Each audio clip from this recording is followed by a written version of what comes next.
Check, check, check.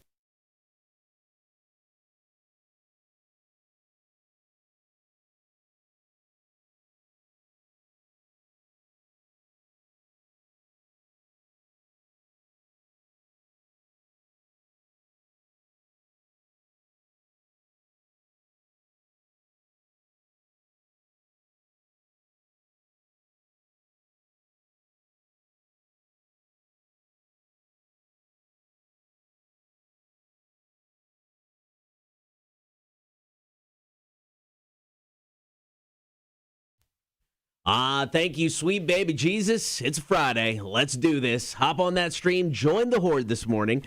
Facebook, YouTube, and Twitch. Be sure to like, follow, and subscribe while you're there. As always, listen to the show. If you haven't done it already, download the Rock 1061 app for free. Get us on your in-home smart speaker. Check us out on the website, rock1061.com. All right, Marshall, did you hear about the memo the NFL sent out to teams just yesterday? Yeah, I saw that. So basically what they're saying is if there is a coronavirus outbreak among unvaccinated players, instead of reshuffling things like they did last year, teams will have to basically take the L and forfeit the game. Yeah, and they don't get paid either. Yeah, so I think the NFL is trying to say, get vaccinated players. There are several that have come out and said, look, I'll retire before I get vaccinated, which, I mean, your choice. You do you. That's completely fine. I mean, I'm all for people getting vaccinated, but you don't want to. I'm not going to force you. It seems like a really, I don't know. It seems really weird for me that somebody would sacrifice all the money and everything because of the vaccination, but their beliefs. Yeah, so it was DeAndre Hopkins, who's one of the best wide receivers in the league. He plays for the Cardinals. He talked about possibly retiring if he had to get the vaccine. And you know what? I'm going to take a hard take here. Retire, dude. I don't care. Like, look, the vaccine, for the most part, is a good thing. You know what the worst part about it is? You may get sick. Your little feelings may get hurt. But you know what's awesome? Getting vaccinated so the rest of us can get back to true, actual, awesome life. There's all that spike around the United States right now, but these players, I mean, like, it isn't like, you know, guaranteed that they're supposed to be in the NFL. It's a privilege to play in the NFL. They get paid 1,000,000,000% more than the rest of us. Take a shot. You got vaccinated for other stuff as a baby. I'm sure you did, DeAndre Hopkins. Get vaccinated for this, pal. Let's go.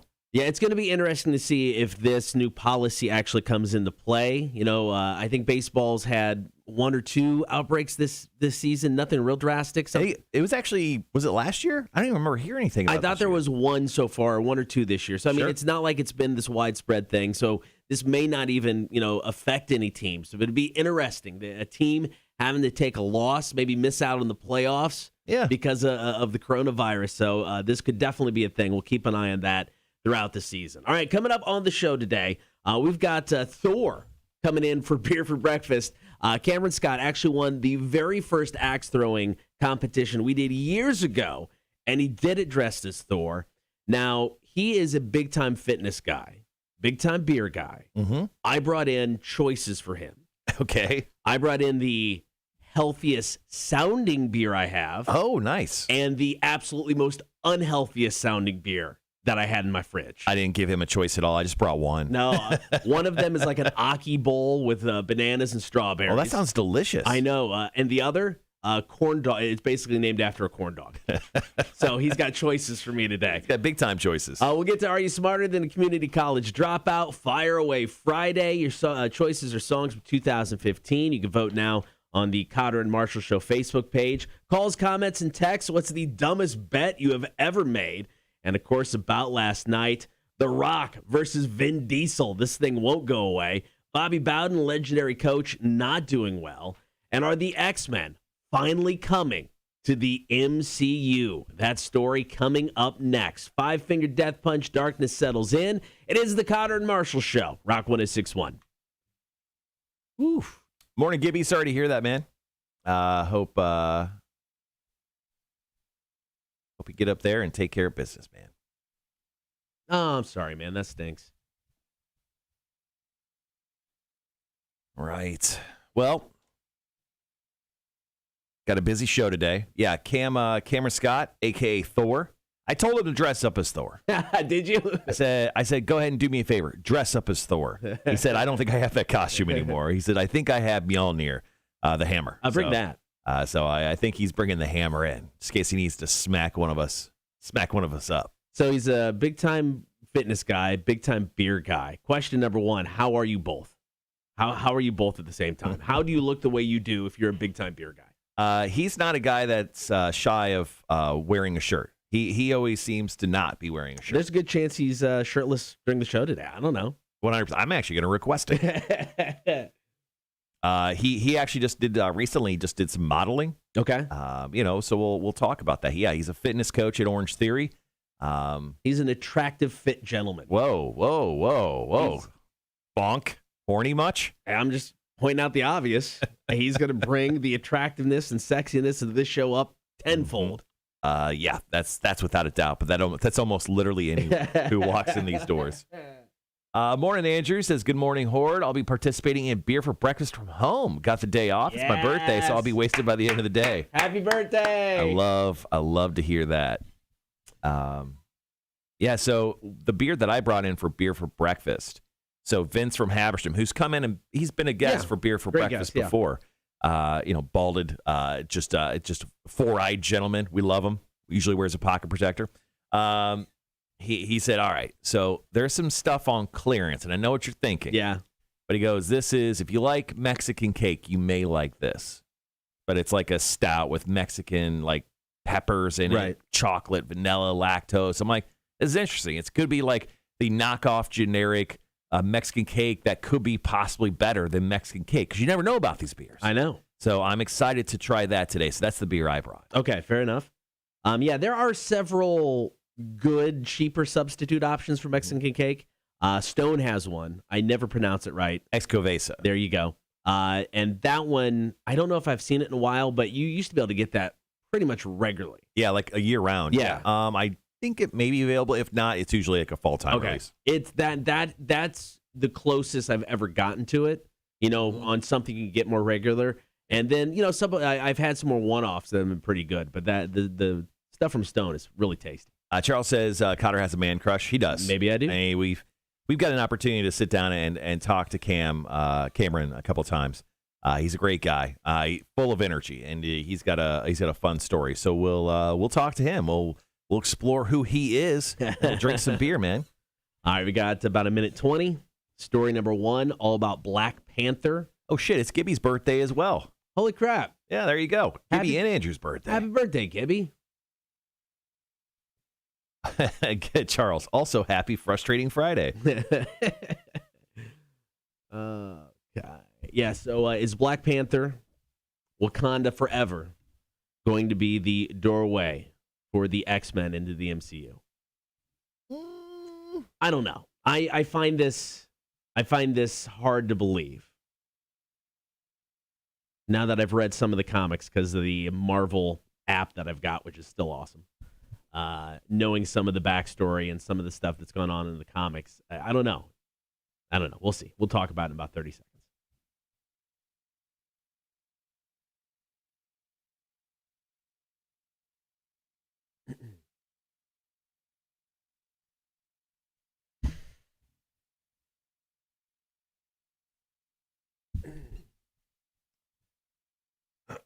Excuse me.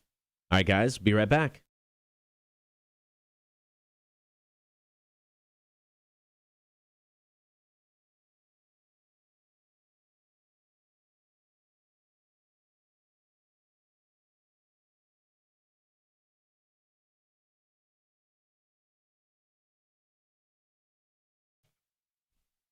Is Black Panther 2, Wakanda Forever, going to be the doorway for the X-Men into the MCU? Got that coming up. But first, don't forget, get on the stream, Facebook, YouTube, and Twitch.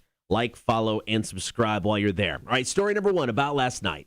News broke on Wednesday that Michael Cole, best known for the HBO series I May Destroy You, has been cast in Black Panther, Wakanda Forever. Now, reports about the casting didn't disclose the role, but fans instantly began to speculate that she's been cast as Storm. Now, this is giving everyone a major superhero-sized boner because Storm is a member of the X-Men. And since Disney purchased Fox, which owns the X-Men movie rights, everybody's just been waiting for the X-Men to make their MCU debut. I think it's too soon. I don't think they're going to bring in the X-Men quite yet, just with the slate of films they have coming up.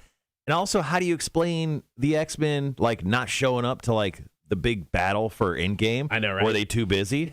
Were they just eating nachos? Did they not get an invite and they were mad about it?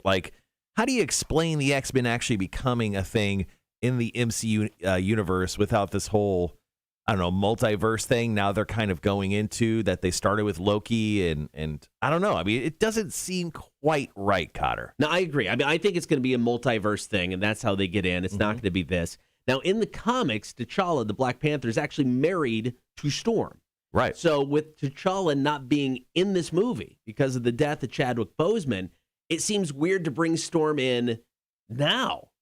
Yeah, I think it's a little too early. I think she'll play some other, big figurehead. Maybe she'll play Storm from another multiverse, and she'll take over that character, playing another character we don't know. But did you hear this news that Narcos Mexico star Tenoch Huerta?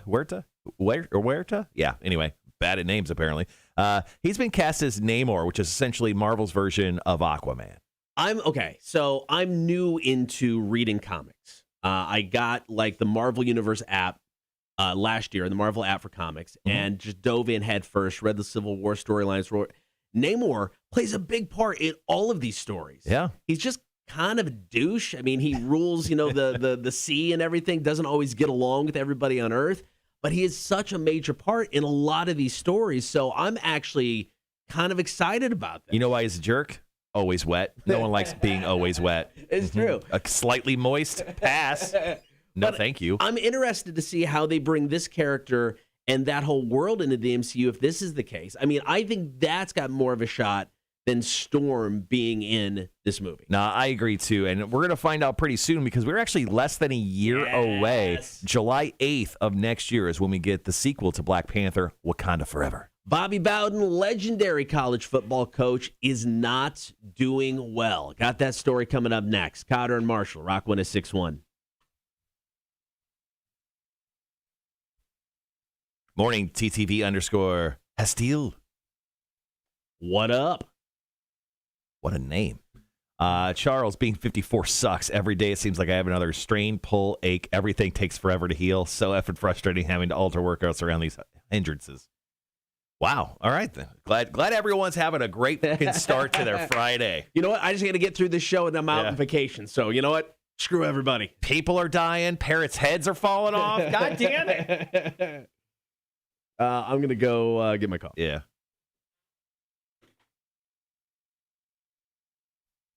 Positive vibes, guys. Positive vibes. Let's just get through this fucking weekend.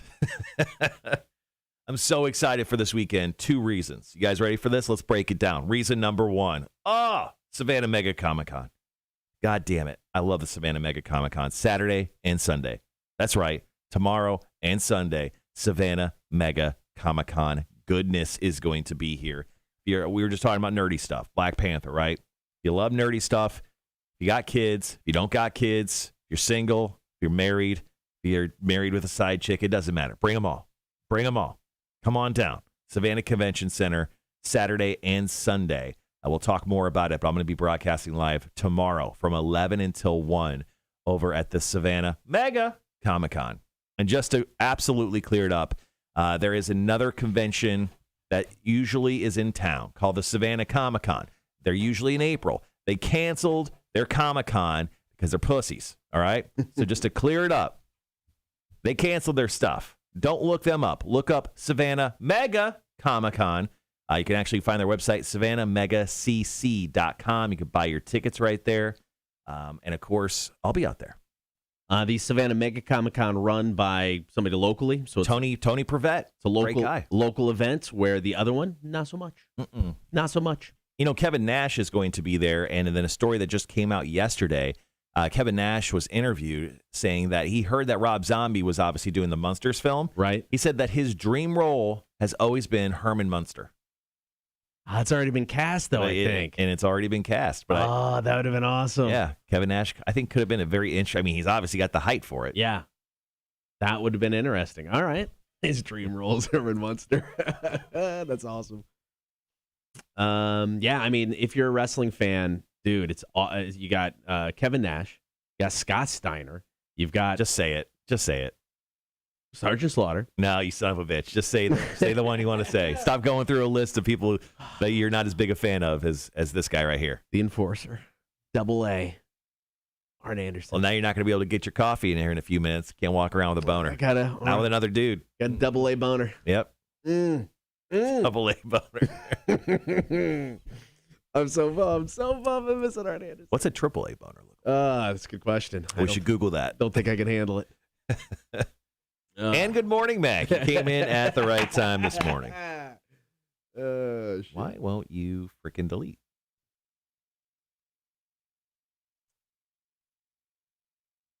All right, don't need that anymore. All right, so I got some 9 Inch Nails coming up next. Hand the feeds after commercials. Get into this Bobby Bowden story. The Rock versus Vin Diesel. They supposedly ended their feud back in 2019. No, they didn't. No, they didn't. No, not at all. No, they did not. Woo, man, let me tell you. So last night I was hosting bingo at the draft room at Berwick, and we started off with a nice little crowd, probably 30-ish people. It's a good crowd, yeah. I'm like, yeah, it's a little. I mean, for us, it was a little light. Yeah, a little light. Well, apparently everyone was just running late because I probably had 70 people by the end of the night. Jesus, playing bingo with us, and the kids were rowdy last night. I'm talking like there was a group that plays bingo quite a bit. Yeah, and these ladies had like a saying for everything. Okay, yeah, and the bingo lingo. Yeah, like the 069, the I-22. Like every time I said I-22, choo choo. Like they had something for everything. Yeah. And they were just going off. It was actually kind of fun. They brought some good vibes to it. Not only that, their table won the $50 gift card at the end of the night. They also won like 2 other times, so they were jacked up. Killing it. Okay. Yeah, they were jacked up. So man, it was off the chain last night at the draft room at Berwick. Yeah, I've always stayed away from the bingo lingo stuff when I've called bingo. I don't know. I don't know. Seems weird. Not a fan of it. Yeah, it's a little strange. Like I've called bingo at this point for a couple years, kind of since I've been here, right? Just doing some side gig stuff because it pays really well, and I literally have to do nothing except talk. And I don't know. I just never thought, you know what? I'm gonna be that guy that's like, before I forgot to blah blah blah, or I hope she's 12, B12. Like what? What? That's just creepy. No, I've trust me, I've heard it all. Yeah, it is, and it's super creepy, and that's why I was like, it's kind of cringy. I'm not going to touch that. Yeah, the only one that, and not that I said, the only one people ever shout back to me on a consistent basis is when I say before and after every time. I'll get that every time. I always get 069. Everyone's like, yeah, 069. So I just every time I do 069, when I say I lengthen it. 069. Yeah. That's good old bingo. That was my experience at bingo last night. What'd you do last night, man? Last night, what did I do? I took a nap. Okay. That's not a nighttime thing. That's sleeping. You fell asleep. I'm getting to that. No, I took a nap once again, maybe longer than a nap, solid 2 hours. Okay. It's fantastic. Not a nap. It's great. You fell asleep. Maybe, but it was nice. I know. Last night, packed. Got ready for the vacation. We're taking the dog to doggy daycare / boarding, so I had to get some things in line for that. Quick question. Yeah. So you're going on a vacation where you flat out said, we wanted to go somewhere beautiful, but like not really do anything. Yeah. We don't want to make plans. We don't go to an amusement park. So you're going out on this lake down in Florida. Yep. Technically, if you're not doing anything, do you have to pack? Just clothes. Let me bring clothes. You're the type of guy that can wear the same T-shirt the entire weekend, though. We both know this. Maybe, but no, I'll. No, I had to pack clothes. So yeah. So it sounds like you packed one pair of underwear and your green T-shirt. You've got many. I've got multiple green T-shirts. Exactly. So you packed T-shirts. You packed just the one of each item. You know what? I don't think I packed any of the green T-shirts. Yeah, I don't think I did.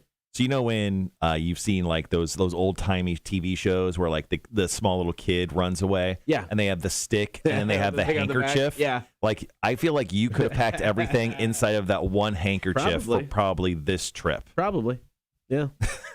That'd have been okay, too. It was like a toothbrush, one T-shirt, one sock because you forgot the other, and like one pair of Holy underwear. Like that's probably, I think, everything you took. I no longer have Holy underwear. I've recently, within the past 3 months, Did the bought pre-stop two big packages of new underwear. Oof. Got rid of all the old stuff. Okay. So everything's intact, 100%. All right, got about 50 seconds. All right, we got, once again, the good news train stops with that first story. We'll talk about Bobby Bowden. Sorry, guys. Bring it down the room. Bobby Bowden's up next. Going to talk about his, tough times he's going through.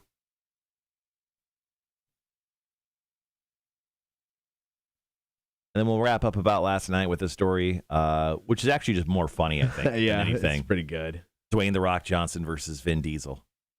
I mean, if you're The Rock, you're just like, dude, I'm The Rock. Biggest star.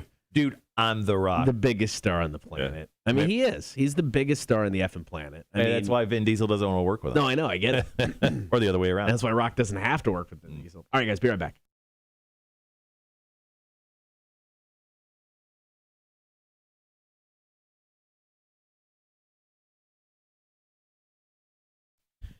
Story number 2 about last night. One of the all-time great college football coaches, Bobby Bowden, recently announced he is suffering from a terminal medical condition.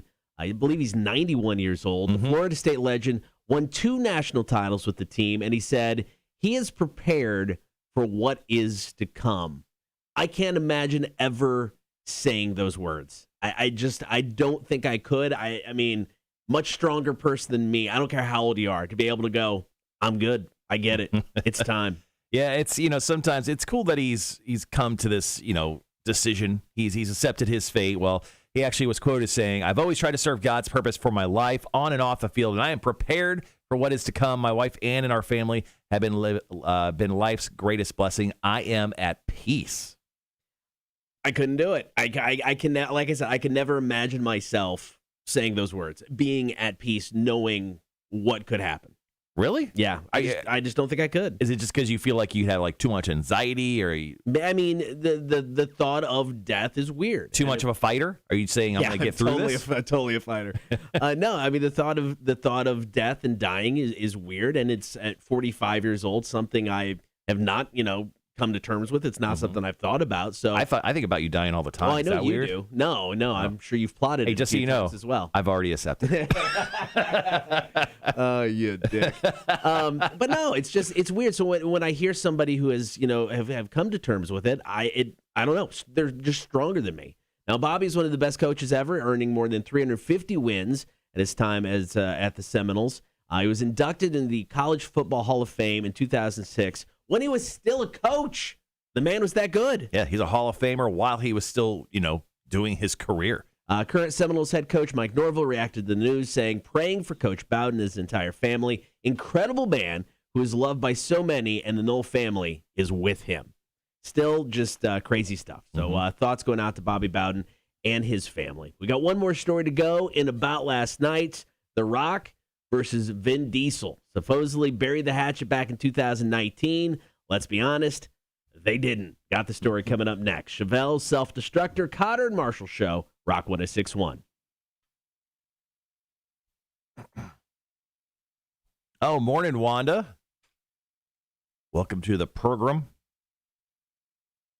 Mac, to answer your question on the chat in regards to the Aloha energy drink, that was me. I obviously a big connoisseur of energy drinks, and I found this Aloha drink that was like a tropical fruit burst thing. Anyway, it's incredible. Mostly, I always feel like I'm doing energy drink research just so I can figure out what alcohol would go really good in it. There you go. I'm going to get my coffee.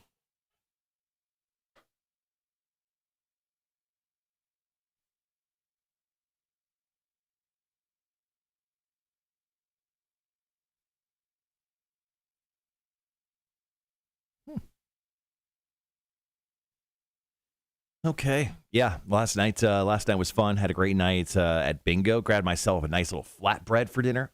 Delicious. Absolutely. Later on the show, we kind of mentioned it earlier. Cameron Scott is going to be joining us. Cameron Scott is a fitness coach at Orange Theory Fitness in Pooler. The dude is awesome. He also, has a little bit of a nickname here at Rock 106.1. We called him Thor because he dressed up as Thor and won our very first axe throwing competition that we did with Bear Axe Throwing years ago. And, of course, we did an axe throwing competition a few months ago, and a guy dressed up as Captain America won that. So one day we hope that Captain America and Thor will go against one another in axe throwing. But that's another story for another day. Basically, also what we're saying, if you want to win one of our axe throwing contests, you show up as a superhero. Yeah, you definitely have to dress up as a superhero. Precedent has been set. But, so we'll have Cameron in. Wanted to bring someone different in. We had, obviously, we've been having some troubles getting certain people into the studio, but I'm happy to have Cameron in today. So we're going to talk about Orange Theory. Maybe get some fitness tips from him. Dude, I mean, we're in the midst of summer. Yeah. Some of us have still not started our summer bodies. Not trying to point at anyone. Both of us. But maybe we get some tips from him. I think that's probably a good idea. Get some tips about some summer bods. Yeah. We talk about his modeling career. Bit of a model sometimes. And then we're just going to drink some beer like bros. Yep.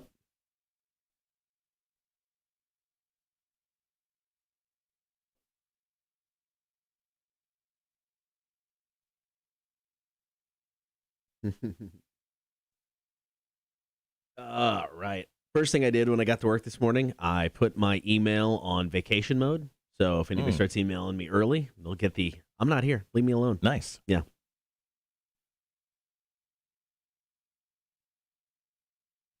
Mac, I still need to give you details about Monday trivia at New Realm. So remind me. Also, the speaker and speaker stand in my office.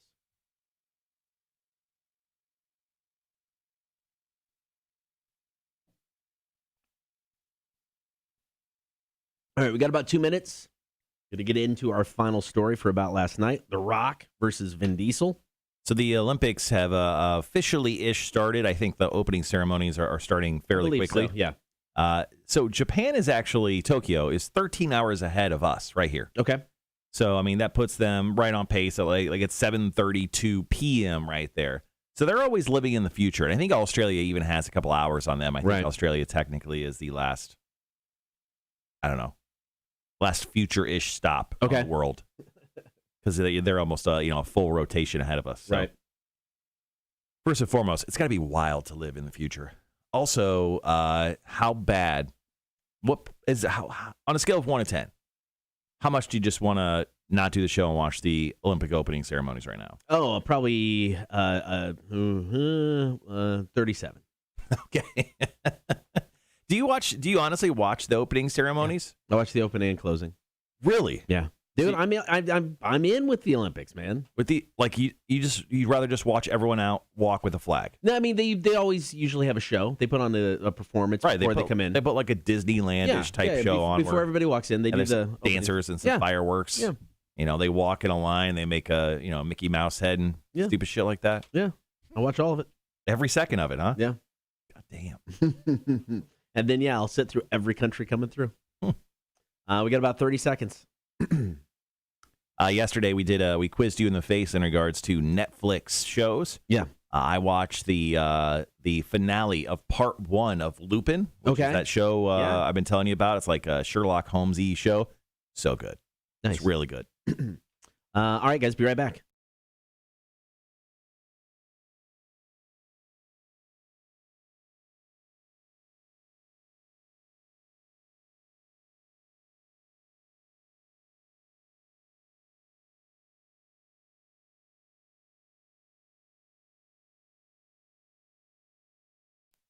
All right, story number 3 about last night. The feud between Vin Diesel and Dwayne "The Rock" Johnson has been well documented. Supposedly, they put everything to rest in 2019 Well, it all started back in 2011 when The Rock debuted as the Hobbs character in Fast Five. But we recently found out how it actually started. In a recent interview, Vin Diesel said, being one of the producers on the series, he was giving Johnson some tough love, trying to get a great performance out of him. He said it was a tough character to embody, the Hobbs character. He said, my approach at the time was a lot of tough love to assist in getting the performance where it needed to be. What do you mean? It's Fast and the Furious. It's just like you constantly scream, shoot at something, then drive, and then while you're driving, you can get out of the car and jump on another car. That's literally all you have to do. I don't know, man. That Hobbs character, there's emotional depth. Well, he did have he actually grew a goatee for it. Now I understand the issue. He was Evil Rock. No man on this world wants to wear a goatee on purpose, and if they do, those people are psychopaths. All right, well, it seems that the recent comments from Diesel may have opened up some old wounds. When asked about Diesel's tough love comments, The Rock responded, I laughed, and I laughed hard. I think everyone had a laugh at that, and I'll just leave it at that, and that I wish them well. I wish them well in Fast 9. I wish them the best of luck in Fast 10 and Fast 11, and the rest of the Fast and Furious movies they'll do them without me. Woo! The Rock laying it down. Yeah. So, I mean, does that mean he won't do like he did a side movie called Hobbs and Shaw about his character, him and Jason Statham? Like, is he out with that too? I don't know. Because Vin Diesel probably makes money off that film too, because that's one of his original characters. You would think. I mean, in March of last year, they actually said a Hobbs and Shaw sequel was in development. Now, that was pre-pandemic, so I don't know where they are with that. And I mean, here's the thing: Rock doesn't need Fast and Furious, and at this point in time, Fast and Furious obviously doesn't need The Rock. I mean, that series... They're doing quite well. That series is doing fine. I don't get it, but it's doing fine. The Rock is the biggest star on the planet, so he doesn't need them. But it is pretty funny that these two just... I mean, it's just a big penis contest at this point in time. It is. And in a world where celebrity boxing matches, for some reason, have come about and become extremely popular for some reason, and we've allowed the Paul brothers, Logan and Jake, to become a thing in our society, I would like to pay $1 billion and then put the presidency of the United States on the line, boxing match. Let's just skip voting. Can we all agree to skip voting? Let's just agree to do that. Vin Diesel, Rock, boxing match. Whoever wins, their new president. It'd be interesting. Throwing it out there. Highest pay-per-view buy rate ever. Did I just solve America? Did I just solve the American problem of America? You're welcome. Now, the other thing to think of, we are a month out from SummerSlam. Maybe these guys just... never thought of that. Maybe you're just setting it up for the main event of SummerSlam, The Rock, Vin Diesel. Yeah, that would be actually kind of cool. I'm down for that. What if Vin Diesel would just sit in front row and they just connected eyes? Ooh. Right? I like this. This is great. Yeah, let's done go. Is done. Let's make this happen. All right, coming up next, we are going to talk some Olympics. They officially debut actually this morning at the opening ceremonies going on now in Japan. People were polled talking about which sports they would watch, which sports they wouldn't. We'll tell you which ones those were coming up next. It is the Cotter and Marshall Show, Rock 106.1. I hate to ruin it for you guys, but when it comes to what sports Cotter would watch, the answer is all of them. Equestrian events? Oh, get out of Not a horse guy. I'm out. Not a horse guy. And water polo. You ever ate horse before? I have not. Oh, okay. So suddenly you're a horse guy now? No, I'm not a horse guy. Okay, so you're pro. Are you pro getting horses murdered? No, I don't think so. Do you like glue? I do. Oh, okay. All right. Glue. So you don't like horses that much? No, I mean, not enough to stop using glue. Okay. But no, not a horse guy, not a water polo person. I won't watch water polo. Just won't do it. Let's see if we can get a tough take out of you. Okay. Do you think water polo athletes are athletes? God, yes. I mean, I bet it's one of the toughest sports to play. I mean, you're constantly in the water. You're constantly moving. You have to stay above water. So, I mean, I bet the cardio on some of these guys and gals is just insane. So, no, I think they're definitely athletes. Okay. I was waiting for you just to be like, nope, they're not even people. Damn, Cotter. No, not them. I mean, golfers, sure, they're not athletes. I don't know, man. Colin Morikawa, I don't know if you know anything of him, but he's won two championships this year. Like two of the major four. Right. So there's an exception to everything. He's real good at golf. Well, you can be real good at golf and not be an athlete. John Daly. He's not an athlete. Smoking cigarettes. Ugh. Smoking stogies on the course. All right. Good morning, guys. Morning, Heather. How are you? All right. So here in a little bit, coming up next, obviously you're going to talk some Olympics because Cotter's addicted. Then we'll set up our call-in for the day. What is the dumbest bet that you've ever made? We're full of dumb bets, and honestly, truth of the matter is... We've built our show on dumb bets. Truth of the matter is, honestly, I'm not going to lie. I've forgotten all of our dumb bets because they always just led to Torture Tuesdays. I remember all the Torture Tuesdays. I don't remember the bets. Yeah, I usually just... I forget the first half of our bets. Yeah, I mean... Because the Torture Tuesday sucks so hard, my mind just blanks out. There are several Torture Tuesdays that I know were results of bets that I hate more than others. Mm-hmm. But yeah, they're a little rough. Also, when we bet, I'm pretty much the king of bets between the two of us. Like, you seem to lose the majority of our bets. It is true.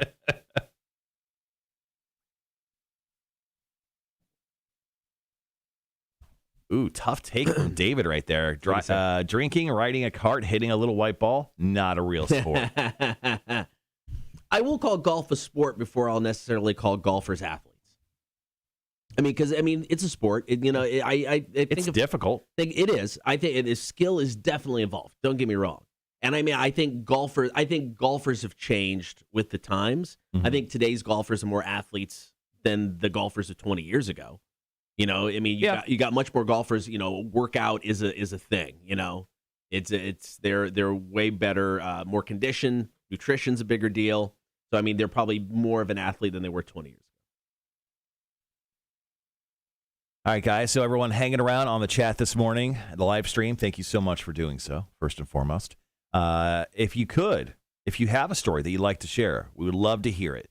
What is the dumbest bet that you have ever made? So tell us the bet you made and tell us what the consequence of that bet was. Cotter and I actually currently have a bet going on. I don't know if he knows about it or not. The Cubs? Yep. Yeah. Checking your old man memory over there. It only fails me most of the time. I know.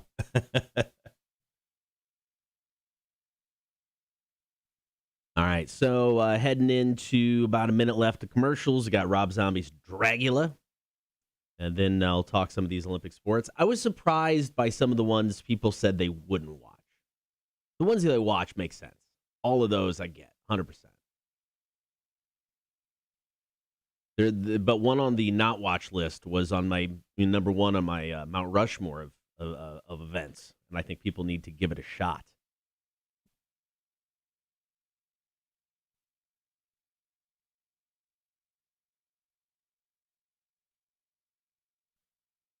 All right, yeah, when we get done today, heading home, packing the rest of the car, heading out. Going to go to Chewy's in Jacksonville. Oh, yeah. Going to get down to the place in Mount Dora, and we're just going to hang out tonight, man. Getting up tomorrow, just hanging out tomorrow, and then Sunday, going to hit Lake Dora and do some lake stuff. How long is the drive down there? It's like Orlando, right? Yeah, it's north of Orlando because my kid's flying out of Orlando Monday morning. It'll take us about 45, 50 minutes to get to Orlando. Gotcha. Morning, Jeremy. Charles says back in a bit. Got to go do the shower streaming. Gotcha. I get you, man. Yeah, coming up here in about 3 minutes, we'll talk about some of the Olympic stuff that we just mentioned. This weekend, obviously have Savannah Mega Comic-Con, 11 to 1 remote tomorrow. Outside of that, nothing. We plan on nothing. We've been doing too much, exhausted from all the fun, which I know is kind of a complete bitch-ass thing to say. But we went on vacation for a week, Tennessee.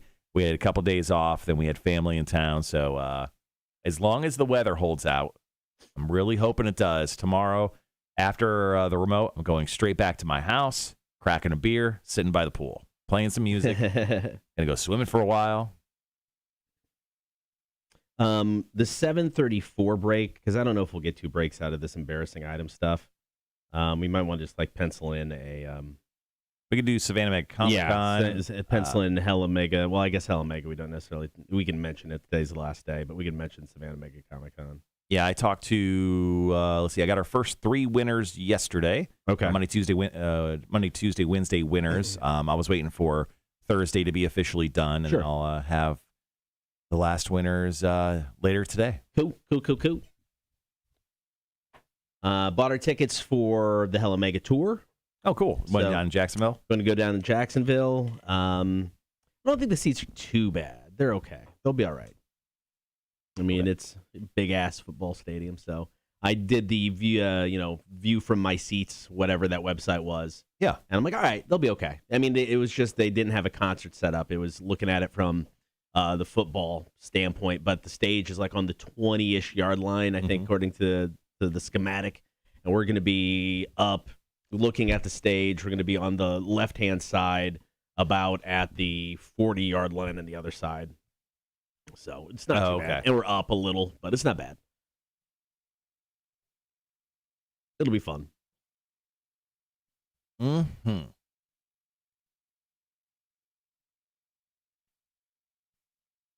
After this break, I'm going to use the restroom, and then I'm going to share the show around.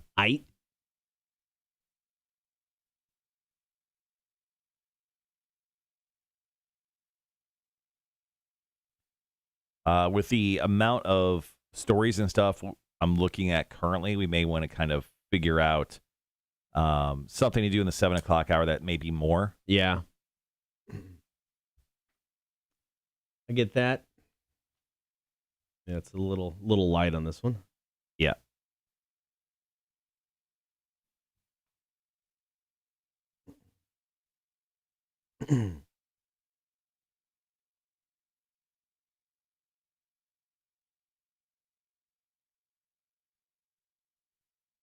I'll look at some stuff real quick while we're just kind of sitting here. Okay. Yeah, I can. Actually, got about 30 seconds. My keyboard for some reason is not on my laptop. Not really a. I mean, we could talk the Daniel Bryan CM Punk thing. I mean, that's pretty cool. All right, guys, be right back.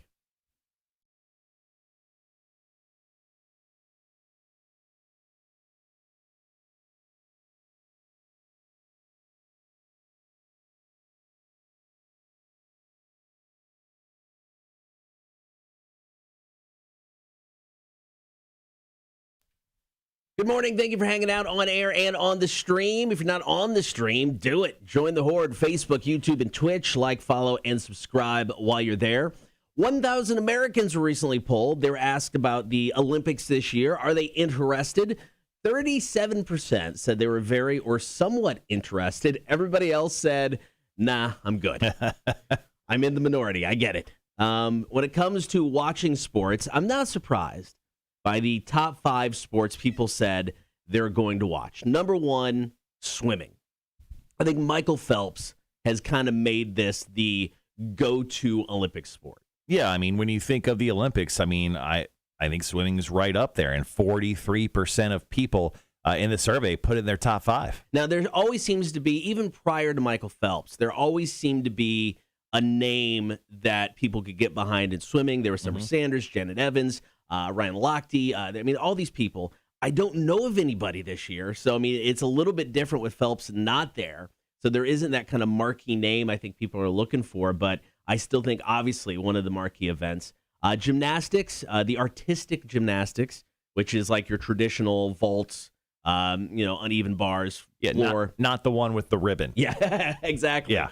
I mean, that is one of the biggest ratings boosts that they'll get to the whole run of the Olympics. Yeah, and Simone Biles, I mean, she's the greatest of all time when it comes to gymnastics. It seems like at this point, I mean, she's going to be participating, so that's going to be a massive draw for the Olympics this year. Diving, which I made my Mount Rushmore. You did. It's number 3 on this list, 36%. Beach volleyball. Coming in at number 4. Of course. I mean, what's not to like about it? Yeah, dudes are going to be horny. All right, so get over it. Beach volleyball is definitely going to be one of the most watched. Kind of surprised me that basketball was number 5, and maybe it's just because you still have NBA players who are on the team, and people are still just thinking that it's just like a top of mind thing. I mean, I will watch it, but it's not my go-to during the Olympics. Yeah, I mean, with the finals just happening, people are probably still pretty high when it comes to basketball in general. So, yeah, I totally get basketball being in the top 5 here on this the survey. Track and field kind of made the top 10. I'm surprised it was left out of the top 5. It like with gymnastics, gymnastics and swimming feels like one of those marquee events that everybody looks forward to. But it's the ones that people don't care about that I'm like, you got to give some of these sports a little bit of love. Right. Handball, which is so much fun to watch because it's just one of those sports. It's like, is this seriously a thing? It looks like something I played in PE. Yeah, when you watch the guys play handball, you're like, these guys aren't athletes, but they absolutely are. They would crush us at any point. Water polo, I'm not the only one who doesn't care about this sport. Sorry, guys. It is not entertaining. Ping pong. People need to check out some ping pong. I'm offended mostly. I've been watching the Barstool streams, sports streams, and they play ping pong quite a bit. I'm enthralled with it most of the time. You've also got rugby, which was number 1 on my Mount Rushmore. If you haven't watched Olympic rugby, it debuted 5 years ago. It's rugby sevens.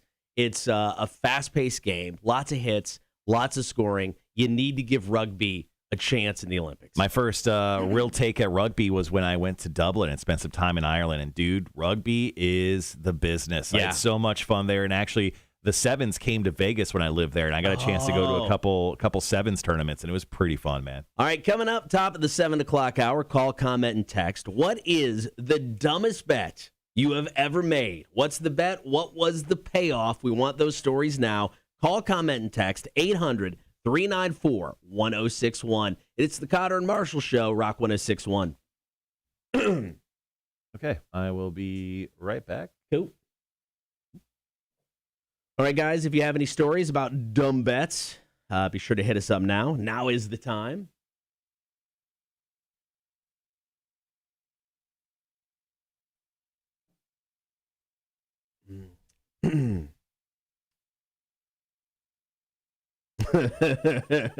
Jeremy. Oh, dude, that's rough. Rough.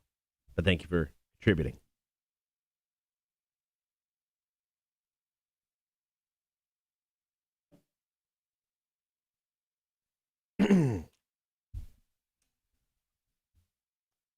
Yeah, I mean, outside of our Torture Tuesday stuff, I was trying to think of dumb bets I've made, and I really can't think of any. I just really haven't done anything bet-wise, but I got a couple of the Torture Tuesday ones that really stand out to me.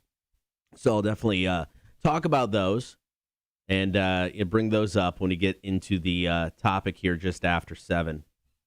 The vault and mat events, I'm right there with you, Wanda. I love watching the gymnastic events. I'm just blown away by what these people can do, how many flips and how high they can go. I mean, it's very impressive. I'm all about that. I think it's very fun to watch.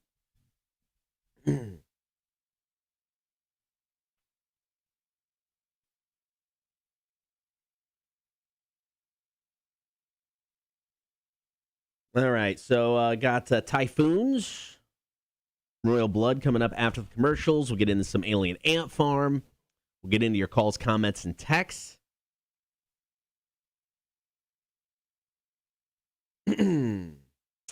Adelita's Way is tonight at Victory North. Lil Lac opening up for them. Lil Lac killed it at our 20th anniversary show. First chance I finally got to see them live. I thought they were great. They had a great day, so it's going to be awesome to see those guys tonight, or the fact that they're playing tonight opening up for Adelita's Way. Wish I could be there. I do and I don't. No offense to Adelita's Way or anybody who's going, but vacation kicks in 9:45 today, out the door. I'm officially calling it vacation. So we'll not be at Adelita's Way tonight. Unfortunately, we'll also miss Living Colour and Hoobstank on Monday. I really wanted to see Living Colour. I will not make it. Ooh, Salsa Mark hitting us up with some bets.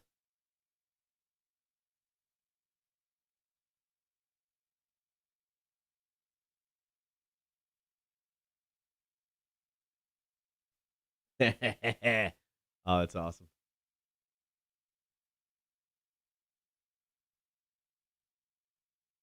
Salsa Mark hit us up with some bets. Oh, cool. So I've got Salsa Mark, and I got one from Facebook. I'm trying to think outside of Torture Tuesdays. I really can't think of any, but I've got two of the Torture Tuesday ones I'll bring up.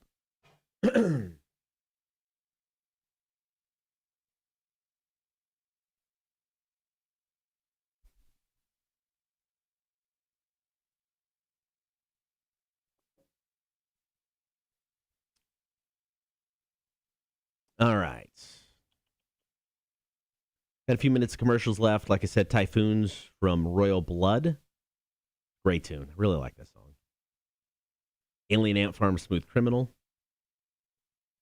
For the Fire Away Friday today, choices are songs from 2015 because we got another 20th anniversary weekend this weekend. Nathaniel Rateliff, Son of a Bitch. I love that song. So much fun. Shine Down, Cut the Cord, or Zach Brown and Chris Cornell, Heavy as the Head. Those are your choices. Have not looked to see who's winning. Something tells me it will not be Nathaniel Rateliff.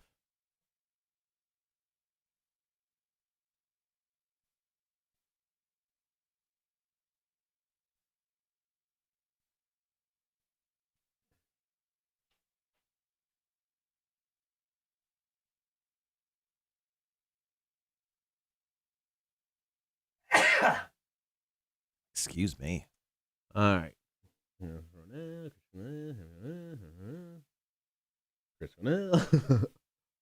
All right. Sandy votes for Cornell as well. Okay. Thanks for everyone hanging on the stream right now. We get set for our call-in segment once again. What is the dumbest bet you've ever made? Let us know the consequence of that bet as well. Ooh. Jeremy, thank you so much for sharing your story.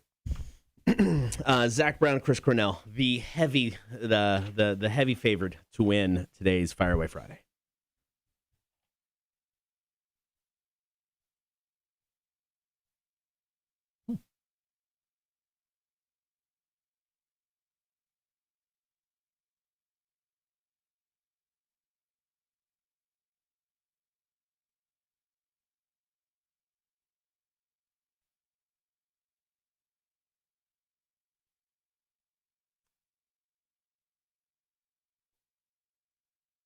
Oh, and I'll share the show around here real quick. Sure. Once again, Cameron Scott's going to join us for Beer for Breakfast today at 9 o'clock. Got a story at the top of the 8 o'clock hour. I guess the guy made news, when was it, earlier this year? Guy was lost for 17 days in the Oregon woods. And he finally talked to reporters and told a story. It is bonkers. I wouldn't have made it 17 minutes. This guy made it 17 days. So we got his story. That's going to come up top of the 8 o'clock hour. And then, of course, still got Are You Smarter Than a Community College Dropout, brought to you by Savannah Bar Crawl. So plenty of stuff to get to.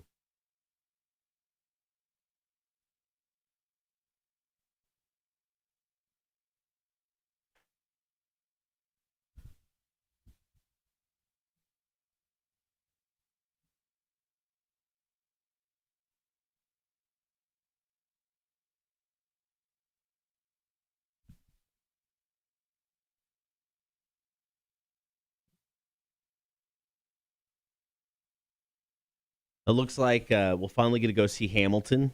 That's cool. Yeah, so we bought tickets, season passes for a theater down in Jacksonville like 3 years ago. And we did this. I mean, we love theater. My family loves theater. So, I mean, just going to see musicals is cool.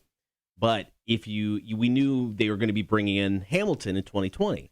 So if you were a season ticket holder, once the Hamilton tickets went on sale, you got first shot. Or if you're a season ticket holder, you're good. So we decided to do it a couple years early. So obviously, went to 2 seasons worth of shows or whatever. And then we had Hamilton set and ready to go. It was around St. Patrick's Day weekend 2020, literally right when everything shut down because of the pandemic. So obviously we could not go to Hamilton last year. They have finally rescheduled it. It's going to be, we're going the first weekend of October. Now I feel bad because my youngest kid is a massive Hamilton fan. We basically did this because of her. Because she really, really, really wanted to see it, but now she'll be in Arkansas. So I've got an extra ticket for Hamilton. So that's a thing, but excited about it. I think it'll be fun.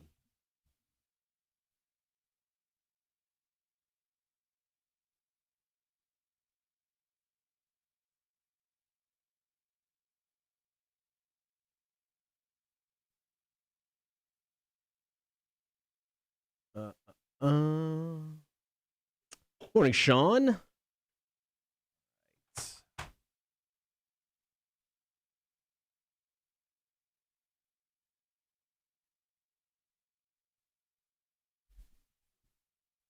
Oh, good morning, Sean. Yeah, no kidding. Thanks for getting up, man. Wanda, everything that I have seen and heard, I would definitely not say that is true. I think some people are put on the planet, and being a parent is just something they were built to do. Everything I've seen, I would say you are definitely one of those people. Morning, Mamacita.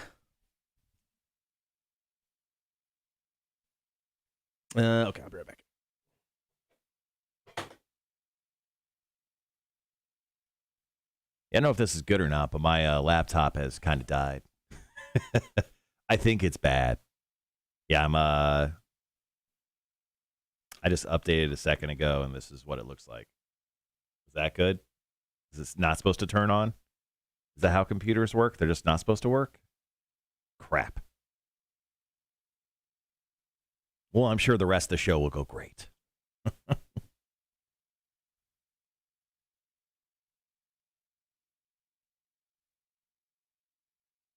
Well, that was quick. Yep. Just crank down the air a little bit. I'm just toasty.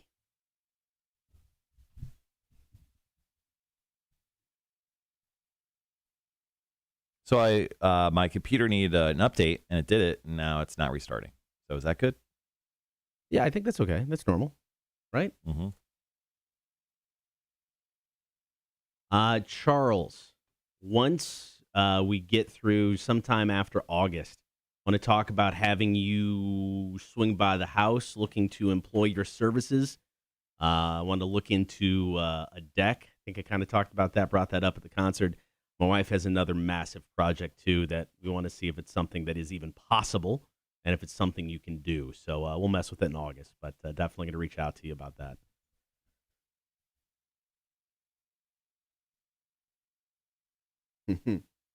Have a good trip, Sandy. I got about 2.5 minutes.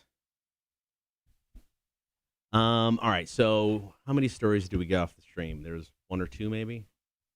I've got one. Okay, I've got two. I could tell my two real quick from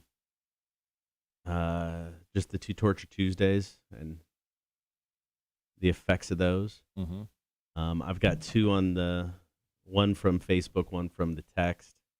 I don't know if you want to hold on to everything until the third break or second break, or why don't you do yours, and I could do mine as well. In the first break ours, here? Yeah. And then we'll do everyone else's in the second. Sounds good. If anybody's got anything, hit us up.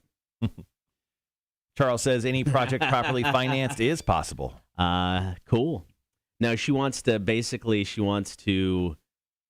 we have upper level in the house, and our living room basically is just, it's the height of it is the entire house. She wants to see if it's possible if we can add a floor to the second level to make our second level bigger. So I don't know. That's not something I can even wrap my head around. So I'll hit you up after August. Once once we get the kid moved. We'll do it once both the kids are out. But I just wanted to give you the heads up. I'll be reaching out. So definitely have some work for you if we can do it.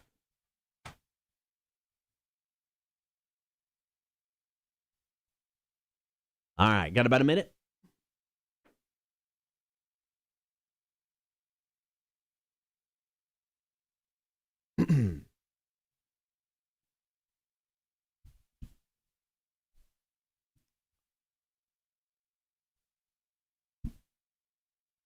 Awesome. Cool. Yeah. I'll definitely reach out. Morning, Greg.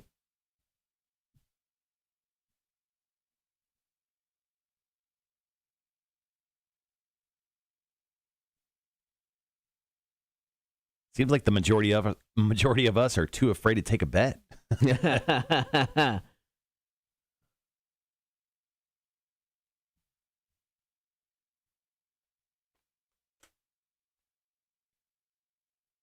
All right, guys, be right back. Yes.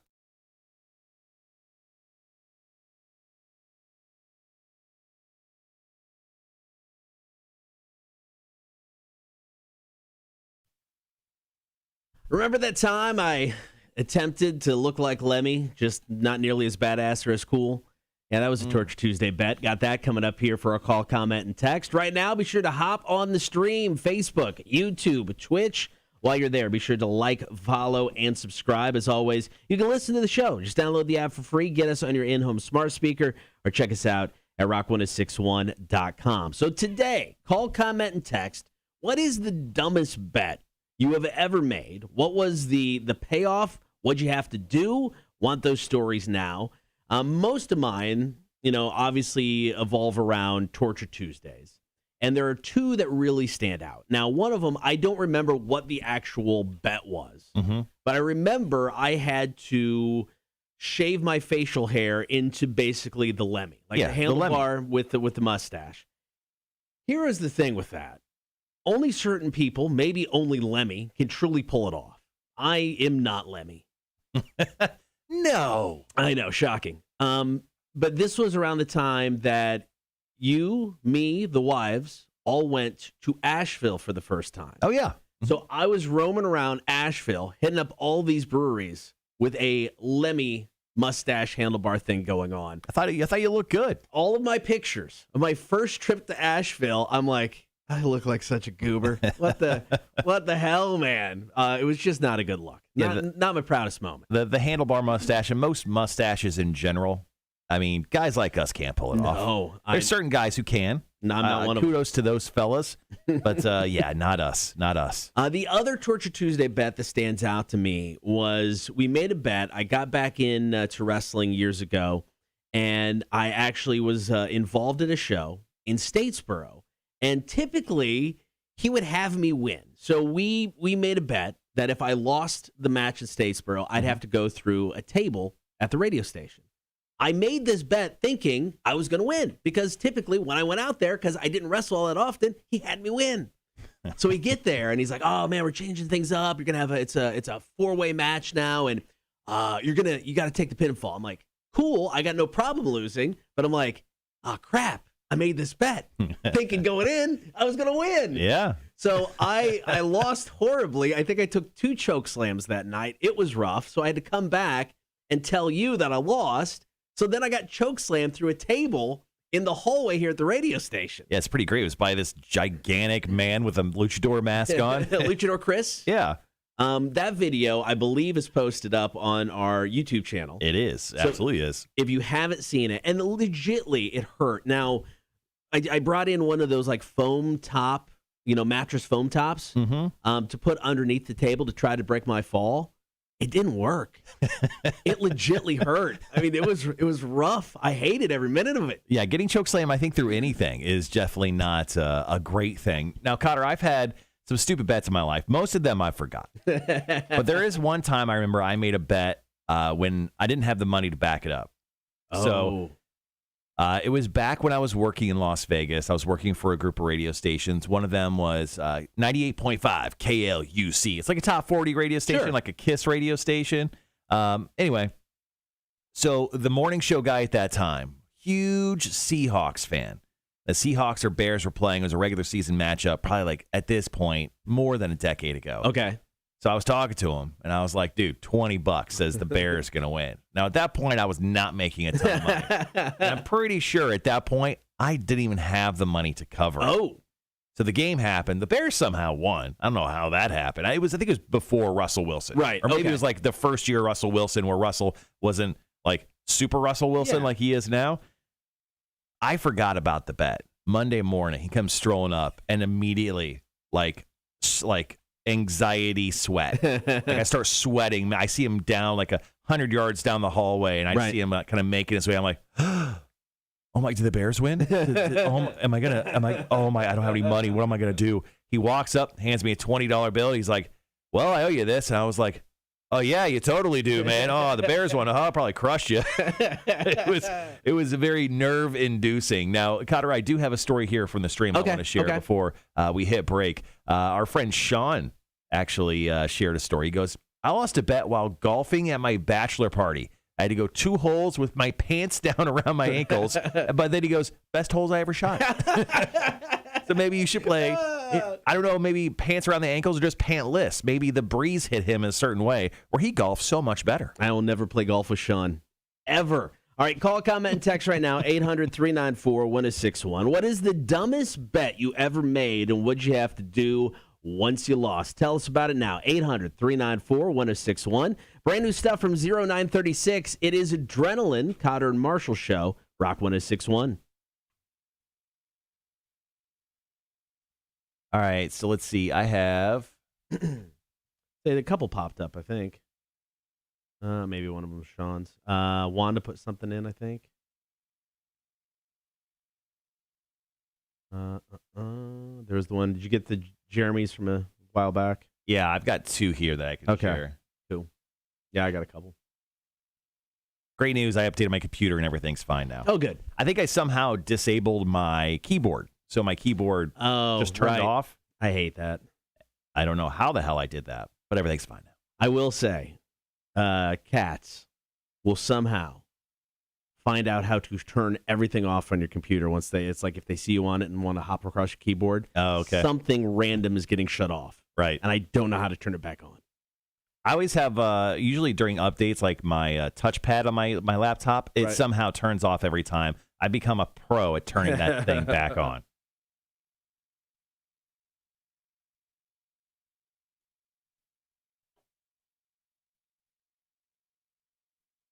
Happy work-iversary, Greg.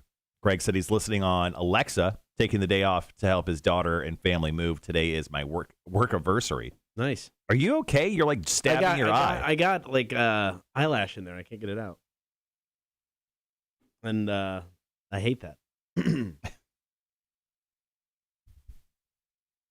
Don't die on us. It's just an eyelash in the eye. I think I'll be all right. I don't know. You take these things badly, so...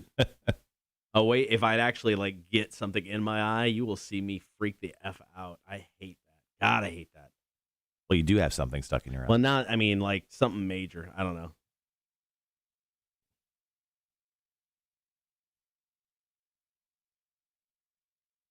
All right, got minute 20. Now that this is working, I'm going to do this. I just want to go back and forth. We each got two. Yeah, that's fine. Okay, I'll start. All right, got about a minute.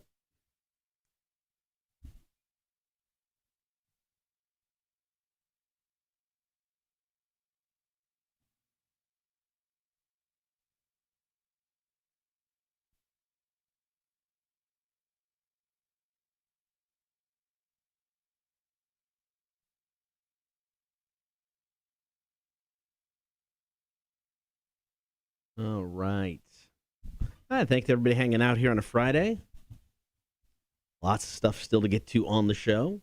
Be back in about 30 seconds. Some of your stories. Dumbest bets you've ever made.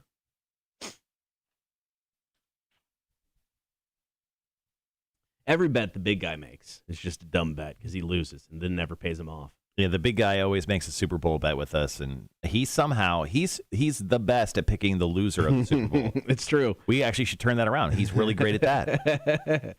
All right, guys, be right back.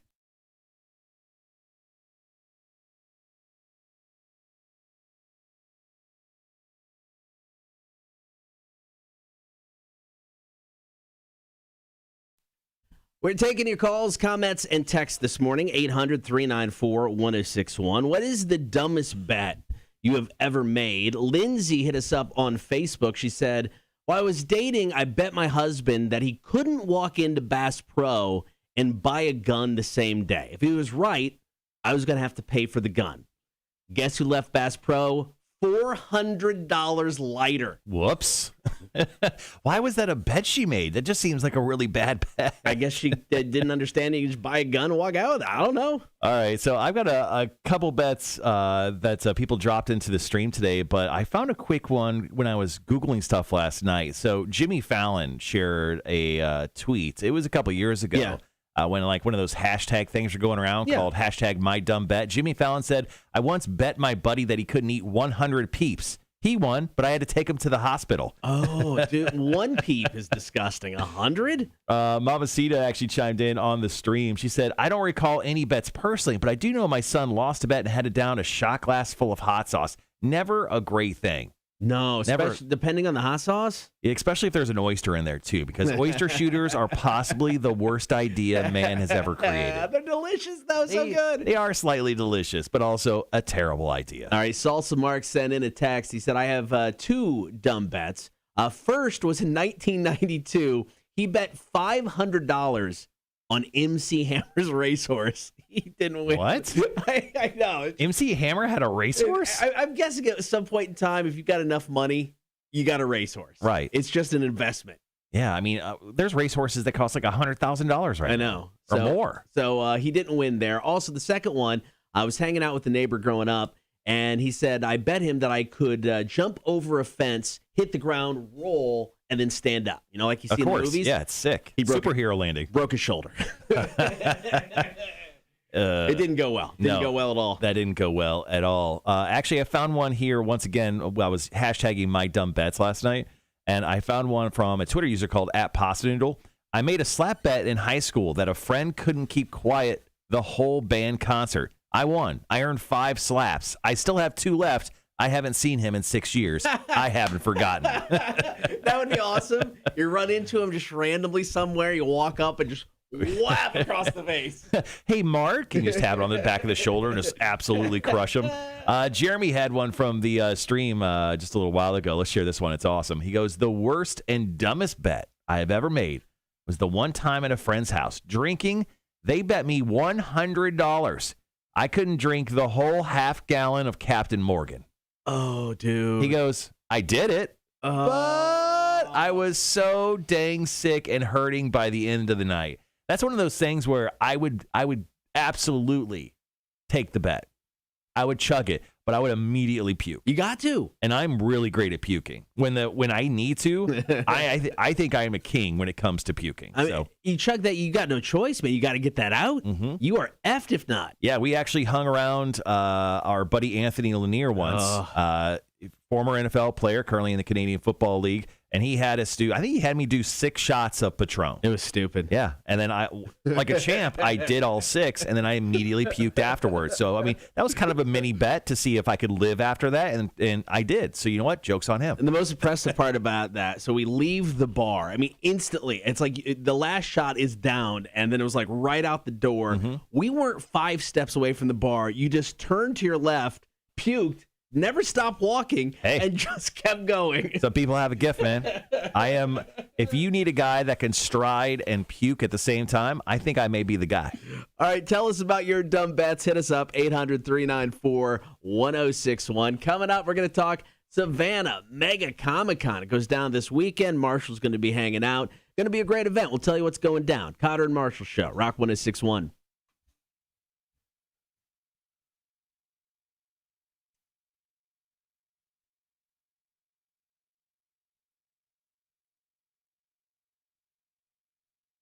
Thank you, Wanda. Puking and walking takes talent. Same time. Same exact time. I was impressed. I don't know how I did it. I mean, he just turned to his left, but he never stopped. Just kept going. He was a man on a mission. Literally had no idea how I did that.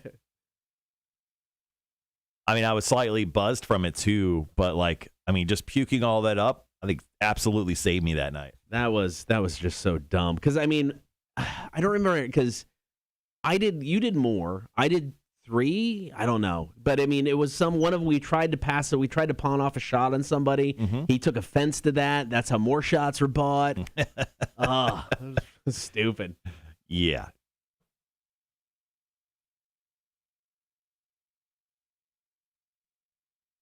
So we've kind of talked about it a couple times, but The Last of Us are doing a HBO television series.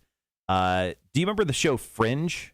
The Fox show Fringe. I watched the first season of it and then just never followed up on it. It was kind of like an X-Files type show. The lead character of Fringe, her name is Anna Torv. It's the blonde lady. Yeah. She's been cast in the new The Last of Us TV show. Okay. So pretty cool stuff. Nice.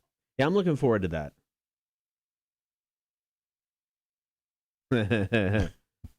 My wife got good of puking out of car windows.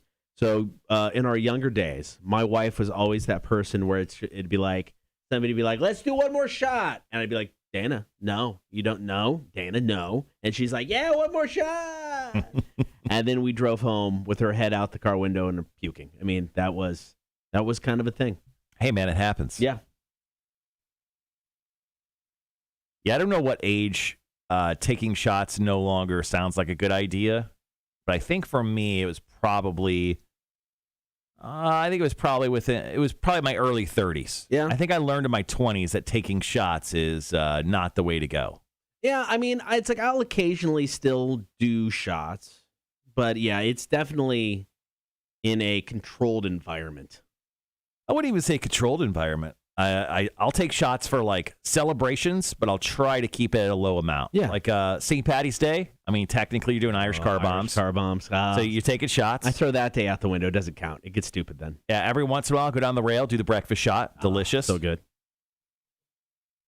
And then like every once in a while, I'll do a shot at the bar if someone's buying. But I rarely like go out of my way to buy shots, to do shots with everyone because one, stupid expensive, and two, shots are not enjoyable. I'd rather have a beautiful handcrafted cocktail than just taking a freaking shot of Patron or Jameson straight up.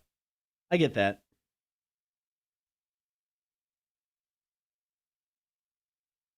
I think the opening ceremony is complete for the Olympics, Cotter. Sorry you missed it. Well, that's okay. Like I said, got a DVR. Good to go. Hope your DVR didn't mess up. So I looked into it. It looks like it's basically an unlimited DVR. That's cool. So I'm good.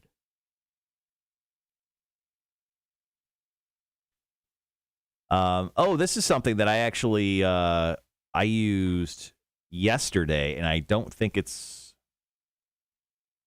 Oh, actually, nope, it's already out. Well, that's a bummer. What? So yesterday, it was announced, and it was pretty much just one day only, it looked like. If you're a PlayStation 5 owner, you can get a free 6-month subscription to Apple Plus, TV Plus. Oh, cool.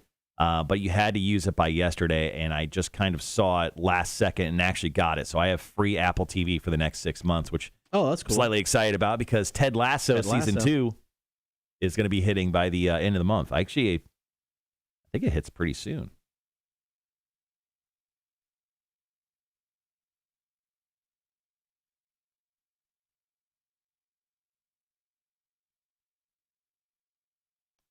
The ceremony's already happened, Sean. The Olympic ceremony began this morning at 6 a.m. our time, and it looks like it just ended.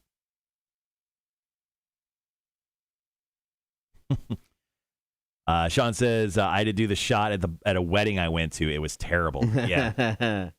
Yeah, like those lemon drop shots, the Washington apple shots. Like, I'm just not a big fan of doing shots anymore. I've learned my lesson.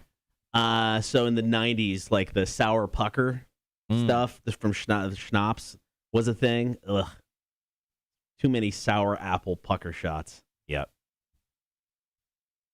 I have a pretty interesting story on Weezer we could possibly fill a break with. Okay. We could talk about Hella Mega at the same time.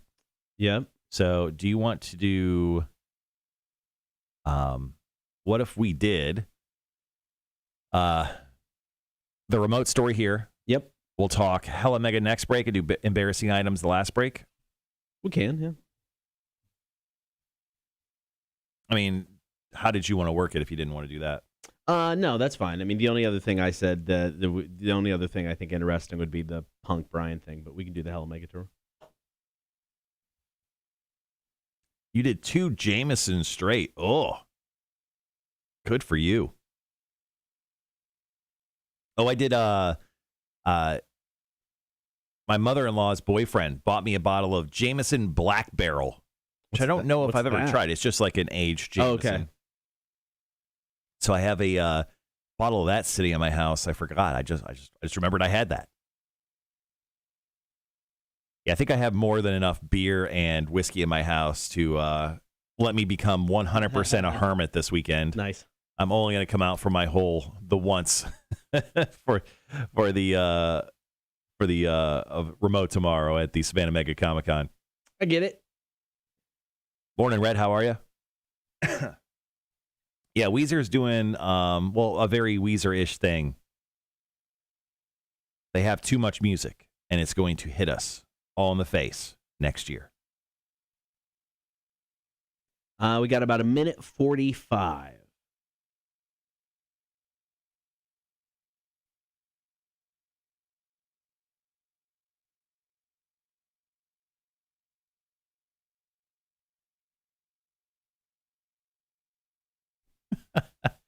Wow. Hey, Red, how's it going, man? Sean, it was a Christmas and Disney-themed wedding. The bride walked into the Lion King song. Okay. Am I the only person that has issues with people doing this? That will literally not let go of, like, their childhood thing? Your wedding. For their wedding? Your wedding, go for it. I don't care. Do whatever you want. It's your wedding, man. Right. But you don't have an issue with the crazy lady who walked down to Crazy Bitch in her wedding dress in front of her family? Issues. I feel bad for the family. Once again, her wedding, go for it. You don't feel bad for the family that has to put up with their non-grown-up children walking down to the Lion King? Yeah, it's your wedding. Now, if I paid for the wedding when the chick came down to Crazy Bitch, I'm pissed. But it didn't look like anybody paid for that wedding. It looked like they threw it together in a backyard, which they did.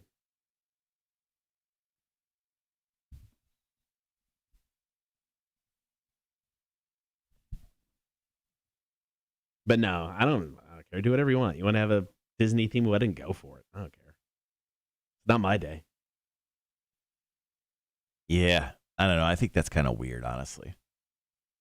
Like, it's fine. Like, wear your, Star Wars socks or whatever. But, like, when your wedding is, like, completely Lion King'd out, that's weird to me. All right, guys. Be right back.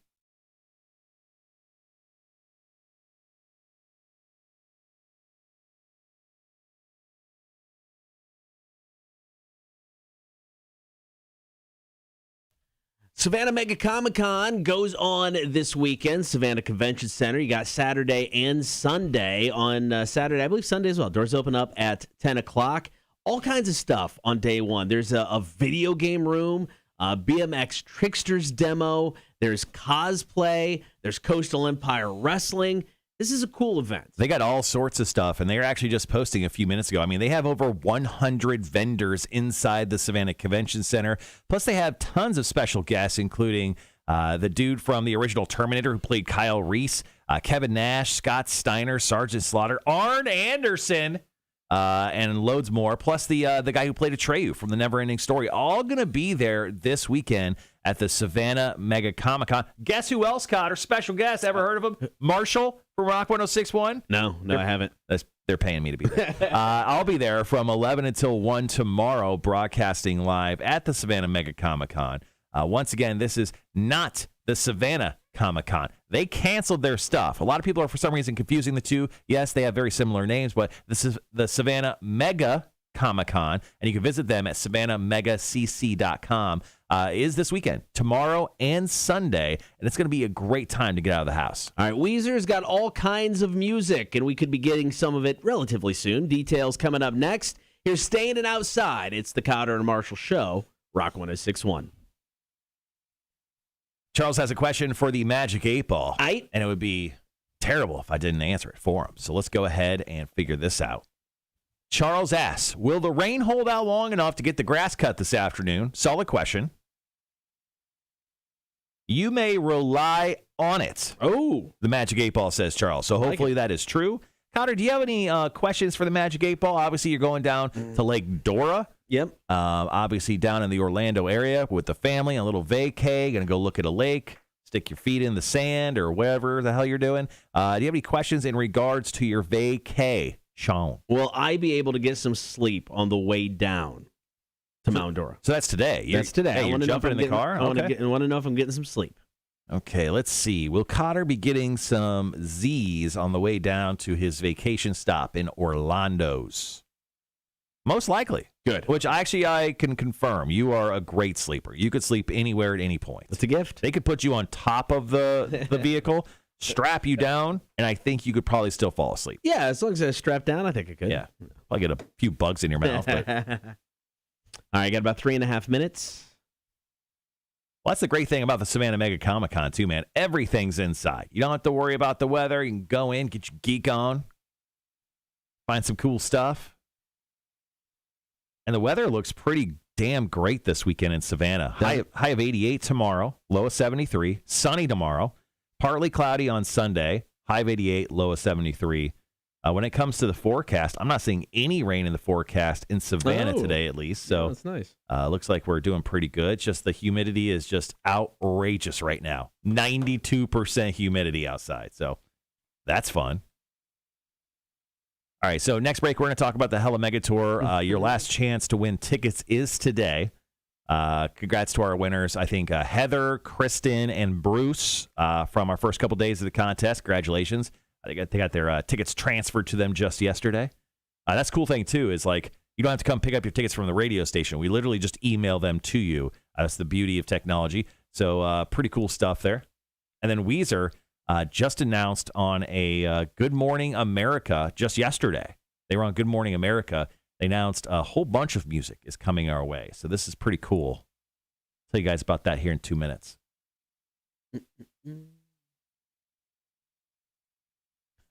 Sean goes, Cotter didn't mention he's the one driving. Awkward. Hey, cruise control. That's what it's there for. And, of course, if any of you have any questions for the Magic 8 Ball, I'll go ahead and answer them here in just a moment. Once we get done with this break, feel free to drop them into the chat using the hashtag #AskTheEightBall.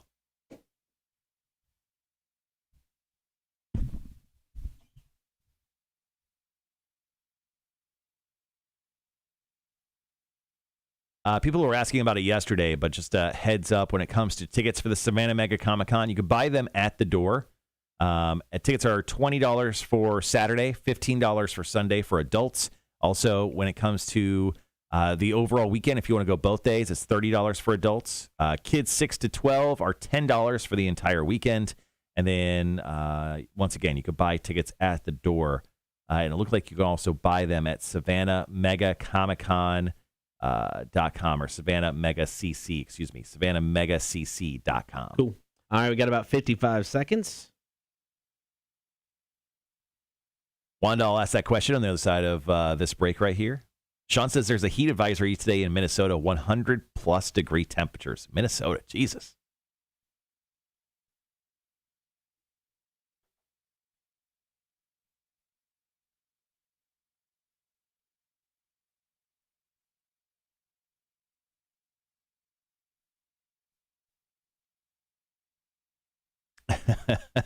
Two great questions, Wanda. We'll get to both those after the break here. We're going on in less than 20 seconds. Yep.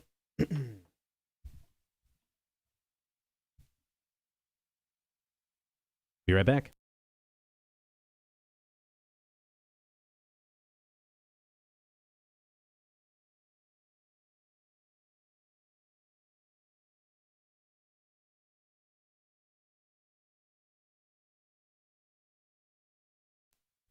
The Hella Mega Tour featuring Green Day, Weezer, and Fall Out Boy actually kicks off tomorrow in Dallas. The second stop is Atlanta, and today is the final day of the Hella Mega Week, your chance to win tickets, and we once again made this stupid easy. So anytime you hear Green Day, Weezer, or Fall Out Boy here at Rock 106.1, just text the keyword HELLA, HELLA, and you'll be in the running to win tickets. Now, congrats to our first couple winners of the week, Heather, Kristen, and Bruce, all scoring tickets for the Hella Mega Tour. We got, obviously, yesterday still to choose. Then we'll choose today later on this evening, man. But those tickets are hot on the streets. Cotter, you're going to the Jacksonville date. Yeah, we just bought our tickets yesterday. Super excited about it. I mean, I've seen Green Day years ago, saw Foo Fighters here recently with Welcome to Rockville.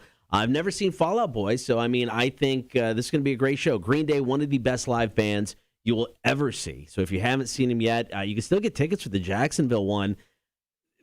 Kind of reasonable for what you're getting. I mean, it's like you can drop several $100s. I got under $100 each ticket, so not bad for the show you're getting. It's kind of, I would say, reasonable. So during an appearance on Good Morning America just yesterday, Rivers of Weezer stated that not only do they have one new album coming out in 2022, and they released two albums this year. They released an acoustic album, I think it was sometime in late January, and then they put out their Black album, their Van Weezer album. Rivers said, they have 4 new albums coming out in 2022. Now, they're all called seasons, and they're going to come out on the first day of each season. Look at that. So he said that spring is kind of like happy and chill. Then we move on through to dance rock, like the Strokes style album for the fall, and then sad acoustic Elliott Smith style for the winter. So, I mean, they have this already plotted out. He's wrote 4 new albums for Weezer that will all come out in 2022. Very cool stuff from Weezer. I mean, they've always been known to put out albums in bulk. I mean, I think they've already put out 15 albums, I think is what they're up to right at this point. So, I mean, they are definitely up to a ton. With next year, they'll have almost 20 albums released throughout their prolific career, which I think they really didn't kick off until 1994. So, I mean, they're doing really well. If you're in the band, do you eventually just look at Rivers and go, dude, chill out. I just need some me time. No, I mean, it's not like they're touring all the time. Right. But also, they like money, and if they can make money off it, why not? Let's do it. That is an excellent point. All right, coming up next, we're going to talk about some embarrassing items you have to buy from a store. And I've got a story about a guy who tried to sneakily purchase an embarrassing item, yet it didn't go well for him, and everybody realized what he was trying to do. Good stuff. That's coming up next. Cotter and Marshall Show, Rock 106.1. All right, Wanda, you asked a couple questions for Ask the 8 Ball here on the live stream. Let's go ahead and ask them. The first question Wanda asked, hashtag Ask the 8 Ball. Will we be discharged this weekend? Wanda's just in the hospital with her son. Let's see if they get discharged this weekend. Most likely. That'd be awesome. I like that. All right. That a lot. Let's ask another question here. This is the twofer for Wanda. She has another one. Hashtag Ask the 8 Ball. Will security be threatened on me again? Okay, Jesus, things must have got really weird there. It is decidedly so. All right, so things are going to get wild for you. Okay, Sandy actually has a great question. She goes, I love Kevin Nash. So, Marshall, can you please ask the 8 Ball if I will ever have his baby? That's a great question. So, will Sandy ever get it on with Kevin Nash and also have his child? You may rely on it. All right, Sandy. It looks like you got a weekend. I know you talked about going to Maryland this weekend, but looks like you're staying home. You got some business to take care of. So in movie theaters this weekend, M. Night Shyamalan has a new film called Old. You may have seen previews for it. It's about a family that goes to a beach with their very young children, and then suddenly everyone starts aging at a very drastic rate. Kind of like a creepy, I mean, it's like M. Night Shyamalan kind of horror-ish type of films. Now, the reviews on this are kind of So IGN gives it a 7 out of 10, which isn't bad. They say Old isn't M. Night Shyamalan's best work, but it is one that shows maturity, a movie that tackles universal and intense themes over twists and puzzles. So I still kind of liked it. I thought it kind of looked cool. My wife, when she saw the trailer, goes, that's the dumbest thing I've ever seen. Really? See, I don't remember hearing much about the movie, and then I just recently saw the trailer like a couple days ago, and I'm like, all right, that seems interesting. Yeah. I could be down to watch that. I don't know. Yeah, I thought the trailer looked all right. So one thing that kind of points itself out in the verdict portion of this IGN review, it says, strong performances from the entire cast managed to cover up what is quite possibly the worst and least rhythmatically believable dialogue of M. Night Shyamalan's career, excluding his dismal live-action Avatar, the last Airbender movie. So, damn. Okay. Kind of want to see it. I still kind of want to see it, but I'm waiting out. I'm going back to the movies next weekend. There is a film called The Green Knight that looks incredible. Okay. I don't know how to quite explain it. It's based on it's like a King Arthur styled piece. Yeah. Where it's like Knights of the Old Round Table. I think Free Guy. I think Free Guy will be the first movie I go back and see in the movie theater. I may just do it after, because the beauty of this is once school starts, I got all day because she's not going to get home until 5. Mm-hmm. I may just hit it up after work one day and go see a movie. I don't think she has too much desire to see that one. Here, I'm going to share the trailer for the Green Knight. Going to put it right there in the chat for everyone to check out. Sandy goes, my Maryland trip is canceled.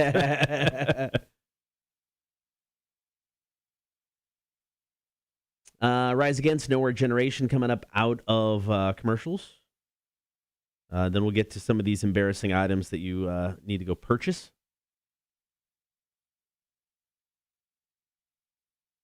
Morning, Stacey. Oh, yeah. Rhett says He-Man just dropped, or excuse me, Netflix just dropped a new He-Man cartoon series. It brings back my 80s nostalgia. It's funny because Kevin Smith, producer, actually, right? He's a producer, a writer, or Right. something on that series. He's been pumping it for a while. Also, Kevin Smith announced just earlier this week that Clerks 3 has been greenlit, and they start shooting like next week. I'm, skeptically optimistic about it. I love those characters, and I actually really did enjoy Clerks 2 minus the musical scene. I didn't even mind the musical scene. Did we go see that one together? I don't remember. I don't know, we might have. But it's like 15 years old. Clerks 2 now. Yeah. But I enjoyed Clerks 2. I mean, there were moments of it that I was like, okay, whatever. But I did enjoy it. And so I'm in on Clerks 3. I mean, I'm definitely in. Yeah. I don't know how you do it anymore. I think it's probably too much past. I would still like to see some sort of follow-up to Mallrats. I really like those characters. I mean, it's his most in the View Askew universe. It's his most movie. What's the word I'm looking for? Movie studio type of picture. His safest movie because he didn't. It was definitely done by you could definitely tell there was studio involvement. I would like to revisit those characters. Anything that gives him Jason Lee. I think Jason Lee is an underrated actor. I don't know what happened to the guy. He kind of dropped off after My Name is Earl. I think he made his money. He just went to go hang with his family. Okay. Jason Lee, I mean, he was a professional skateboarder. Yep. And then he got into acting. He obviously probably did pretty well with the My Name is Earl show. It ran for 3-4 seasons. And he did, the Alvin and the Chipmunk movies. Probably got some of that cash. That was probably good money. And he hasn't really done a whole lot since. I mean, he shows up at Kevin Smith's stuff because him and Kevin are probably good friends. And yeah, he hasn't done a whole lot, but he seems like a pretty frugal guy. He probably made a couple $1 million from doing My Name is Earl. I bet he's just kind of hanging on to that. Probably owns like a Starbucks somewhere or a KFC. Did you see? I think it was the one you tagged me into the post about Clerks 3, talking about the Randall character, what he's going to go through. So a few years ago, Kevin Smith had a heart attack and almost died. Yeah, massive heart attack. So they said it sounded like, at least what I understood from the post, it sounded like he's writing that into the script and Randall is going through that. That makes a lot of sense because Randall's such a dickhead. All right, got about 3 minutes. Clerks 3 takes place in a Parker's. That'd be awesome. It'd be interesting because at the end of Clerks 2, they purchased the Quick Stop. So I'm hoping it's more Quick Stop involved than movies involved. Yeah.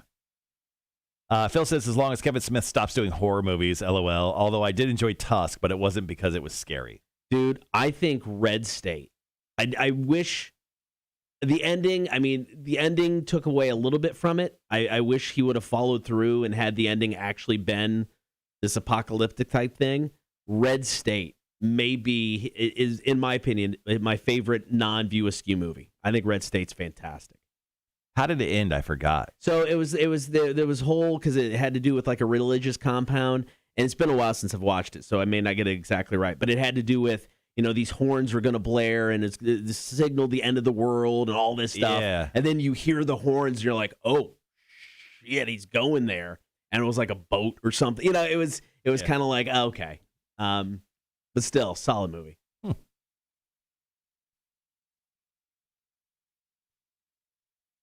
Ooh. All right, guys, we're diving into embarrassing items here in about 90 seconds. I found another kind of a breakdown of things people say they do not enjoy purchasing out in public for the most part.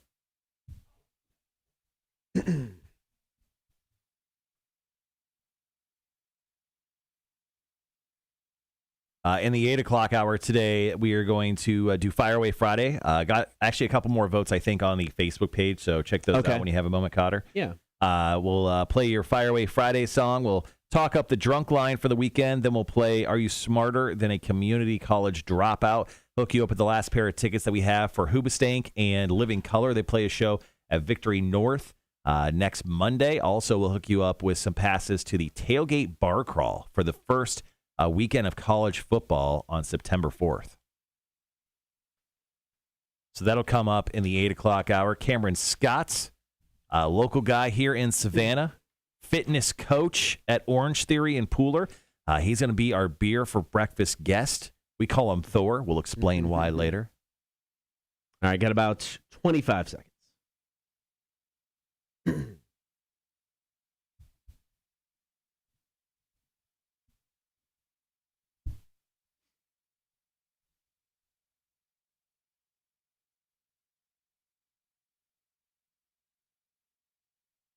All right, be right back.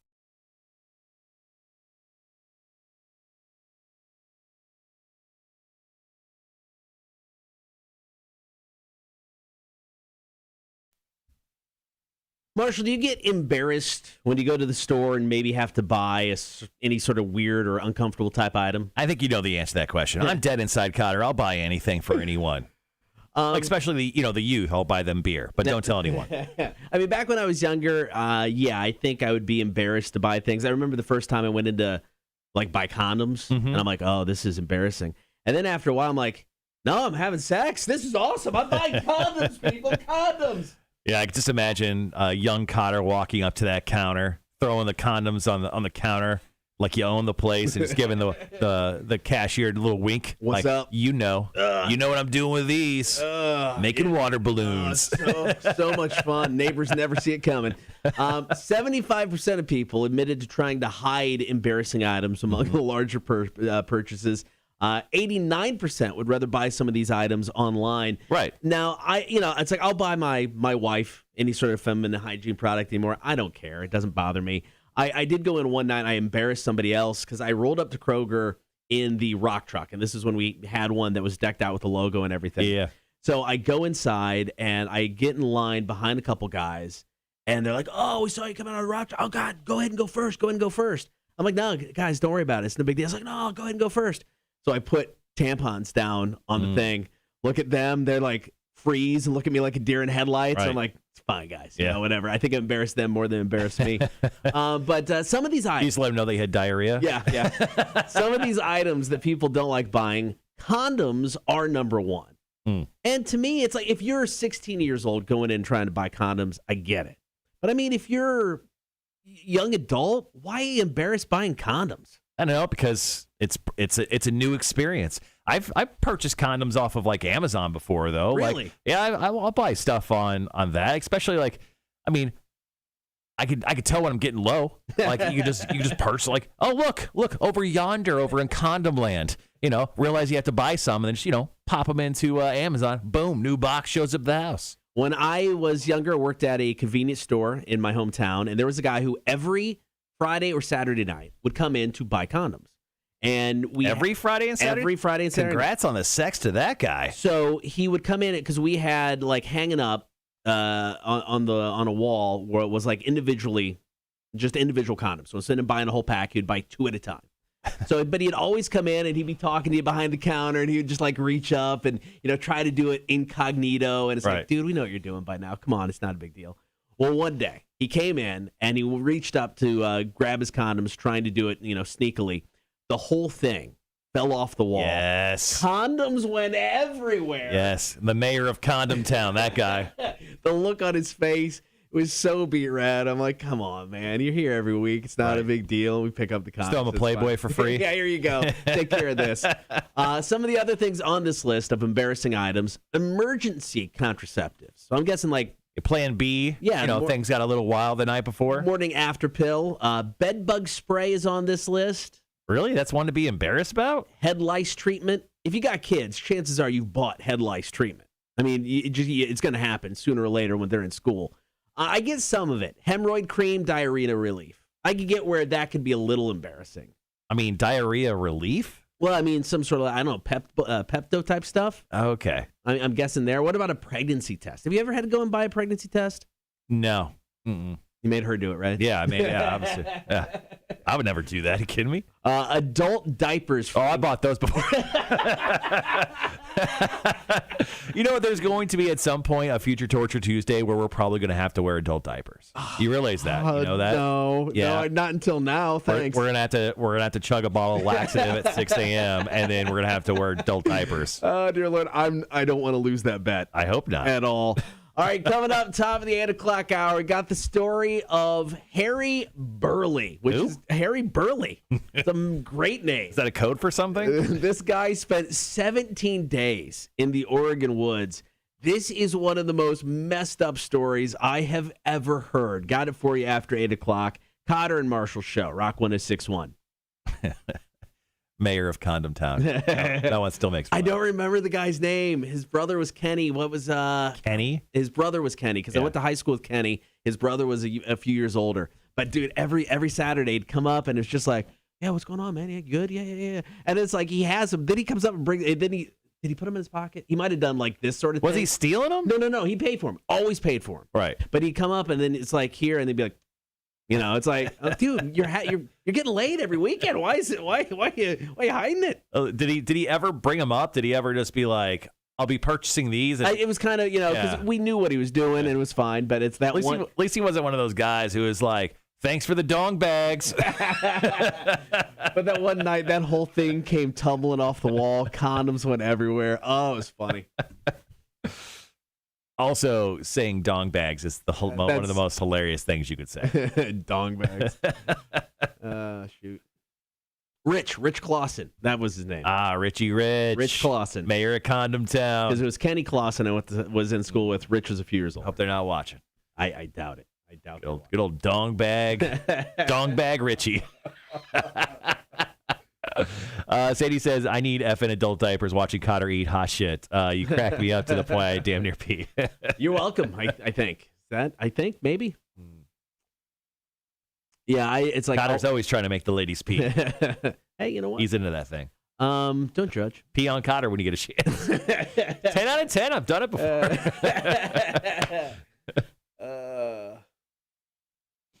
Yeah, up next, we're going to do a story about a dude who somehow survived 17 days in the woods alone. An older guy, too. Do we know how old he is? You know what? 50, I don't know. I think he's in his 50s, something to the effect of that. I don't remember. He definitely looked a little older. In the 8 o'clock hour, also, we'll do some Fire Away Friday. We'll play some trivia, and also atop the 9 o'clock hour, we'll have Cameron Scott in. So I don't know if he goes by Cam or not. I should ask him that. Probably ask. He's very intense, strong gentleman. Could probably beat the crap out of me if I call him the wrong thing. Let's see. Lindsay says, had to hop on the stream and say buying embarrassing stuff is infinitely less. So if you pair it with something weird, like condoms and a Christmas CD, you're really going to catch your go. What the hell? That's good. That's good.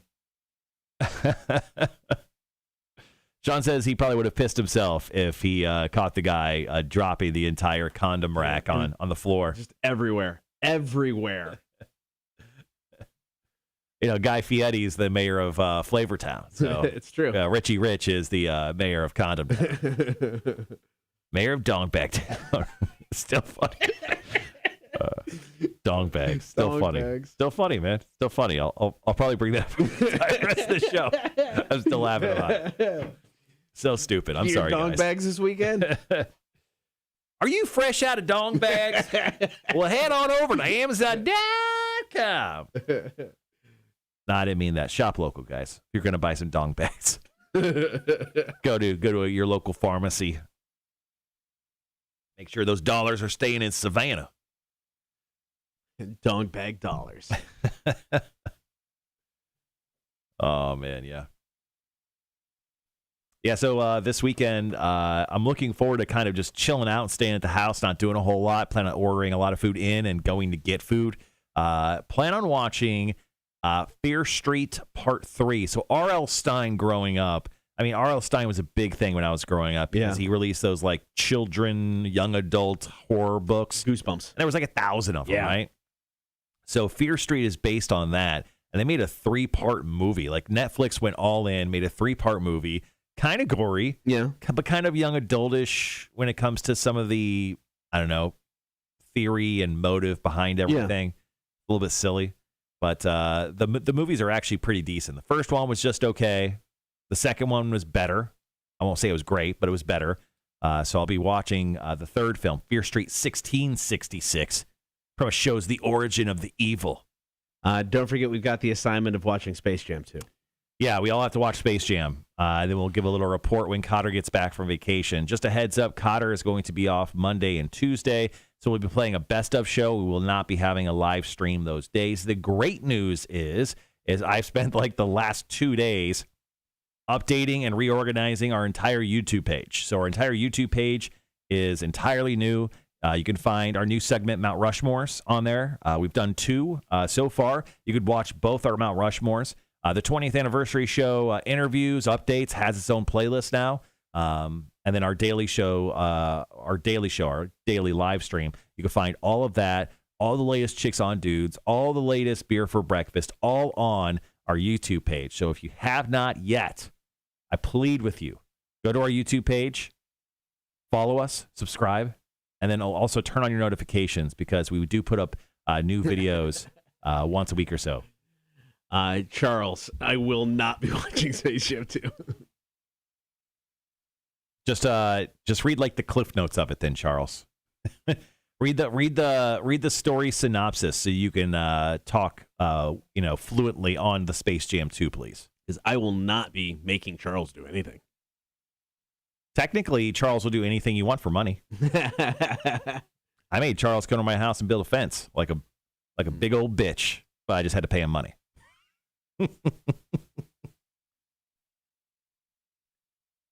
To be honest, he is a giant man, so I can call him a big old bitch. But once again, you can only call him a big old bitch if you give him money. I think his rate just went up for calling him a big old bitch. Nah, he likes it. He likes it when I talk dirty to him. Oh, look, there's my wife right there. Charles, thank you so much for my butterfly fence. It's perfect. There you go. How much time we got? 7 minutes. Perfect. I'm going to run and grab a drink. I'll be right back. Okay. This story about Harry Burley. This is just crazy. He made headlines in May. This is when it went down. And he's just now talking to the press. And this story came out about his 17 days in the woods out in Oregon. So crazy stuff. We'll get to that here in about 6 minutes.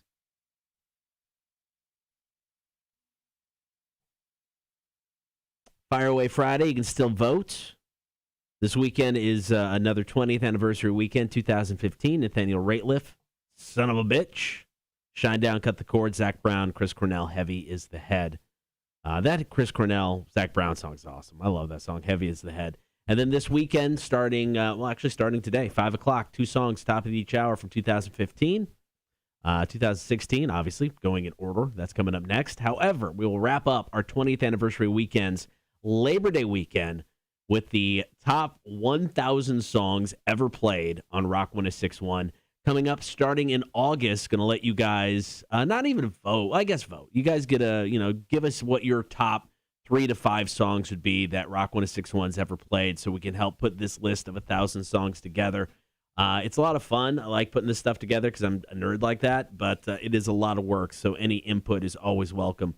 So once again, we'll be doing the top 1,000 songs Rock 106.1 has ever played. So not going to limit it to the past 20 years, just any song that's been played on the station within the past 20 years. So allow you guys to vote and help us pick out those lists coming up in August because I'll definitely need the help.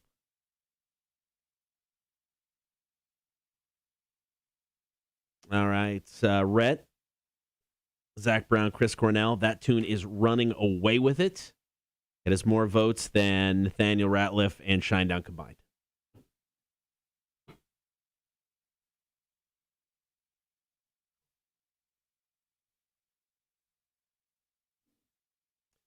All right, we got about 4 minutes left.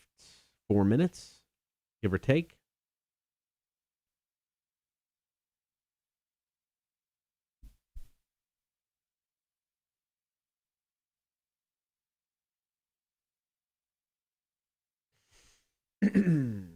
Show's flying by, man. Flying by. Figured to go really slow being the Friday. Friday before vacation.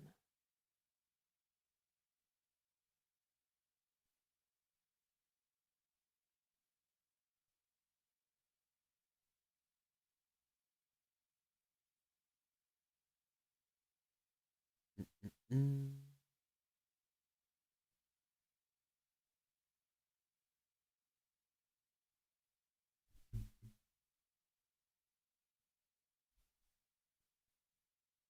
Oh, crap. You know what I forgot to do? I forgot to write trivia for you. Let me do that now. Okay.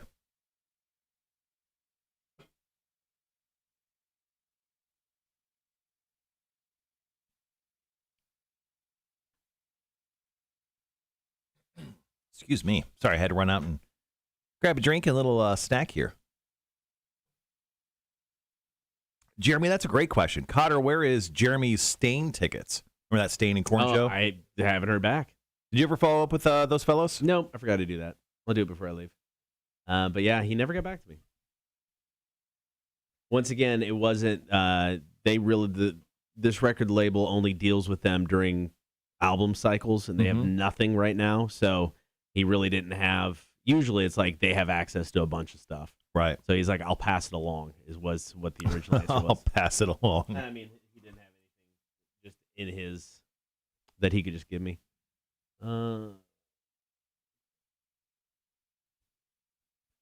Yeah, so new movies that are out this weekend include Old, which is the M. Night Shyamalan movie that we talked about just a little bit ago. That Snake Eyes G.I. Joe Origins film, I heard a couple people talk about that. They're actually excited to kind of check that out. Yep. That comes out this weekend too. And then I think Hotel Transylvania Transformania is in theaters this weekend as well. That's the one with Adam Sandler. Yeah, it's Adam Sandler is the Dracula character. Yeah. And it's all like Pixar CG kind of stuff. Those have done really well. I mean, obviously, if they're, I don't know what number they're on anymore. I think this is 3 or 4. Yeah. But if you need to get your kids out of the house and go see a movie, please go see that so I can watch, Old and The Green Knight next week without any of your crappy kids running around.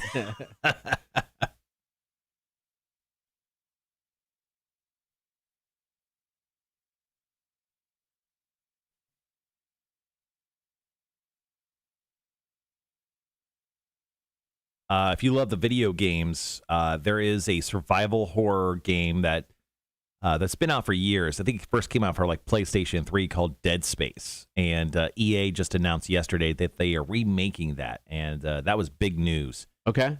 Coming out of an EA kind of spotlight on their video games that they're putting out. A lot of people are very excited about that. Also, the new Suicide Squad film, which comes out in 2 weeks. It's actually 2 weeks from today, August 5th.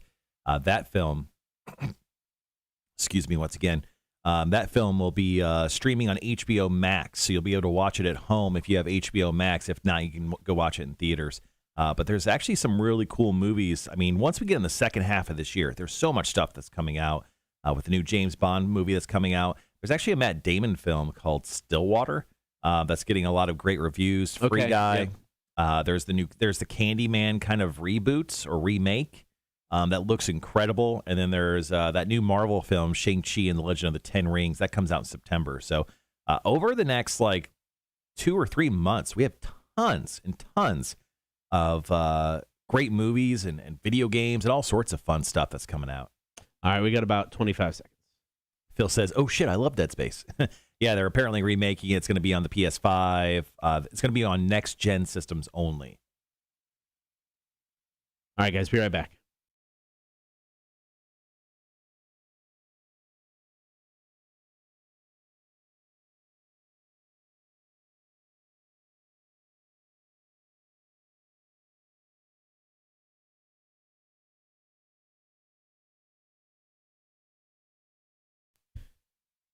Could you survive stranded in the woods for 17 days? Harry Burley did. Got his story coming up next. Don't forget, jump on the stream, Facebook, YouTube, and Twitch. Join the Horde. Like, follow, and subscribe while you're there.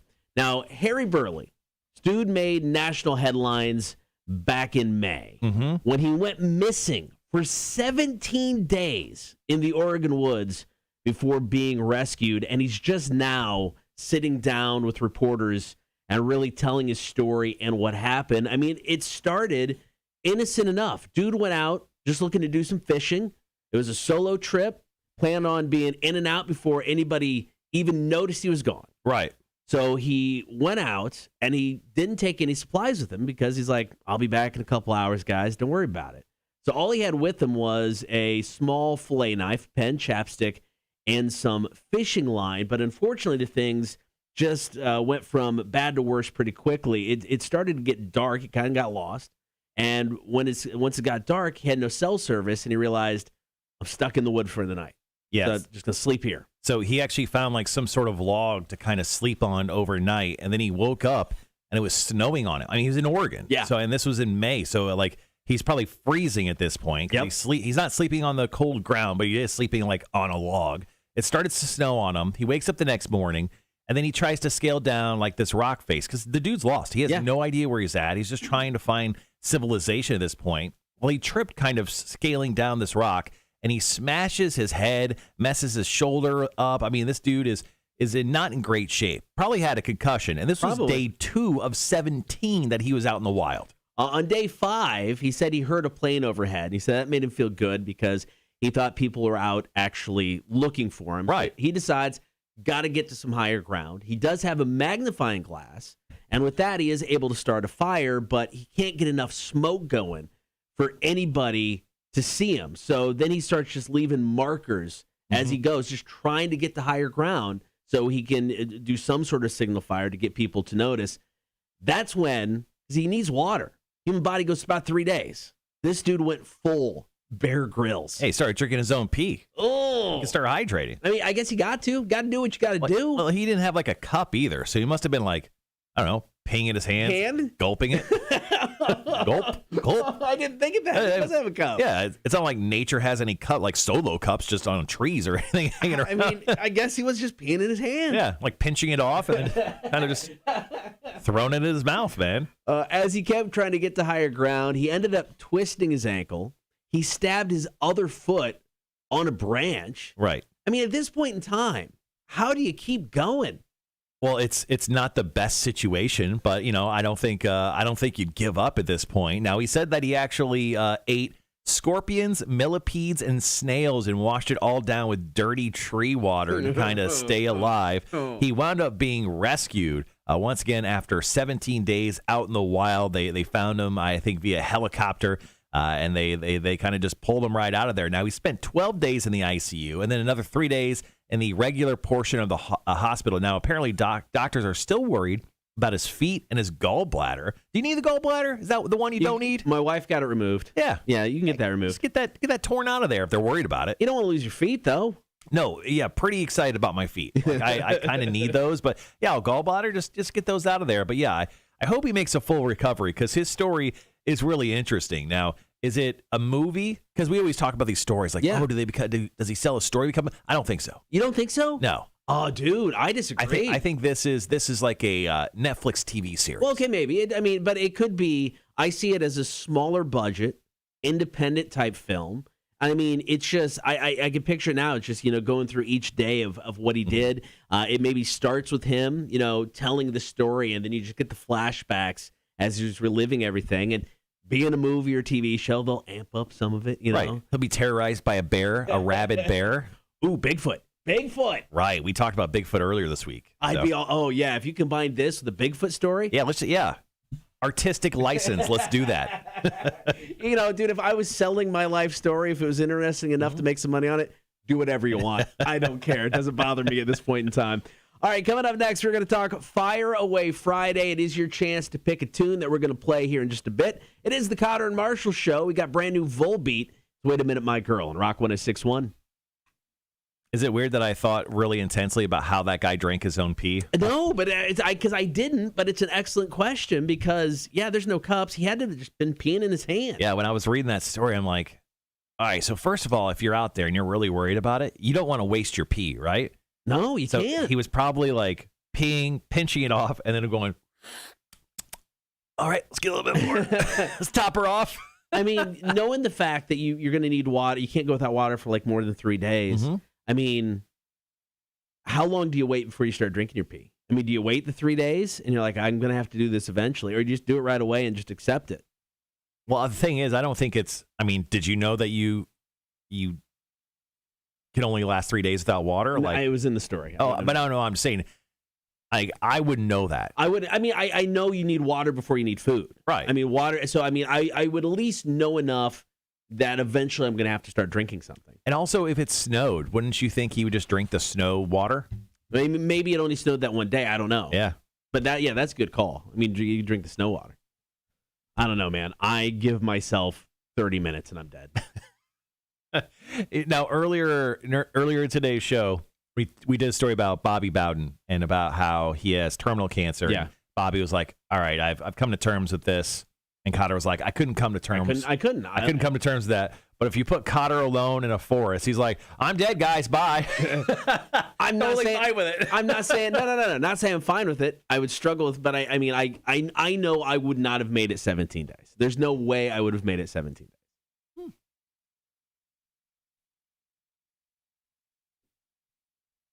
All right, got about 30 seconds. We're just doing Fire Away Friday here? Yeah. It's trivia. We've got about 5 minutes. We're under 5 minutes. We'll be good. Also, it said he was out fishing, so did he just not fish? I guess not. Went full Gollum on a fish. He had a small fillet knife. He could have ripped the skin off and ate raw fish. All right, guys, be right back.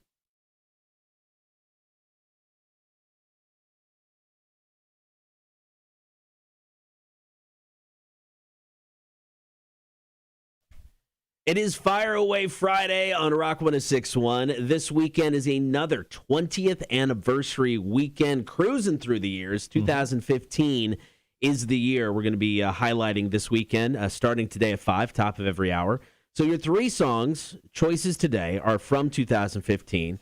Nathaniel Rateliff, S.O.B., Shine Down, Cut the Cord, or Zach Brown and Chris Cornell, Heavy is the Head. Now, currently there's a heavy favorite, which is that last one. But, I mean, that could change all within a few moments. If you guys want to text in a vote for any one of those songs, you can do so very easily, 1-800-394-1061. You can also vote if you're watching the live stream on any one of those 3 songs. Just drop it into the comments. So we've got the top vote getter, your choice, coming up here in just a few minutes. Nathaniel Rateliff, Son of a Bitch. We've got Shine Down, Cut the Cord, or Zach Brown and Chris Cornell, Heavy is the Head. Cotter and Marshall Show, Rock 106.1. I love Sean's comment, and of course I read it just before we went on the air. That's why I was laughing. He goes, do we think this guy really needed a cup? I mean, we are kind of fountains. Yeah. All right, I need to go print out trivia. Sure thing, man. I'll be right back. You actually think you're going to be the one hosting trivia today? I got a feeling you're going to get taken on. Rhett says, Bobby Bones, DJ Guy, did a Barrel Grill show. If he can do it, you could do it. I think Cotter could. He could probably do it. We're both dumb enough to say yes to that type of situation. And as long as Cotter had a guide with him, he could probably live long enough to get through the entire process. He wouldn't like it. He'd cry the entire way, but he could do it.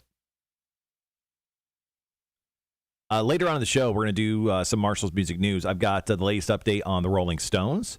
Also going to talk about Eric Clapton, doing some old school music news today. And then our final story will be about Volbeat, talking about their new album, how it came about, and how it came about so quickly. Yeah, this weekend, super excited. Obviously, the Savannah Mega Comic-Con going to be broadcasting live there tomorrow. Tickets to get in, $20 for Saturday, $15 for Sunday. You could buy a weekend pass for just $30 if you want to go both Saturday and Sunday. I think doors open up somewhere around 10 o'clock tomorrow. Now, the guest list for the show is pretty cool. I mean, they have, if you love old school wrestling, you're going to love this. Kevin Nash, Scott Steiner, Arn Anderson, Sergeant Slaughter, all those wrestlers are going to be there. They've got the dude who played Kyle Reese from the very first Terminator film, the dude who like impregnates and makes, the whole second movie. Kid. Anyway, that guy's going to be there. You got the guy who played Atreyu in the Neverending Story films. He's going to be there. He's got like a Q&A on Sunday, which is kind of cool. So it's happening this weekend. It's the Savannah Mega Comic-Con.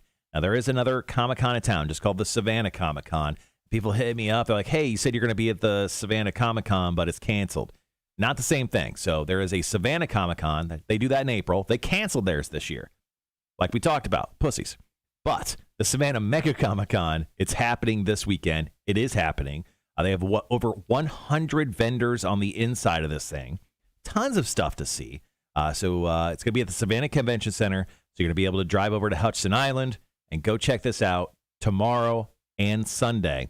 Once again, you can go to SavannahMegaCC.com for information. You can buy your tickets at the door, or you can buy them via the website as well. So once again, Savannah Mega Comic-Con happening this weekend. Super excited. I'll be there tomorrow broadcasting live from 11 until 1.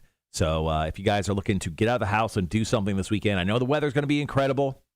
I know you're probably going to want to hit up a pool or the beach or whatever, but one of those days, Saturday or Sunday, make your way to the Savannah Mega Comic-Con.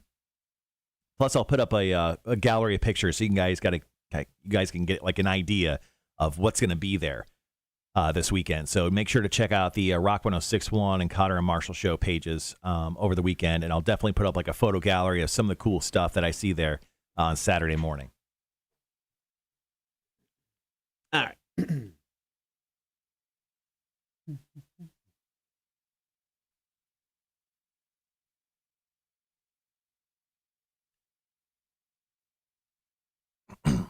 me.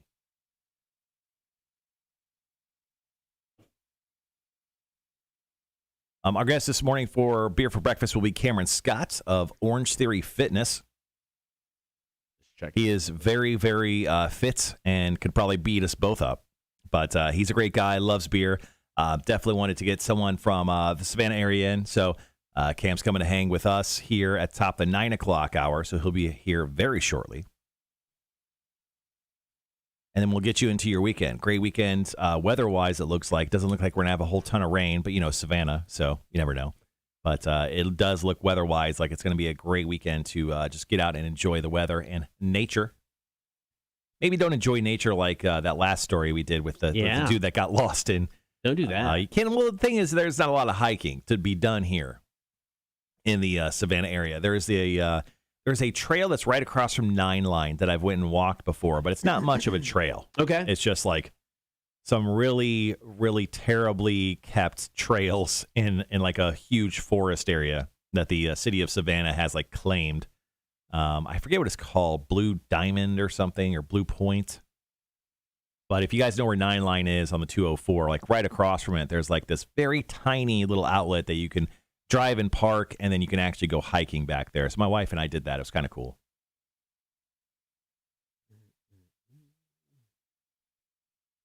Sounds good, Phil?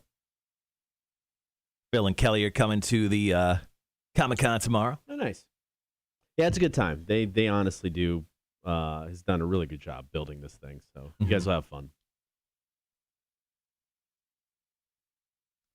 And honestly, for a con, it's super cheap to get in.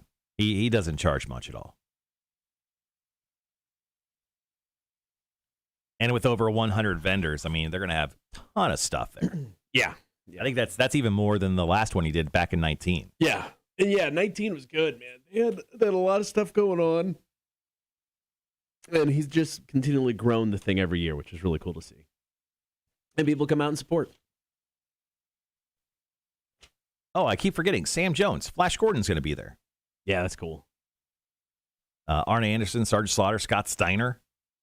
That will be interesting. I hear he's not always the most personable guy. Scott Steiner? Yeah.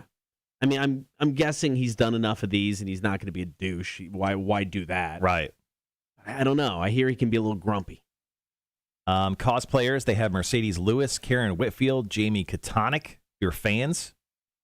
When it comes to artists and everything, they've got guys who worked for Marvel and DC Image. They have Chad Bowers, Jason Flowers, Andy Smith, Greg Bo Watson, Corey Rock Bottom Davis.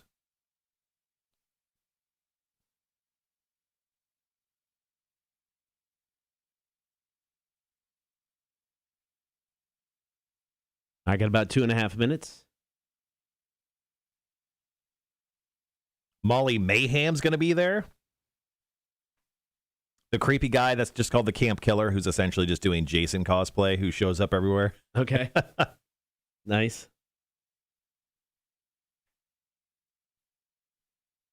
All right. Any other votes popping up? I mean, I take a miracle at this point. No, I think we kind of eclipsed all the votes there. Okay. Sandy, have a great day. In case anyone needs some diamonds, make sure to hit up Sandy over at IDC. She's going to work now, but she's got a little vacation this week too. So good luck on your travels.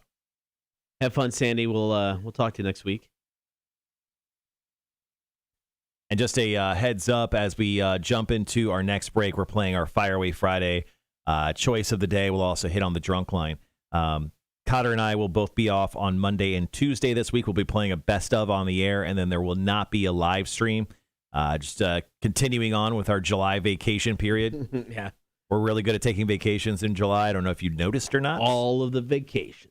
It's actually kind of started in late June, but we're really great at taking vacations. So I still got like 11 days, so I got a ton. Yeah. I took a week off earlier in the year to go to Austin with my kid for the tour of the school. So I still got 11 days. Yeah, I got about the same, I think, left. Yeah. And, I went in and looked. Like, I have, like, I don't know how, but, like, the sick days DBC gives us, like. I got so many. I've got so many. Like, I can't get sick enough. I know. Getting sick now, I mean, calling in for a sick day is much harder now doing the morning thing. Right. It was super easy in the afternoon. I talked to my wife just last night, and I go, be a real shame if I slept in today. Neither of us have missed a show, or at least the beginning of a show yet. Yeah. So I'm waiting for that moment. It'll happen eventually. Yeah. I got about 30 seconds.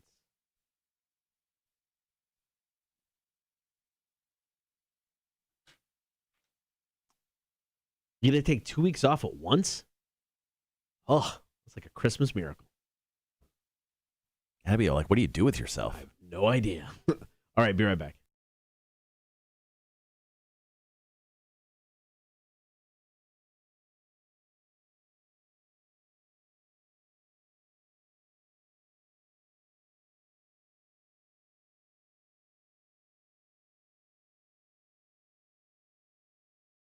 Want to remind everybody, as you're out enjoying the weekend, it should be a great weekend weather-wise outside. It looks awesome, man.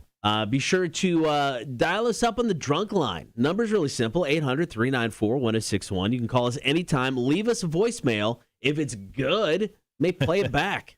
Yeah, so it may ring like, I don't know, 5 to 10 times. Don't worry. Wait out the rings. Be patient, and I know it's going to be hard because you're going to be drinking a little bit, but be patient, and then leave an epic voicemail for us. Tell us what you think of the Cotter and Marsh Show.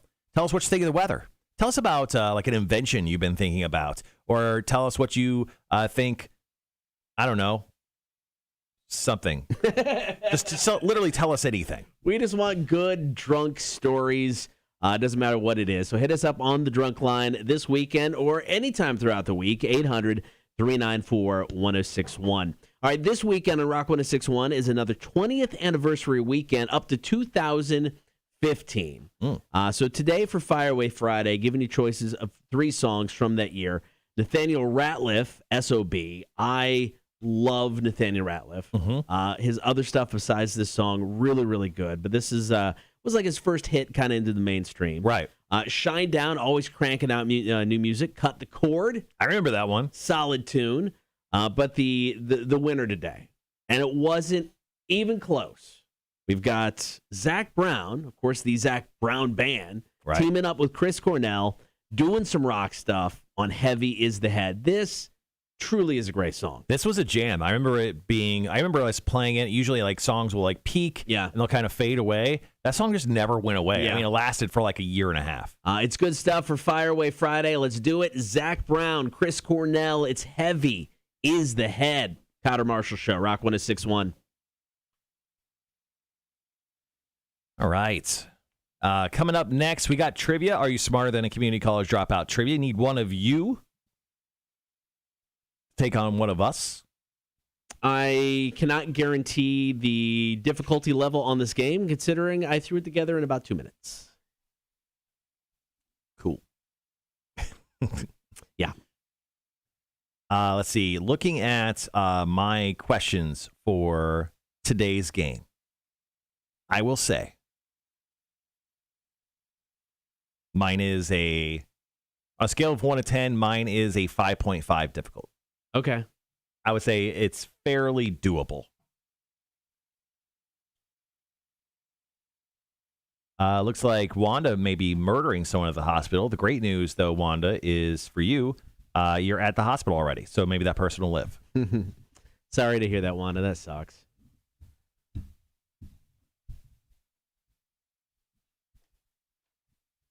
Once again, we got our buddy Cameron Scott's coming in for Beer for Breakfast today. Cameron, well-known fitness instructor for Orange Theory. I actually had quite a few friends that have worked with him in the past. Okay. Friends Chip and Amelia, they've actually worked out with him and done a lot of cool stuff. So he's going to be coming in for Beer for Breakfast today. It's kind of cool to just sit down and talk to a normal, regular person instead of like a rock star or like, these beer heads that we've had come in. It's kind of cool just to get a guy who just loves beer in general and wants to come in and chat it up for a bit. So I'm excited to have Cameron Scott in from Orange Theory to drink beers with us. Like I said earlier, I'm bringing him choices. Being a fitness guy, I've got what sounds like a healthy beer choice. I'm guessing it's not, but it's like banana strawberry.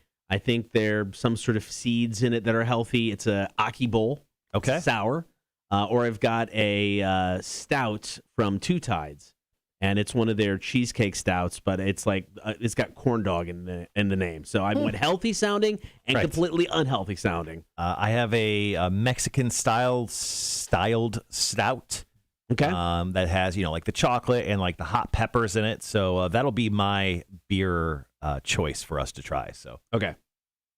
Maybe he'll choose the sour and the stout. I don't know. Maybe he's a big stout guy. Maybe he's not. I don't know. I didn't even ask him what kind of beer he liked. I just said, show up, drink beer with us. So be a tough day for him. Yeah, rough. Making it rough. All right, we got about a minute left. Going to solicit for some trivia. And I am set to go. We're a little bit early, so aren't we? Just a hair, which isn't bad because with trivia at all, we usually end up running late, so.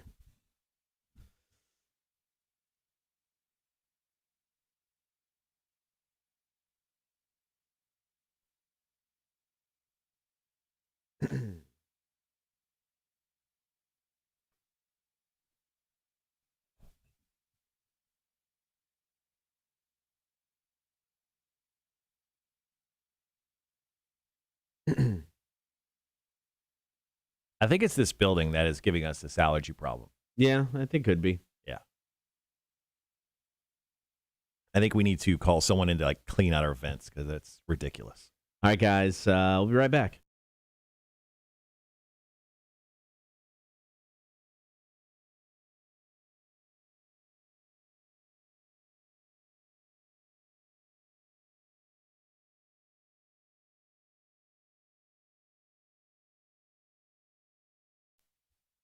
Are you smarter than a community college dropout? Brought to you by the Savannah Bar Crawl. Now, something happened over the last 2 days, Marshall, with Are You Smarter that hasn't happened yet. Back-to-back ties. That's right. You tied 2-2, and then I was taken on yesterday. I tied 6-6, so never happened before in community college dropout trivia history. I think we need to redeem ourselves. So no matter who is challenged today, you or myself, I think we need to win. And we need to win big. Well, the good news is for whoever takes us on, whichever listener calls us up right now, 1-800-394-1061. They win stuff no matter what happens. Whether they win, lose, or tie with us, they'll get a pair of tickets to go check out Hoobstank and Living Colour over at Victory North Savannah this coming Monday. Yeah. Also, they'll get a pair of passes into the Savannah Bar Crawl, Tailgate Bar Crawl, which is happening the first weekend of college football. And guys, we're within 6 weeks of football being back. Very exciting. That goes down September 4th, downtown Savannah. So you get a pair of passes to each one of those events. Are you smarter than a community college dropout? It is time to find out. Thank you to the Savannah Bar Crawl for sponsoring. But all you got to do is give us a call. Take one of us on. 800-394-1061. It is the Cotter and Marshall Show. Rock 1061.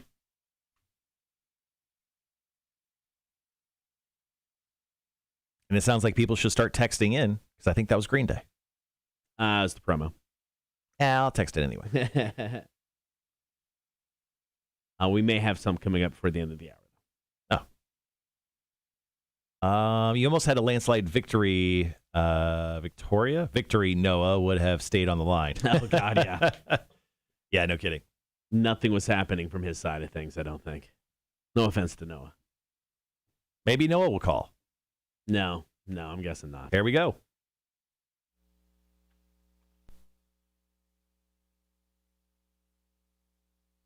Rock 1061, who's this?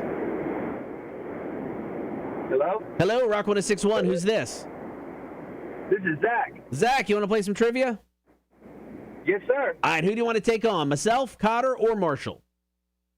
Let me do you. All right, fair enough. That's the first time he's ever heard that. Do me. No, seriously, good luck. All right, Zach, here's the deal, man. 7 questions, 60 seconds. If you don't know the answer to one of these questions, just say pass. We'll come back to it. If we have enough time, your time will begin after I ask the first question. Are you ready? Yes. All right, here we go. Question number 1. Which river carved the Grand Canyon? The Colorado. That is correct. Question number 2. What is multiple choice, just so you know. Question number 2, what was the 2-word subtitle for the 4th Mission Impossible movie in the Tom Cruise series? Is it Rogue Nation or Ghost Protocol? Ghost Protocol. That is correct. Question number 3, what is the name of the White Stripes drummer? Ooh, I don't know that one. Question number 4, what actor is known as the Fonz? Looking for the actor's first and last name. Oh, I don't know it. Question number 5, what bird gets its pink color from the algae and shrimp it eats? Flamingos. That is correct. Question number 6, in which U.S. state did the Wright brothers complete the first flight? North Carolina. That is correct. Question number 7, the majority of Yellowstone National Park is located in which U.S. state? Multiple choice. Is it Wyoming or Montana? Let's do Montana. That is incorrect, and your time is eclipsed right there. All right, Cotter, go ahead and take your headphones off, Cotter. All right, man, let's see. Zach got 4 out of 7 correct today, so he definitely put up a good challenge. Hopefully, All right. Hopefully you could do well. Zach, we're just going to put you on hold for a quick second. All right, Cotter, you know the rules. Let me go ahead and, shut my timer off because I should have done that. All right. Are you ready, Cotter? Let's do it. Here we go. Question number 1, which river carved the Grand Canyon? Rio Grande?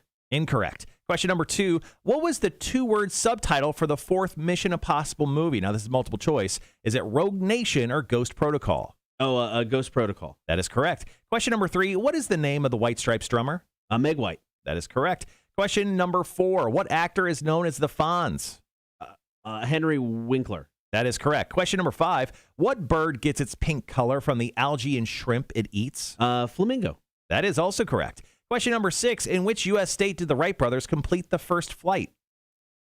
North Carolina? That is correct. Question number 7, the majority of Yellowstone National Park is located in which U.S. states? Multiple choice. Is it Wyoming or Montana?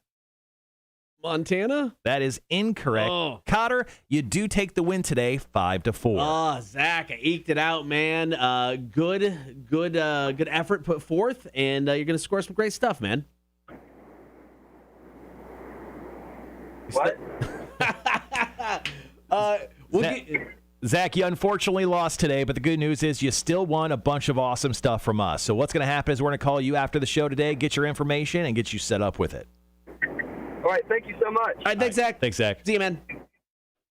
All right, Kyle, let's go ahead and go over the correct answers for Are You Smarter Than a Community College Dropout Trivia, brought to you by our good friends at Savannah Bar Crawl. Question number 1, which river carved the Grand Canyon? That will be the Colorado. Yep. Question number 2, what was the 2-word subtitle for the 4th Mission Impossible movie? That is Ghost Protocol. Question number 3, what is the name of the White Stripes drummer? Meg White is her name. Question number 4, what actor is known as the Fonz? That's Henry Winkler. Question 5, what bird gets its pink color from the algae and shrimp it eats? That's a flamingo. Question number 6, in which U.S. state did the Wright brothers complete the first flight? North Carolina is your answer. And question 7, the majority of Yellowstone National Park is located in Wyoming. All right, Are You Smarter Than a Community College Dropout? Brought to you by the Savannah Bar Crawl. We'll back with it next week. Your chance to win, Cotter and Marshall Show, Rock 1061. All right, guys, we'll be right back with audio.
All right, guys, back on the live stream. Thanks for hanging out with us there.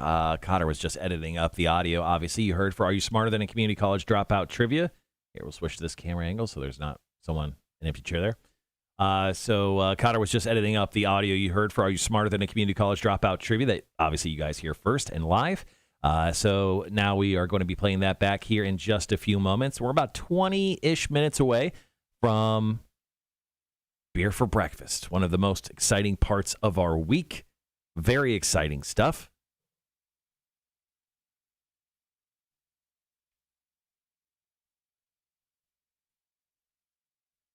So I'm reading this report right now where Florida, of all places, as you know, is kind of screwing over the rest of us. So there are 3 states that are seeing about 40% of the country's new COVID-19 cases. You guessed it, Florida is one of them. Texas is the other, and Missouri is the third. So these are the 3 states that are essentially bringing in half the new COVID cases. So it's a great time not to travel to Florida. I guess we shouldn't tell Cotter that as he's going, I don't know, in about an hour.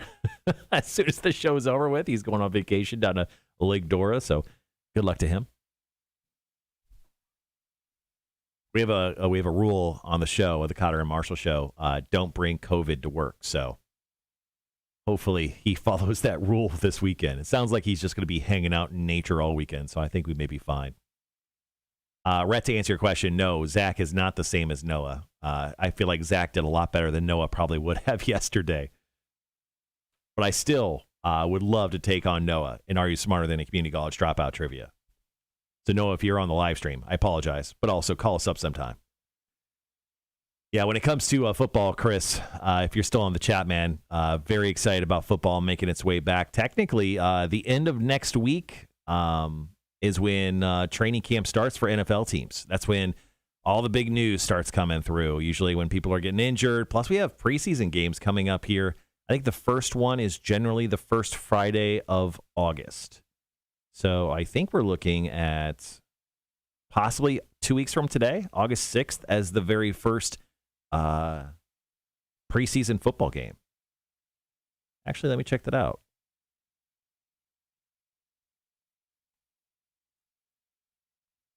Yeah, actually, it's Thursday, August 5th.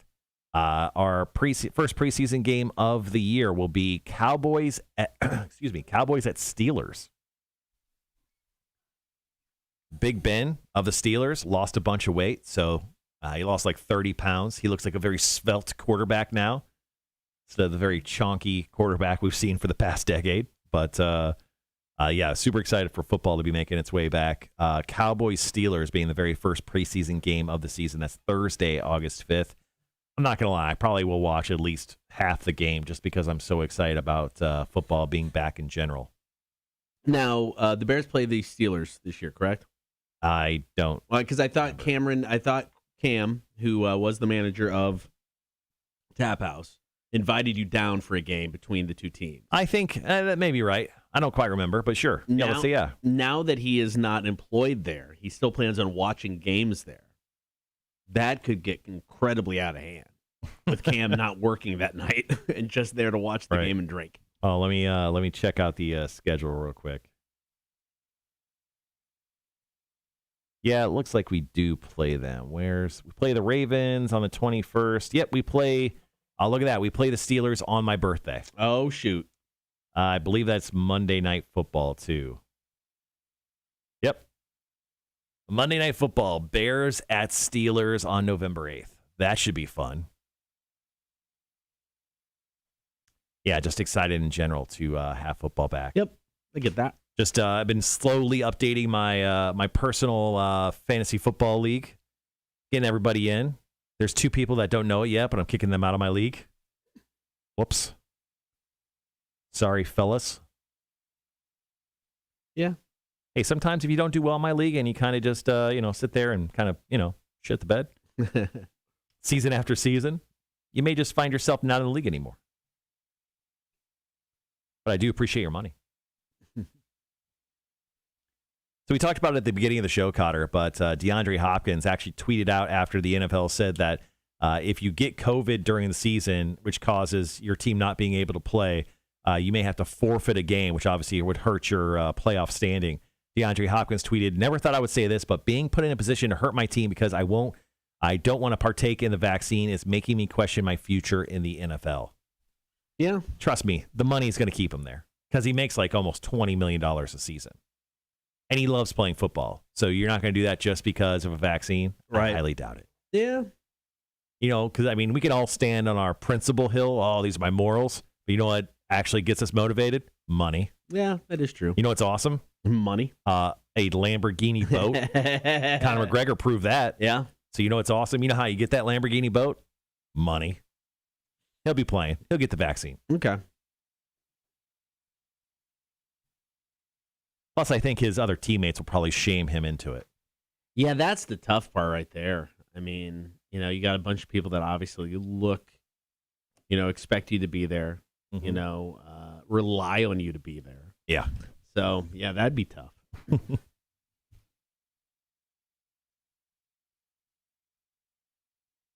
So I brought up there was a story.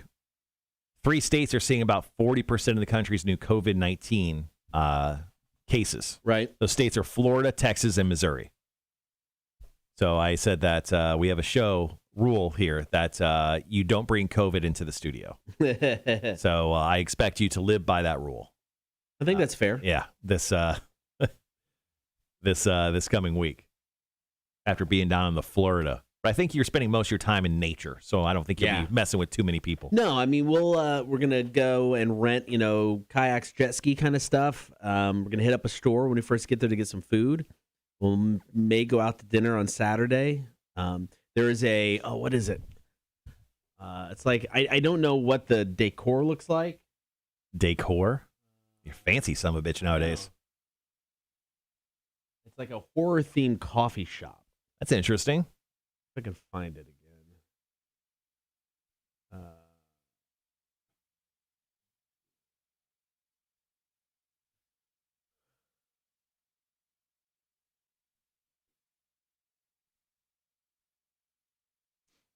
Yeah, it's the coffee shop of horrors.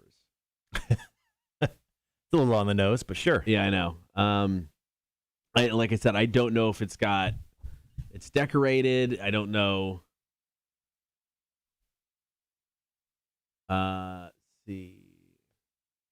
So butterscotch toffee. Oh, so this is. I was wondering, is this theirs? Oh, it's they sell their own coffee. So they've got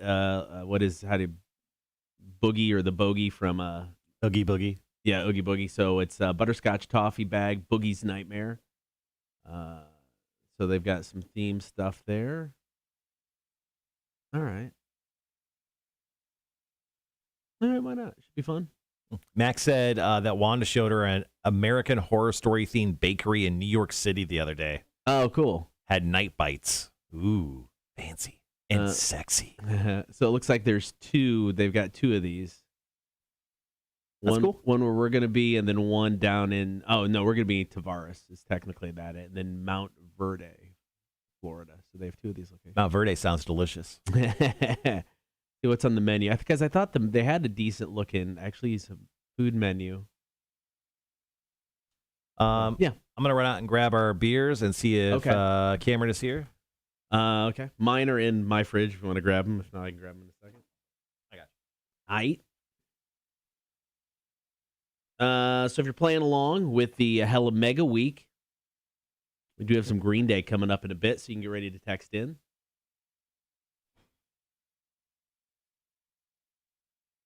Wow. Train Spotting premiered 25 years ago. Feels so old.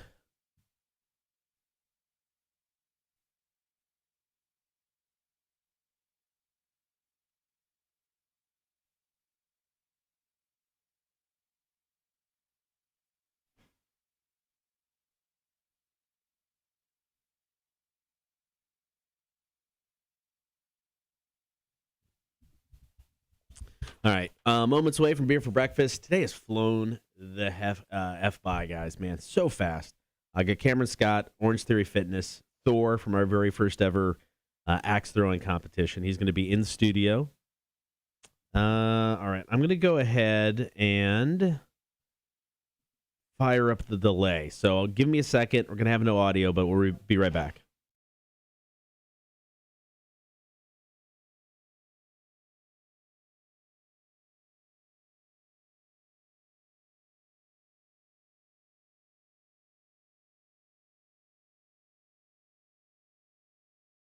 All right, guys. I think we're back. Back on the stream. Got the delay firing up just in case. You never know. Have a few beers in us. Things could happen. Things could get weird. So I think we're set. There we go. All right. Delay is fired up.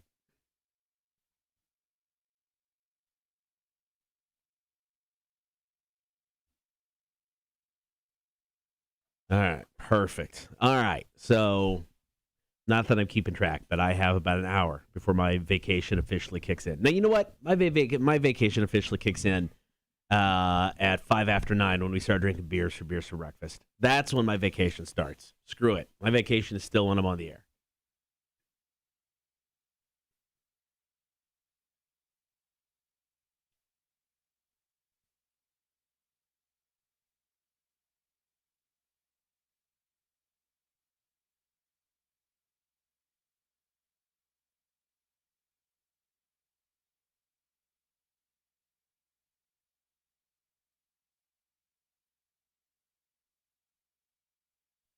All right, Marshall's Music News going to come up to wrap up the show today. Depending on how Beer for Breakfast goes, we'll have 2 to 3 stories. Who knows? Sometimes it's just a free-for-all once we get in here and start drinking some beers, and it goes from a 2-segment bit to a 4-segment bit. It's happened. I'm not sure if today will be another day like that. It's possible.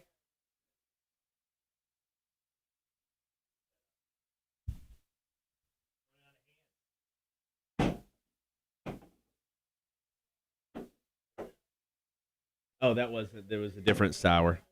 Oh, there was? Yeah. Of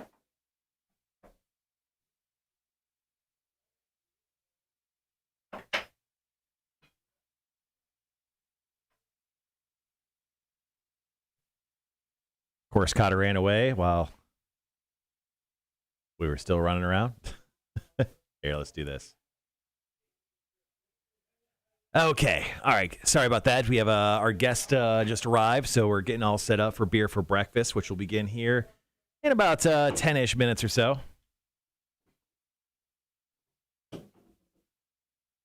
So since Cameron's fitness guy brought 2 options, the healthiest sounding beer I've ever had, double strawberry banana breakfast Aki bowl, sour ale with Aki strawberries. I think it's Aki. I don't know. ACAI? Akai. Akai? I don't know. I don't need healthy. Banana, milk sugar, coconut, vanilla, and chia seeds. And then we've got, hey, cowboy, you're going to finish that corn dog. Deep fried peanut butter cup cheesecake imperial stout. Interesting. So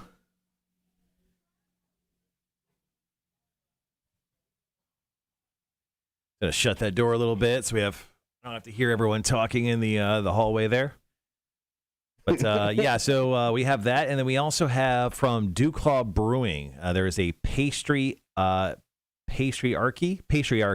It's a Mexican hot chocolate brown ale. So it's not a stout; it's actually a brown ale. Coming in at 7% alcohol. This has got it's a brown ale brewed with cane sugar, lactose, cacao nibs, cinnamon, and cocoa powder. But apparently it has a bit of a bite to it. So that's what I was told. We'll see. So I have not had this Westbrook sour beer because it's one that's got bananas in it. We went to Westbrook a little bit ago, and my wife bought this and really liked it. So this was her beer, so I swiped it. Nice.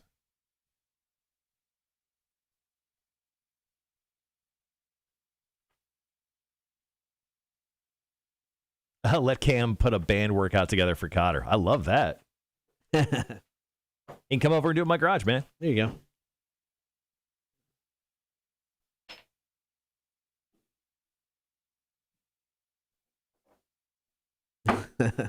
Mac. Ooh, a sour. All right, so we'll bring our guest in here in about 5 minutes or so. Once again, I'm going to be out broadcasting live at the Savannah Mega Comic-Con this weekend, Saturday from 11 until 1. So come on out and hang with me tomorrow. If not, at least come check out the Comic-Con at some point over the weekend. It's both Saturday and Sunday. It's $20 for Saturday, $15 for Sunday for adults. You get a weekend pass for $30. Kids under 6, I believe. Yeah, under 6 are free, and then kids 6 to 12 are, I don't know, 10-ish bucks. So yeah. You can go to Savannah Mega Comic Con or SavannahMegaCC.com to get all the information. The link to buy the tickets is there. You can also just buy tickets at the door. They don't sell out. Trust me. They let everyone in to the Savannah Mega Comic Con. Well, I mean, now too with the space they're using, they've got so much space in that convention center. Yeah, tons of wrestlers are going to be on site, including Kevin Nash, Sergeant Slaughter, Arn Anderson, Scott Steiner. They got some BMX guys. They got some professional wrestling from CEW that's going to take place. Noah Hathaway, the kid who played Atreyu, who's now a man, who played Atreyu, is going to be there over the weekend doing some panel stuff. Flash Gordon's going to be there. Michael Biehn, who played Kyle Reese from the original Terminator film. He was also in The Abyss. What else was he in? Tombstone, The Mandalorian he was in as well. Great guy, great actor. He's going to be there. Savannah Mega Comic Con this weekend. Not the Savannah Comic Con, Savannah Mega, because it's gigantic con.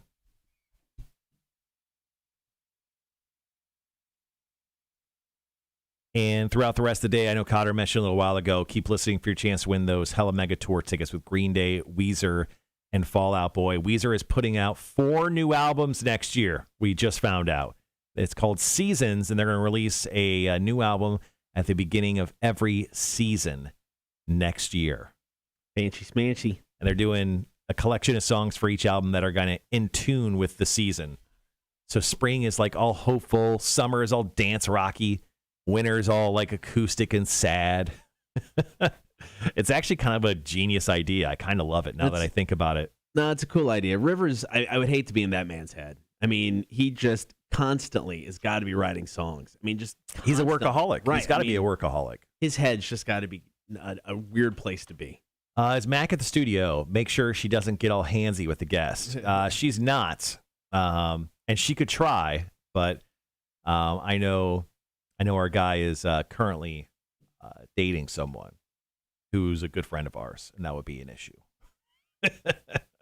But I'd love to see what would come of it. So let's roll the dice. Let's effing go. Let's do this. Let's go, Mac. Get in here. Come get handsy.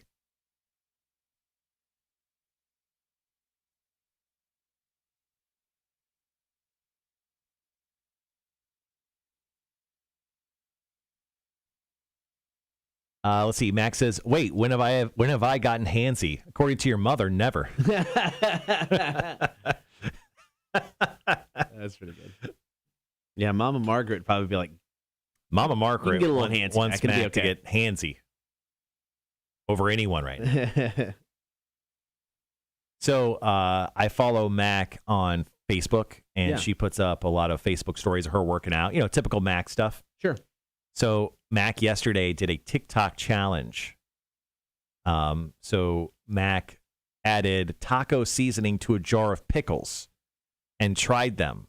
And she said they were delicious. I bet that'd be good. I'd be down for that. She let them marinate for half an hour. Yeah. And then she did that. I'd be okay with that. I'm gonna go grab Cameron, and then we'll jump into it. Sounds good. We've got about 5-ish minutes before we hop on the air for beer for breakfast. Oof.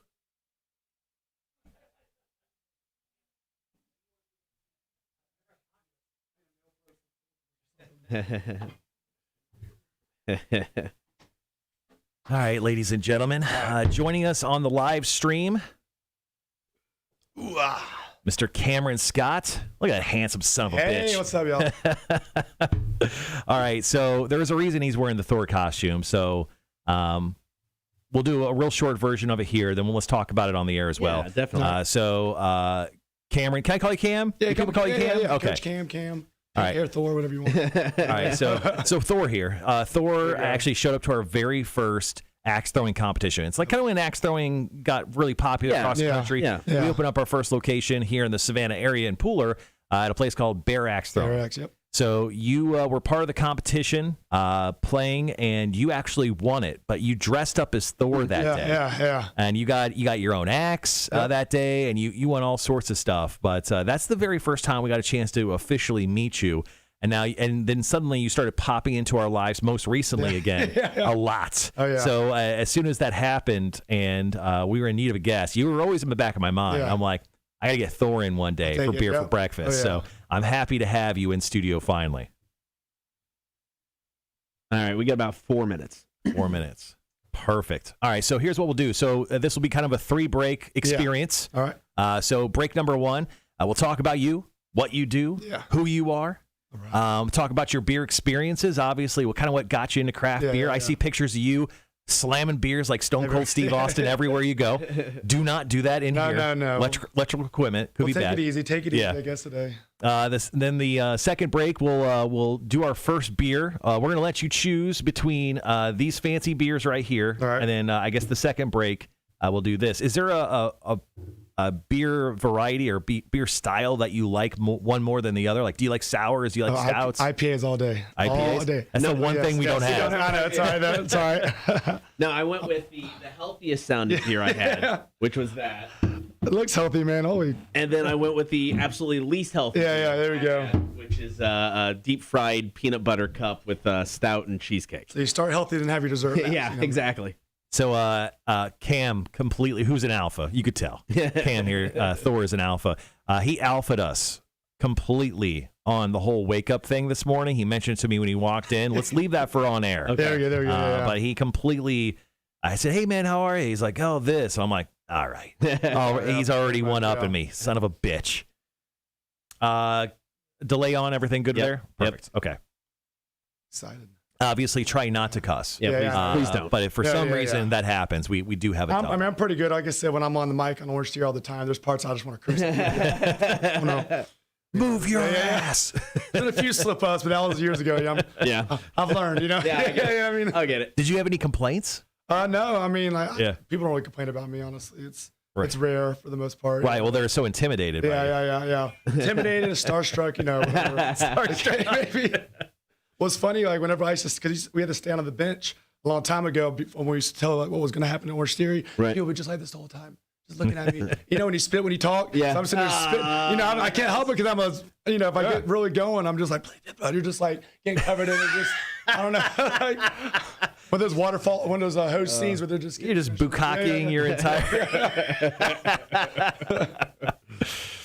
Oh, wow. Well, that's incredible. So I'm glad you have a good audience. Yeah.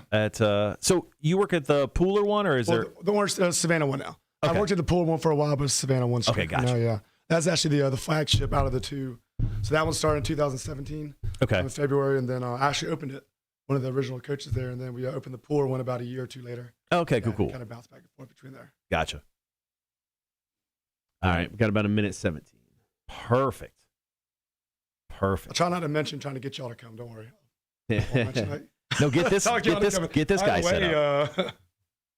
Get this guy set up over here.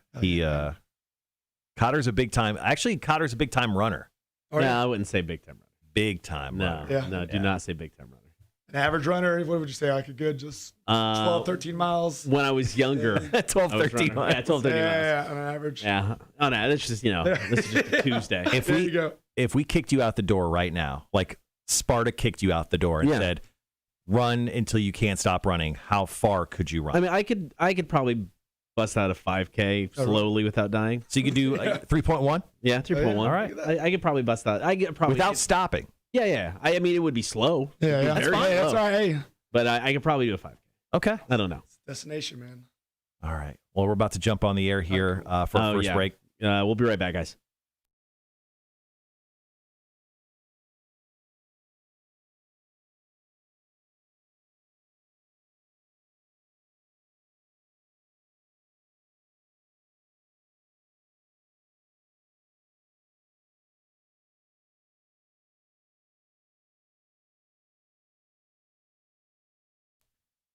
Good morning. Thank you for hanging out on air and on the stream. We're going to dive right into some beer for breakfast, brought to you by Coach's Corner in Thunderbolt. Great live music in the Soundgarden this weekend. Drucker is playing tonight. Chicago Authority, the premier Chicago tribute band, is going to be playing the Soundgarden tomorrow. Get more details at coaches.net. And Marshall, since I was saying earlier, my vacation starts as soon as we're done. Right. But no, we're drinking beer. My vacation starts right now. Well, that's great news because now. we have a gentleman that is pure positivity. So he's going to kick off your weekend, right? I'd like to welcome everyone to the live stream and obviously on air to our special guest in studio, Cameron Scott, a.k.a. Thor, the God of Thunder. Hey, guys. What's going on, everybody? All right. Good morning. Loving it. Yes, thank you for inviting me over here. All right, so we first met Cam years ago when he did our first axe throwing event out of Bear Axe Throwing.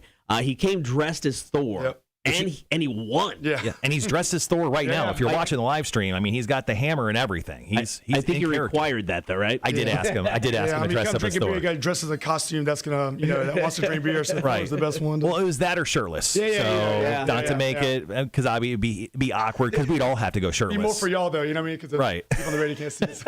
Nobody wants to see that. So Cameron here, a.k.a. Thor. The first time I got a chance to meet him was at Bear Axe Throwing, but you are a personal fitness guru. Is that what's on your business card? I'll go with that. Yeah. So you work over at Orange Theory. Yeah. So obviously you love working out. Yep. You love beer because you've agreed to come on this segment and drink beer with us. So how about let's get into some fitness tips? Okay. That's the first thing I think of when I look at Cameron. He is very fit. He is motivated. He is just generous with his positivity. So for a couple of guys who forgot to do the whole beach body thing, and it is late July, how about a few fitness tips for a couple of schlubs like us? What could we do to get fit enough to possibly take our shirt off in public? You want to know the real answer? Yes. You sure? Yeah. Burpees. Multiple burpees. I honestly, that's just the ultimate move. I mean, that's my Instagram handle, Cameron_burpees. Mm-hmm. It's everything from legs to core to arms, cardio. I mean, you can do the push-up version of it, and you're going to work the chest. You can do multiple. I mean, there's probably over 30 different variations of burpees. So burpees, to my knowledge, you jump up, and when you jump up, you kind of come down into a push-up motion. You do like a little push-up, and you jump back up. Yeah. Is that kind of the idea of a burpee? You would kick your feet in, then jump up. So you're using those squats, quads as well to hit those squat jumps and everything like that. Now, speaking of squats, how many uncomfortable moments have you had to have with people who have let loose some gas when it comes to squats during your workouts? Well, luckily there's it's loud music there. So it's more the smell you got to worry about, not necessarily the loud noise. But okay. Yeah, there's been some awkward noises coming out. Right. Because usually, when they're doing burpees, you're probably, I'm guessing, walking around, jazzing people up, and they'll come up from a burpee. Direct eye contact, probably within a foot, and they just let loose some gas. It's the best when they do the eye contact. So they know you know that they know that you know that it's going down. So on a scale of 1 to 10, when it comes to people hating certain, workouts or certain things, how high on this scale is a burpee? Because I don't know if I've ever met anybody who was like, burpees? Oh, I love them. Yeah. I'd say easily 9 to 10. Honestly.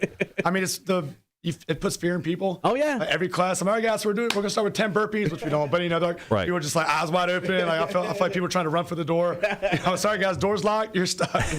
So when it comes to workouts with you, I've had personal friends of mine, Amelia, I think my buddy Chip actually has worked out with you at Orange Theory. Yeah. And they go, I go, how is he? I go, when you get into a room with him, they're like, he is great motivator. Yeah. People only say positive things about you. So let's talk about the dark side. There we go. Let's talk about Thor right here. Yeah. What kind of craziness when you're not being the physical fitness instructor once again at Orange Theory, people can come see you, train with you if they like, because once again, pure positivity. What's the stuff that you like to get into? Now we know you like to drink beer. I've seen your Instagrams. I've seen you out with your lady friend drinking beers, doing things. What kind of stuff do you like to get into when you're not doing the whole physical fitness thing? Honestly, just exploring everywhere, going out, meet people, hanging out with everybody. Are you a big traveler? Do you like to travel? Travel. I mean, obviously not as much to be since recent, but travel a lot. We're actually going to Jekyll Island today, the afternoon. So just go to some restaurant over there. I like to go around beaches, just kind of explore everywhere and really go find different breweries. I know it's bad to say, but really that's what we were in Asheville 2 weeks ago. Oh, dude. You had to go for the breweries. Right. Just literally had to go to different breweries and check them out. And now it's not exactly close, but when you're down in Jekyll, down in Brunswick, there's Silver Bluff Brewing, which a great place to check out. Yeah, we know a guy, Eric Loy. He actually runs the advertisement through him in Savannah. All right, so question with you liking to go out and finding different breweries, drinking different beers. Is burpees what keeps you looking like you do instead of looking like us? It is. Okay. Yeah. Man, I'm running. I mean, honestly, it really is. All right, so cardio and burpees is going to get our beach bodies here faster than anything else. think it would. That's actually great news. Both of those sound horrible, though. Well, now the thing is, we just cut it down to 2. Now I know I don't have to do anything else. That's it, just 2 things. It's like 20, 30 minutes. That's it. You know what I mean? That's all you got to do. Now, the cool thing with what we do on the Cotter and Marsh show is we live stream, right? So we're in front of a camera for 4 hours every single morning. Now, we actually have a quick question from a listener. Can we get to this real quick? Is this okay? Do it, and we'll take it. Someone ask Cam, a.k.a. Thor, about his Taylor Swift tattoo. Ooh. And apparently that's where you get your Thor strength. So can you first show off your Taylor Swift tattoo and then explain ready? it? Yeah. Do I put it in the camera too? Yeah. All right, so here we go. It's right there. Wow. Taylor Swift. Oh. Yeah. He's got the 1989 picture, Shake It Off. Old school album, but it has a Shake It Off instead of T Swift on it. So Right. So did you lose a bet or? Actually, so people are like, why do you love Taylor Swift so much? Honestly, through Orange Theory, like I didn't really, I liked her a little bit growing up, or not growing up, many years ago. Yeah. But through Orange Theory, I played her through my playlist. Okay. I get to make my own playlist, and then I don't know, it just became part of me. And then getting the tattoo was above me. It was bigger than me. I had no choice but to get the tattoo. I just had to show people the true love of Taylor Swift. And I really wanted to get her attention at all. I tagged her in it. I want to at least eventually we need to see if we can pull some strings to get Cameron here to meet Taylor Swift. We'll see what we can do. All right, coming up next, well, it's beer for breakfast, and we got to drink some beer. So we're going to do that with Cam here in just a bit. It is the Cotter and Marshall Show, Rock 106.1, Mammoth, WVH. It's Don't Back Down. The live chat right now, someone commented, burpees hate you as much as you hate them. That was Charles. And Max said, burpees are my least favorite movement, but they work. So. Tony, nobody's going to really be on their be like, burpees are just the coolest thing ever. I just want to do them every day. Dude, I do them in my sleep, man. I love them so much. I dream about burpees. we actually had a burpee challenge whenever we shut down and on the Orange Theory, our little all-out page we had on Facebook. Yeah. That I would have to do a certain amount of burpees that people commented. And it got up to 1,000 burpees a day. Seriously. 1,000 burpees. I got videos of me. But it's, that's that fast forward thing right there. But it's literally just no push-up, though. Just straight up and down. Oh, my gosh. Ridiculous. Yeah, that was so I used to work out with my buddy Tim, and we would fit in burpees at some point in it. And I'm like, oh, Jesus Christ. You have to, man. They are probably one of the best exercises to do for you. I agree. I hate them, but I agree. If you want to drink beer, that's the best, one of the good ways to really do. I mean, honestly, because if not, then you just Are you? So you're drinking beer today? Yeah. You're not much of a liquor guy, are you? Are you just mostly beer? Screwball. Screwball all day. I tell you. All day. That's the one. Do you like White Russians? Yeah. Dude, so making a White Russian with Screwball, game changer, bro. Yeah, really game changer. When we're on the mic, make sure you're on the mic too. Okay. Yeah, try to get as close as we are to the mics. There we go. All right, we got about 2 minutes. All right, so next break we'll jump in. We'll ask you probably about some of the beers that you do enjoy, and then we'll probably go right into our first beer review. We'll have you choose.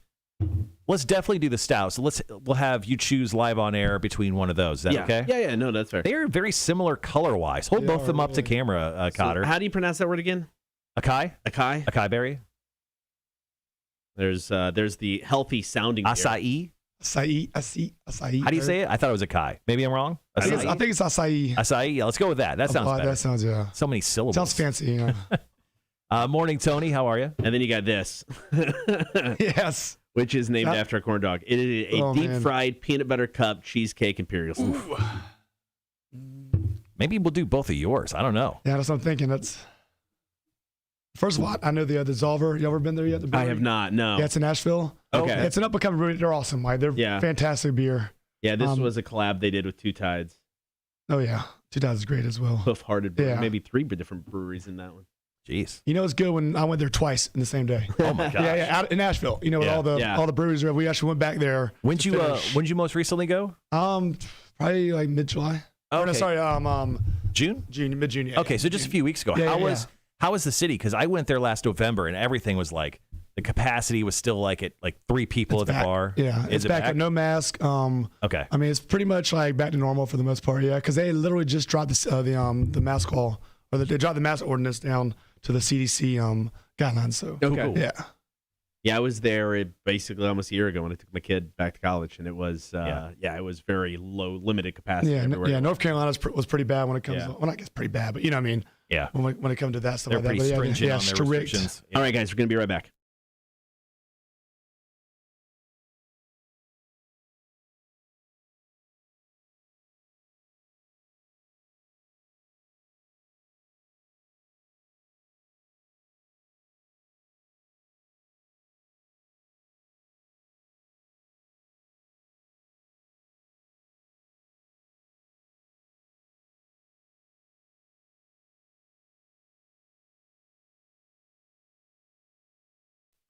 It is Beer for Breakfast, brought to you by Coach's Corner in Thunderbolts. You can check out Drucker tonight in the Soundgarden. Chicago Authority, the premier Chicago tribute, tomorrow in the Soundgarden. Get more details at coaches.net. All right, joined in studio by Cam, Orange Theory, fitness guru, sometimes Thor. Yep. And on the occasion. Yeah. On the occasion. Yeah. All right, so today we're here to drink some beer, and I figured since you're a fitness guy, I had a healthy sounding beer. Okay. I can't guarantee any beer is healthy.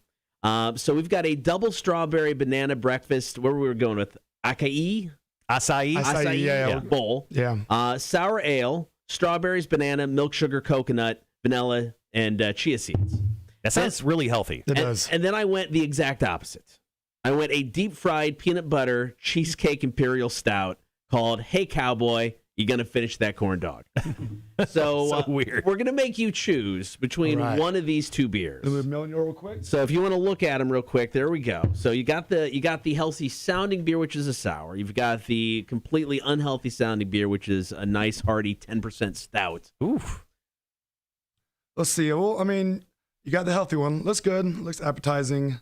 You got the corn dog beer. I mean, like, I don't know, y'all. I mean, the fitness side wants me to go with the healthy side, but the Thor side, and I am dressed as Thor. I think I'm gonna go with the dessert first. Okay. The corn dog. Okay, Love it. I like that. Here, I'll pass it over to me. I'll go ahead and pour this out while we're doing it. Once again, this is from Two Tides Brewing Company, Dissolver, and Hoof-Hearted Brewing. So this is the trifecta of beer companies that put this beer together for us today. So as we're pouring this beer, what about you on just a normal basis? So what's kind of a go-to beer for you or style of beer? Well, honestly, I'm IPA kind of guy. Okay. But like I've probably in the past like 3 or 4 months, got a hazy kick. You ever had the hazy IPAs? Yeah, definitely. And now that's all I look for is just like hazy IPAs, honestly. I'll tell you, so New Realm has a great hazy beer, Hazy Like a Fox. Yes, we yes, actually got a chance to try it. It's fantastic. My go-to when I go to New Realm for sure. All right, let's go ahead and start the review for Beer for Breakfast once again. We are trying a stout from Two Tides Brewing Company. They teamed up with Dissolver and Hoof-Hearted Brewing. This is the deep-fried peanut butter cup cheesecake imperial stout coming in at 10% alcohol. Let's start off by taking a big old sniff of it. You definitely get the peanut butter cup smell. I mean, it's more than just peanut butter. It is a peanut butter cup type smell. Yeah, it does kind of remind you of like going to a fair and getting that fried peanut butter cup, and the breading and stuff. Taking a look at it in the light, it's just kind of a deeper kind of dark brown. It's not like the pure as black motor oil type of like deep stout. Probably because they put something fried in it. There's like fats running through it. You can see it on the top, actually. All right, with that, cheers, gentlemen. Cheers. All right.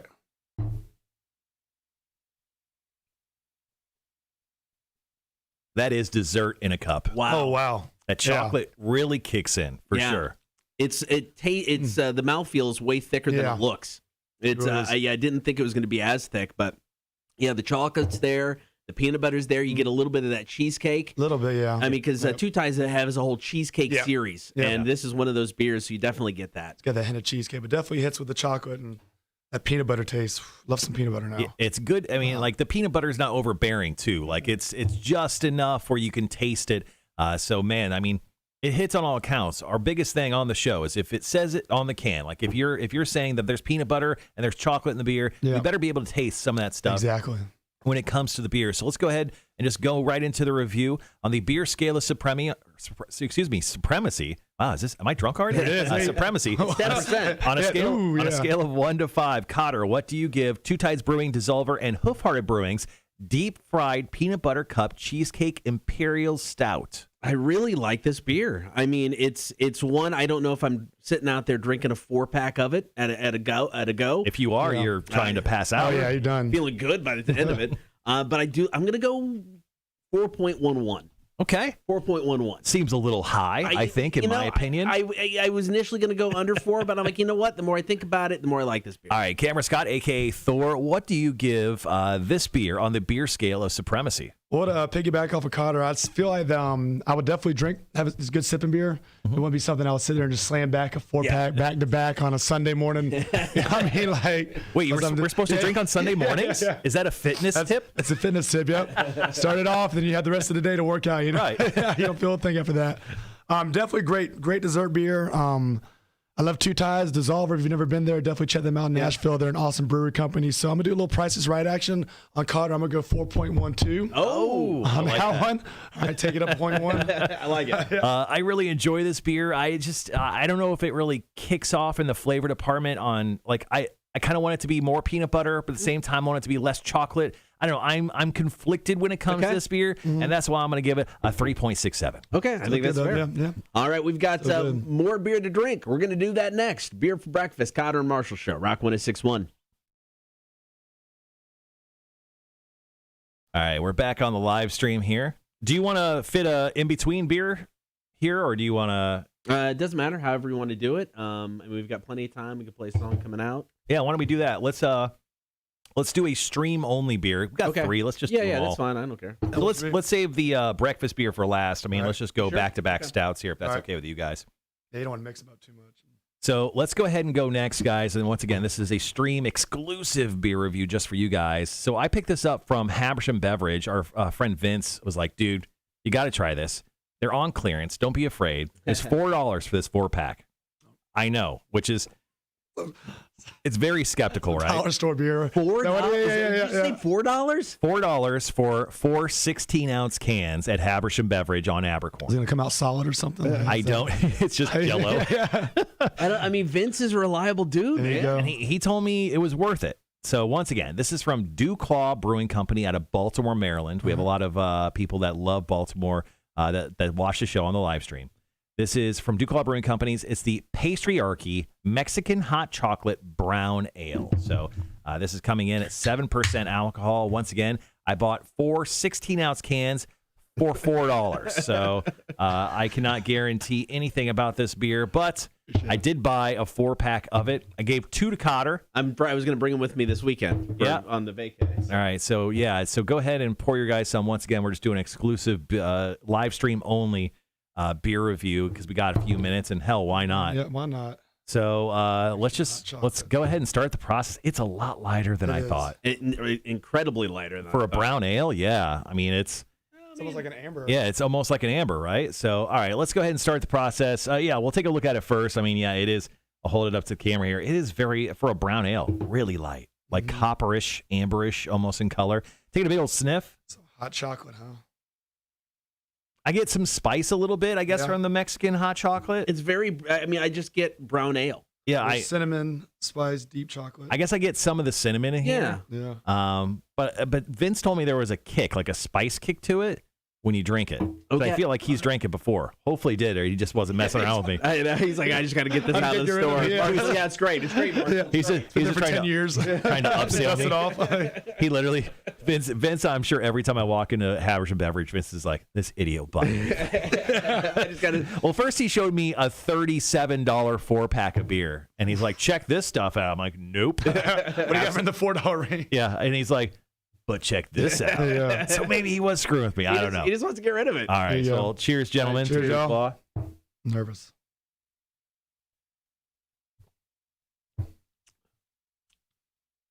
It's not No, bad. it's not too bad.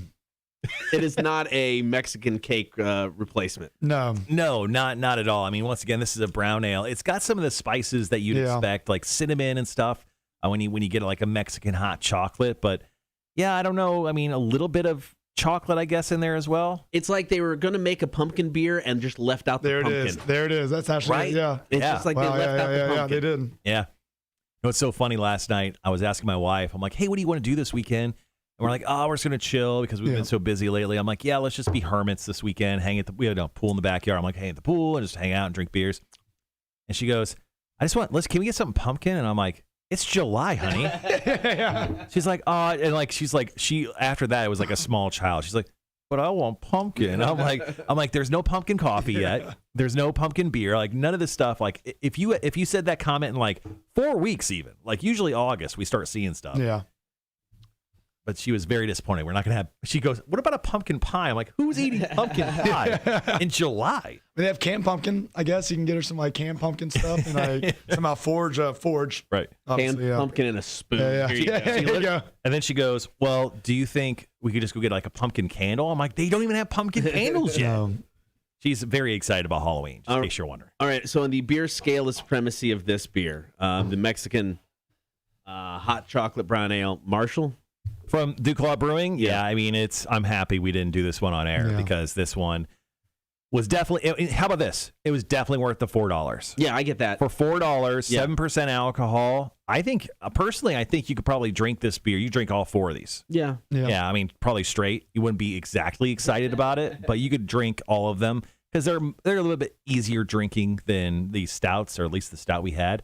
On the beer scale of supremacy, I'll give this one. How about this? I'll give it a very fair 2.32. Oh wow! Okay, Right. Dang. Cam. Well, honestly, not my personal favorite, but it's definitely a good beer if you forget to brush your teeth and like it's got a cinnamon. Just swish it around a little bit, honestly. So you just drink a couple of these, you're good to go on a date. You know, yeah. It's got that after kick of the cinnamon right there.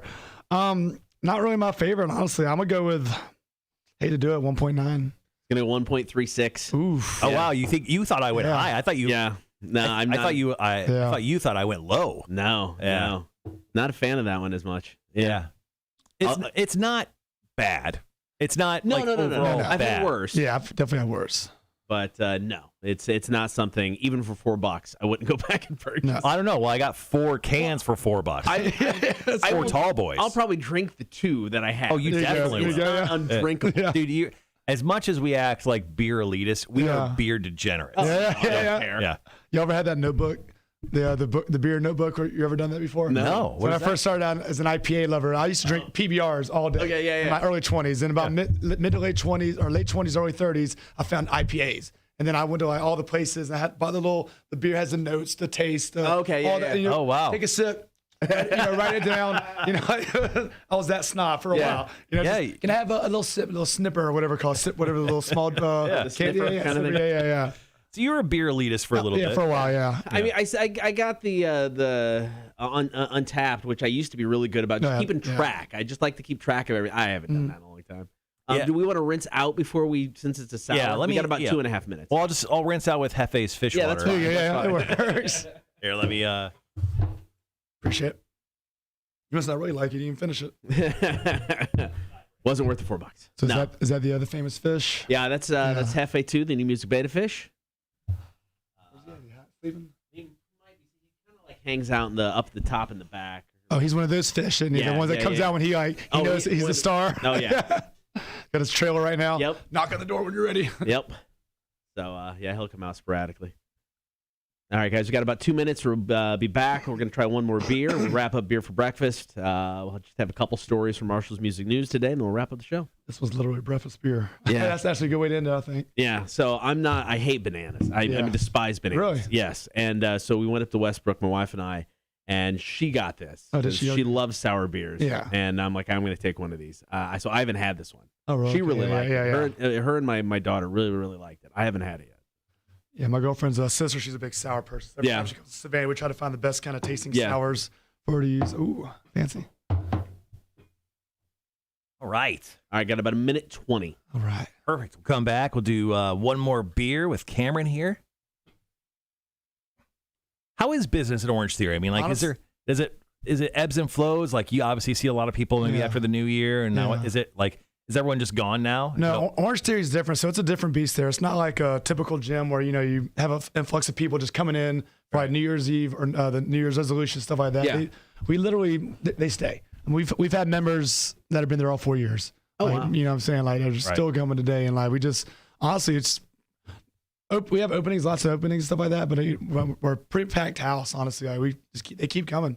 Is there any member that's been going for a while that obviously does not try to take care of themselves with like diet or anything? Like Like if I walked in day one, right, and I came back 4 years later, I'm becoming every day, but I still looked like this, but maybe with like a little bit more muscle mass. You're like, dude, you got to stop being a fat ass. Yeah. Oh, yeah. I've told people, I was like, listen, you can work out. You're going to see muscle. They're like, well, I've got gained so much on the scale. You know, saying that. I was like, well, obviously because you're gaining muscle, but you're not eating right or you're not drinking right. You know, just like. All right, we'll be right back.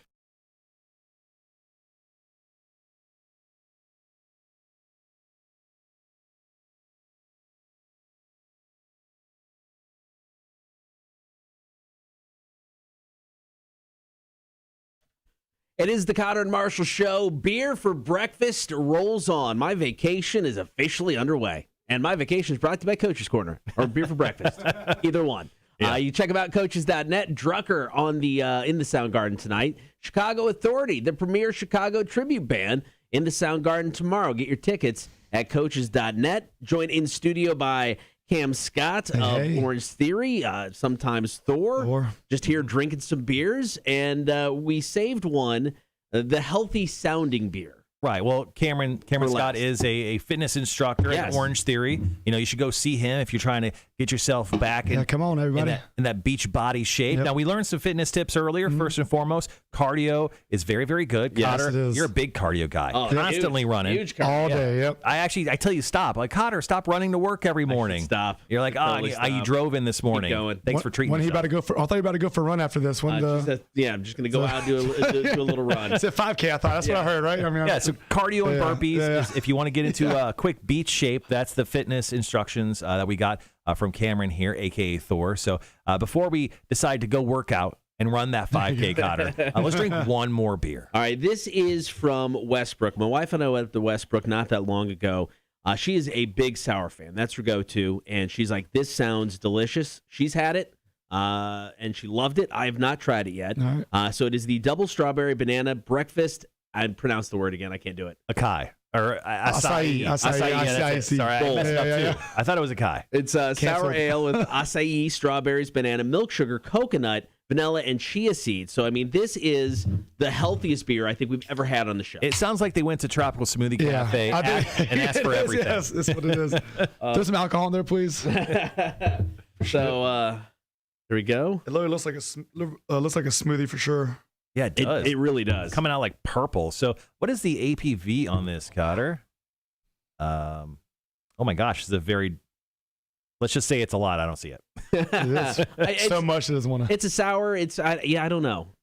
What are they usually typically? I mean, I guess you can get imperials. Sours can get in between 4% and 6%, but this is an imperial according to this can. But once again, we're trying the double strawberry banana breakfast acai bowl. This is a sour ale with acai, strawberries, banana, milk, sugar, coconut, muesli. Nice. Yeah, I skipped that word because I didn't even know how to pronounce it. I'm like, I'm not even going to try. Okay, Google. It's a hard word day for the Cotter and Marsh show. Vanilla and chia seeds. So this thing, I mean, it's got a lot going on. Really so does. let's go ahead and start the review. Let's hold it up to the light. It looks like it's trying to be healthy. It really is. It looks like it really is. It looks like a melted tropical smoothie milkshake. Yeah, it really whatever. does. Yeah, smoothie. I mean, I'm going to describe it, and it's not going to sound appealing. Dirty purple. Dirty purple. It's a dirty purple color. So I think it's like a smoothie that you leave out for a full day, and you come back and forgot about it, and you find it, and there's my smoothie. Then that's what it looks like. You left it on top of your car when you bring everything in. Yeah, that's exactly what it looks like. Dirty purple sounds like. Yes. I'm not saying it was an Urban Dictionary term. Appealing, but still. All right, let's take a big old sniff. There's a lot going on. The nose is incredible because you get the oats, and then you also get all the sweetness from like the strawberries and the banana. The milk sugar is probably a big proponent of that as well. But like a yogurt smell to it. Yeah, once again, I mean, this is a tropical. If Tropical Smoothie Cafe did a beer, this could possibly be it. Well, I mean, it's really interesting because I mean, a lot of times you'll get like when you get like a brown ale, you'll get that nuttiness or earthiness of it. But this is kind of a different oaty kind of smell that I've never gotten out of a beer before. No. Then you got the sweetness of everything else going on. So, I mean, nose-wise, it kind of delivers as to everything it says it is. Yeah, it really does. Yeah, the nose on this is incredible. So I'm kind of excited but scared. I know. I'm like Jesse from Saved by the Bell. So cheers, guys. Cheers.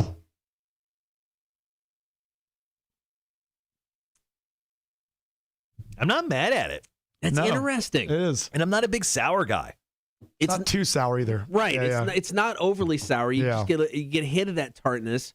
And thankfully, the one thing I'm happy I'm not getting a lot of is the banana. But I mean, it's there. I don't know. I mean, we keep saying that, it's like that smoothie. If they would do, Smoothie King would do a beer.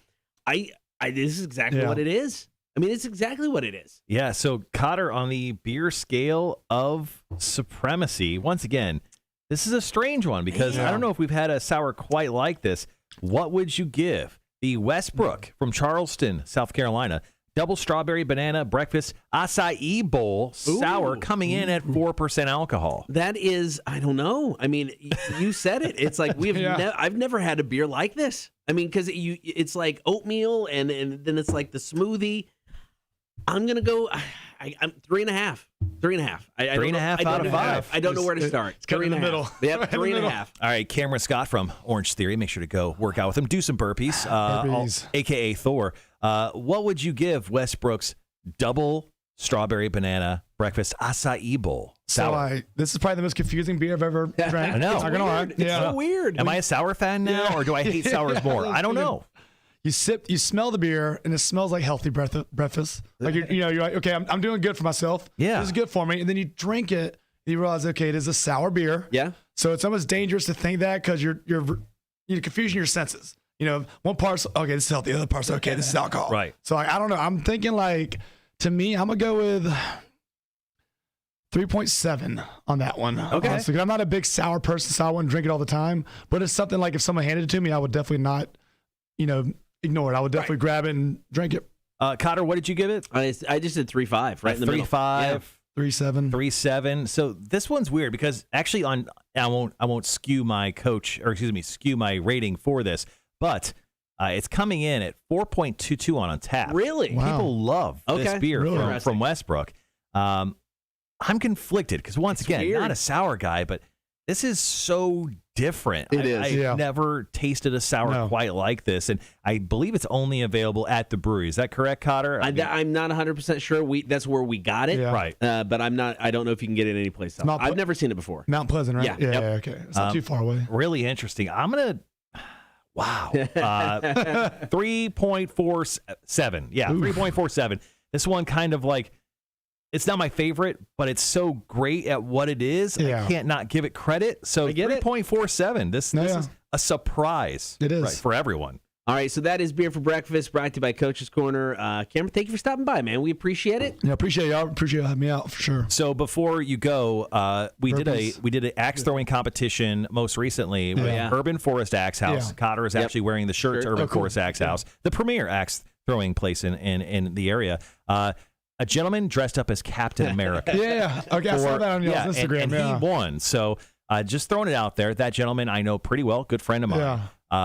If for some reason we threw out a challenge to you, do you think Thor would accept that challenge? I think Thor would. The only thing is I can't bring Mjolnir because, as y'all know, Captain America he can wield Mjolnir. Oh yeah, so I can't really. I got to put her to the side just in case. I don't want him sneaking out. But yeah, I like this. I think Thor will accept it. I think this could be a challenge soon. Right.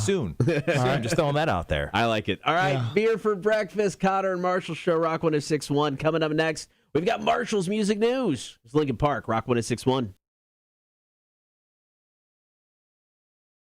Yeah. I think Urban Forest Axe House would love us to come back and do a little video there. That would be that'd be a lot of fun. I can get a wig if y'all need it, so I can. All right. Ooh, Carolyn has joined the chat.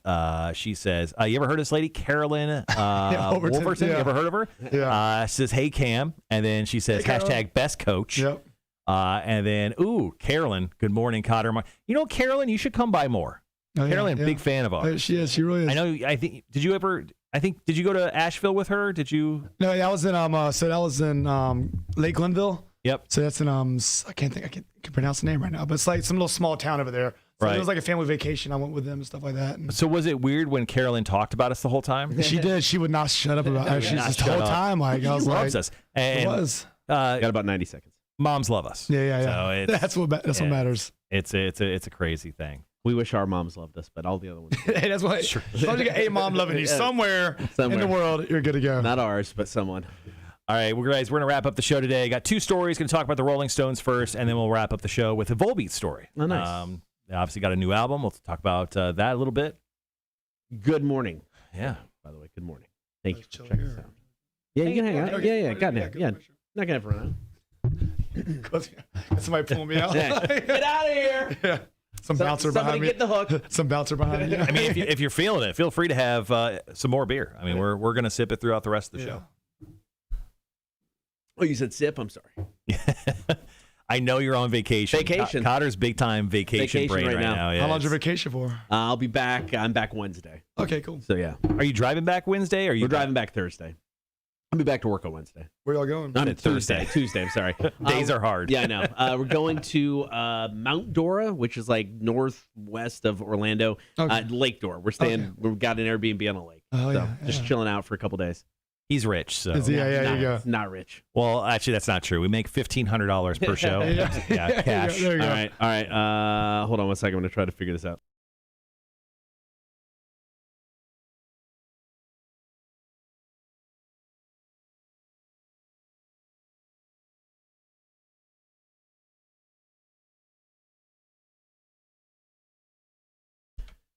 It is the Cotter and Marshall Show. Good morning. Thank you for hanging out on air and on the stream. Before we get out of here, let's do it. Story number 1, Marshall's Music News. So before this whole Coco life that we're currently somewhat still living in, the Rolling Stones announced a show, now a string of shows here in the U.S. Now, they had to cancel those shows, and now they are all coming back to us, ladies and gentlemen. Yes, the Rolling Stones have rescheduled their U.S. leg of their No Filter tour, which is obviously postponed, and they added some new dates in L.A., Vegas, and for the very first time ever, the New Orleans Jazz and Heritage Festival. Nice. That thing is always loaded with huge artists. Now, Mick Jagger said, "I'm so excited to get back on stage again and want to thank everyone for their patience. See you soon." Now, there's 3 dates that are somewhat close to us. September 30th in Charlotte, North Carolina, they're playing Bank of America Stadium, where the Panthers play. And then Tampa, Florida, they're playing at Raymond James Stadium, essentially all football stadiums where the Buccaneers play. And then on November 11th, they're playing in Atlanta at Mercedes-Benz Stadium. So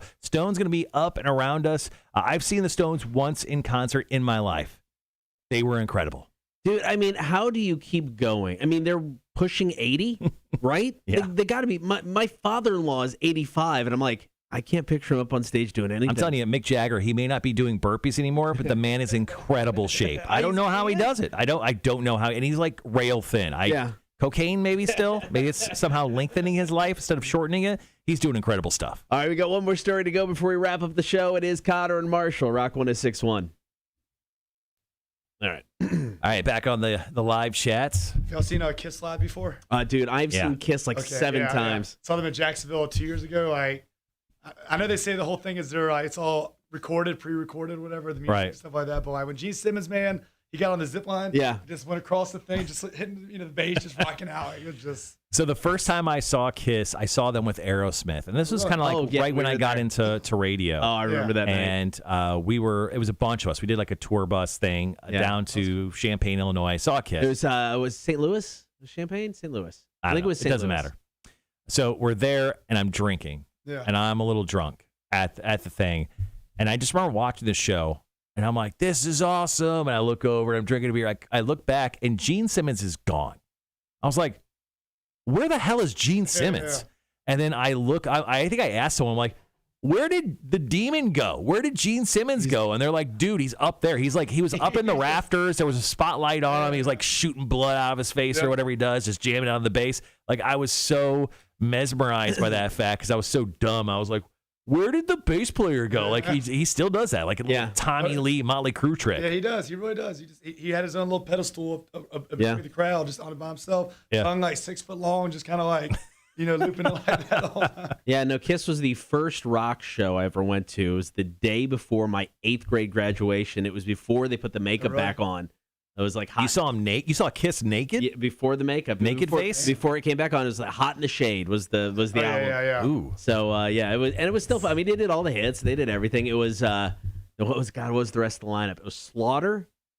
Wow. Faster Pussycat. Oh, wow. Oh, I like the slower version. And Catch up to him quicker. And Kiss. So that was it. It was a fun show, man. Like Wow. Kiss Without Makeup's like a cover band. It was weird. I mean, It was, yeah. but I mean, I guess it wasn't necessarily weird. So I was in junior high.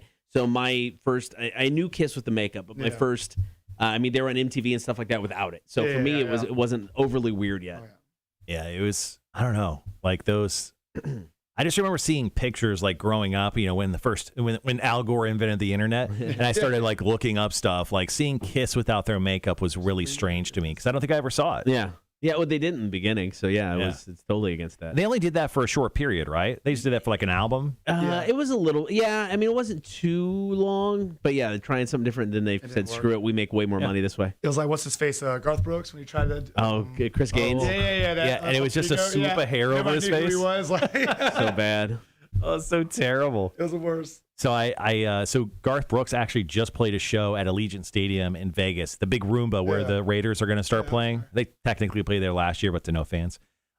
So he did a show in Las Vegas, and I'm not kidding. Every single person in Las Vegas that I know was there. Really? Yeah, it was like all my friends decided to be Garth Brooks fans, especially the ones who had no inclination of ever being a country fan. Everyone went to that show, and they all wore like jeans with those stupid shirts. Everyone started wearing cowboy hats. I'm like, I've been gone for 7 years, but who are you people? Yeah. I'd go see Garth Brooks. I mean, I'm not a country guy at all. Me neither. I'd go see Garth I would Brooks too. in a heartbeat. I think I would too. Yeah. I think he puts on a great show. My mom loved 2 albums growing up. It was the Dirty Dancing soundtrack. Oh, dear Lord. There you go. We listened to a lot of that in the house, and then whatever Garth Brooks album had, like the Thunder Rolls, Fendo Fences. Whatever that is. We've listened to crap out of that. Yeah, my mom was all like old school rock: Zeppelin, AC/DC, Def Leppard, Cinderella, Tesla, Poison. That's why you're so metal, bro. Yeah, pretty much it is. That's what it is. Trying to get her a good tattoo. She won't get one though. I want her to get says "Rock On" on her shoulder. I'm gonna get her one day. She's gonna do it. Does she have no tattoos? No tattoos. No. Obviously, she sees you and she's like, "What the?" What was the first tattoo? The X-martial sports, the military tattoo. Okay. Okay. Yeah. And then that was actually when I was 21, so 14 years ago. Okay. And then it just kind of built. Then literally all these just came one after. These are all Friday the 13th tattoos. Okay. Except for the whatchamacallit, man. There's a Milton right there. Oh, okay. Yeah, nice. Yeah. New Beginnings. I got Aries, Asheville right there. Okay. Tybee right there. If y'all know that album. The Used album, man. Dude, I love that album. Okay. Koi fish and fire dragon. Peace, love, rock and roll, donut. Cat in the hat. Damn. So how do you decide to get your tattoos? Do you go to the same person? Yeah. Okay. Yeah. I go to Tramp Art. Where's that at? It's on Victory. Okay. Okay. Yeah, it's over there. If you go past Abercorn, if you're going down Victory, past Abercorn from I guess from this side it'd be like going. Yeah, so if you go to Truman, take a left on Victory. Right. You're going past Abercorn, it's gonna be on the right hand side. Okay. Okay. Yeah. Nice. Yeah, Kirsten, she hooked up all these right here, man. She's awesome. Nice. Yeah. So I think I'm gonna do a leg sleeve. So like from my right knee to my ankle, I'm gonna do like a Viking Nordic that'd be cool. type of thing. So there's the Nordic compass. I think I showed it off on the live stream earlier this week or last week. But it's incredible piece, and I'm gonna get my right leg done. I've only have my left arm done, which is mostly done. I still got to do the ditch, the elbow part, which is the worst part. Put some stuff up here, but I got mostly my left arm sleeve done at this point, which thank God. You ever use tattoo numbing cream? No. So it's literally called Tattoo Numbing Cream Company. Like I used it on this right here, my Blink-182 tattoo. Right. So I went to Custom Hustle. Okay. On it. Y'all MLK. Yeah. Marcus Stove did it. So he didn't know I put it on there. I didn't want to tell him because y'all know Marcus Stove. He's heavy-handed. He would have gave me crap too if I was No, he would have. Yeah. So you put it on like about a centimeter of thickness and for about 90 minutes. Right. Wrap in a saran wrap. I took it off, cleaned it off, and I put it in there. So that right there sucks. Oh, it's horrible. So he looked at me. He's like, "This is gonna suck," I was like, "Okay, we'll see." I had to fake the whole I faked the pain because you couldn't feel it. Nothing, not one thing. Wow. That's amazing. The only thing I felt was a couple spots where I forgot to put the cream on, but literally nothing. It almost felt like you wanted to feel the pain, right? Because you can't feel the pain. It's seriously Tattoo Numbing Company. Yeah. I had no idea. I didn't know that was a thing. Seriously, it works out. Suffer through all of these. Yeah, Damn it, what was I doing? I'm an idiot. Oh, yeah. So stupid. I mean, I know it's fun for pain, but come on now. Cotter has this. He has a Doctor Who sleeve on his right arm, and he has awesome. Whatever that red machine thing is. Dalek. Yeah, that thing is right in the ditch of your elbow. Yeah. And that Did not feel that. That must have it was absolutely comfortable. killed. What about right here? That honestly, Right the there on the elbow I wings. didn't think was too bad. I mean, this sucks worse. Yeah. The worst I got was my chest. Yeah, right. Chest, Yeah, right here. No, this, and then right around here. by my nipples. Oh, really? And, the Sternum was the worst. Sternum Yeah. sucked, but I mean, it felt like he was like digging my nipples out with a dull knife. Yeah. Well, Cotter has oddly sensitive nipples. Yeah. So, I mean, you Marshall take that into knows. effect, too. I'm about to say, I'm sure. Very Yeah. sensitive. You It know, gets crazy in here, I'm sure. Yeah. I mean, a stiff wind, Cotter says, hold on a second, and then he lays down on the ground for 15 minutes. Yeah. I can never go anywhere well, I with got a nap. I mean, after a nap. I'm so I'm tired. so tired all of a sudden. There's some band-aids on there, man. No. Oh, love it. All right, how far away are we? 2.5? 2.5. All right, this will be the last break. Do a quick story about Volbeat and their new album. Okay. Well, I'm editing up this real quick, so don't mind me. I want to get. I love the hand tattoo. Yeah. I think it looks really, really good. I've just always been so nervous. Yeah. Because I'm like, it's It's a big step. I know. It really is. And I'm like, I'm in an industry that for the most part I think it's okay, especially being on rock. But I'm like, I don't know. It's a big step. Always made me nervous because I love the way it looks. Yeah. I've always loved the way it looks. So it started with My Chemical Romance. I got that on New Year's Eve, on this past New Year's Eve. And I thought the heart was gonna be bigger, so I thought it was gonna be on the hand side. In my head, I already psyched myself that it was gonna be a hand tattoo. And then when I found out she put it that small, I was like, okay, that's fine. And then next thing you know, I was like, you know what? Heck with that. I'm gonna get the Right. I mean, I don't know. It's a big step, but it's like I think if you're just confident enough and just roll with it. Yeah. I mean, nowadays people aren't as It's definitely less of a deal. yeah. It's not as aggressive of a look as it is. Yeah. I'm getting this one done soon, the other side. Oh so, yeah. I don't know. I mean, I just got. It's still starting to dry. Oh yeah. Oh, heck yeah, man. That's cool. So I just got that done. But I don't know what I'm going to do next. This is like the first time in years. I don't know what my next tattoo is, and I'm like, I got to think about this. Yes. I don't know. See, I have no leg tattoos, so I'm like, I don't know why I don't have. I don't know if I want to get them eventually. Yeah. I think I don't know. To me, that's a bigger step than the hand tattoo. Yes, I don't know why. I mean, Nothing. I love leg tattoos. Don't get me wrong. I mean, just I don't know, just something about them.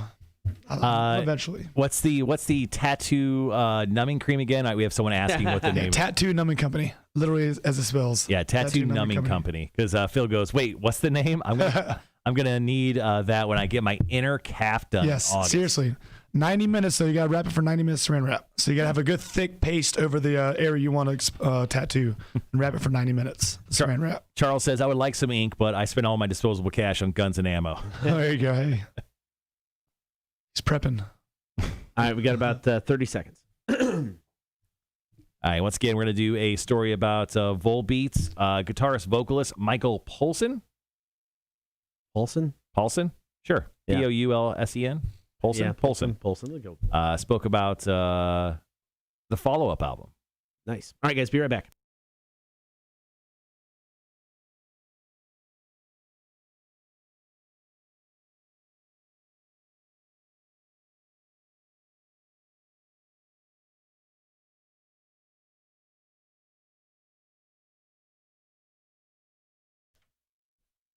Good morning. Thank you for hanging out, Cotter and Marshall Show. Before we get out of here for the weekend, we got one more story. Marshall's music news. So Volbeat guitarist and vocalist Michael Poulsen spoke about the writing sessions for the band's upcoming album. He goes, well, when we heard it was not possible to tour last year and nobody could go back on the road, I was like, okay, so what do we do now? And there was nothing else. Started hanging out with my family. Then I decided, wait a minute.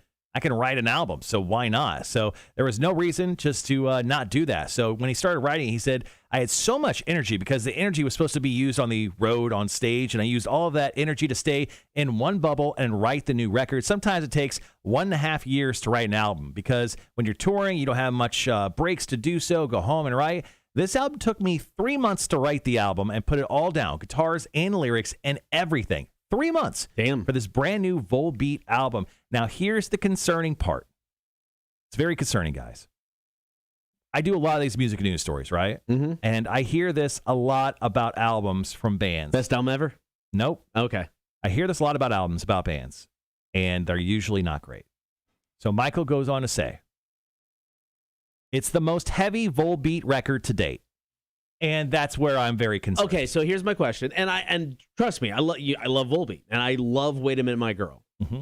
It's got the sax, it's got the piano going on. I wouldn't call that tune heavy. Is this song on this record? Because if this is any kind of, this is what it's going to sound like. Is that the heaviest Volbeat album ever? No, this song is definitely on the new record because it's the new song. It's the lead single. Right. But also, he said it's, quote, it's the most heavy Volbeat record to date. I'm very concerned. I'm very concerned about this. Now, why are you concerned? Because I've heard bands, Korn, right, everybody, say, oh, this is the heavy, we're back to the old stuff. Here's the heaviest new album we've put out ever. Like, this is going to be hot white garbage. It's going to be so bad, guys. But he said that. I'm going to cross my fingers. Hope I'm wrong, guys. But I'm very nervous about the new Volbeat record for that one quote only. All right, guys, that is it. Enjoy your weekend. Savannah Mega Comic-Con goes down tomorrow and Sunday. Marshall, you're hanging out. Tomorrow, broadcasting live from 11 to 1. Come out, hang out.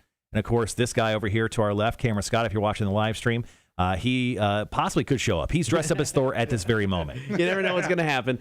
Coastal Empire Wrestling are there for shows on Saturday and then Saturday night. So get your tickets for the Savannah Mega Comic-Con. Marshall and I are back in studio live on Wednesday. Right. Off on vacation. So we'll be back on Wednesday. Enjoy your weekend. Hit us up on the drunk line if you have a few too many. 800-394-1061. It is the Cotter and Marshall Show. Rock 1061. All right, guys, we're out of here. Cameron Scott, thank you so much. Appreciate it. Seriously, this is awesome. Thank you very much. This is fantastic. Yeah. And they pay us for this. You do that shit? I'm saying. Sorry, they pay me to torture people. So I mean, hey, we all get off in our own. We have our own kinks. You know what I mean? Before you leave, I'm gonna have you sign the magic wall behind us. But guys, thank you so much for hanging out on the live stream today. We really do appreciate it. Remember, Wednesday we're back. We're off Monday, Tuesday. No live streaming. You'll hear Best Ofs live if you're listening to Rock 106.1 on the radio or just via the website. So other than that, we'll see you Wednesday, 6 a.m. sharp. Peace out. See you guys.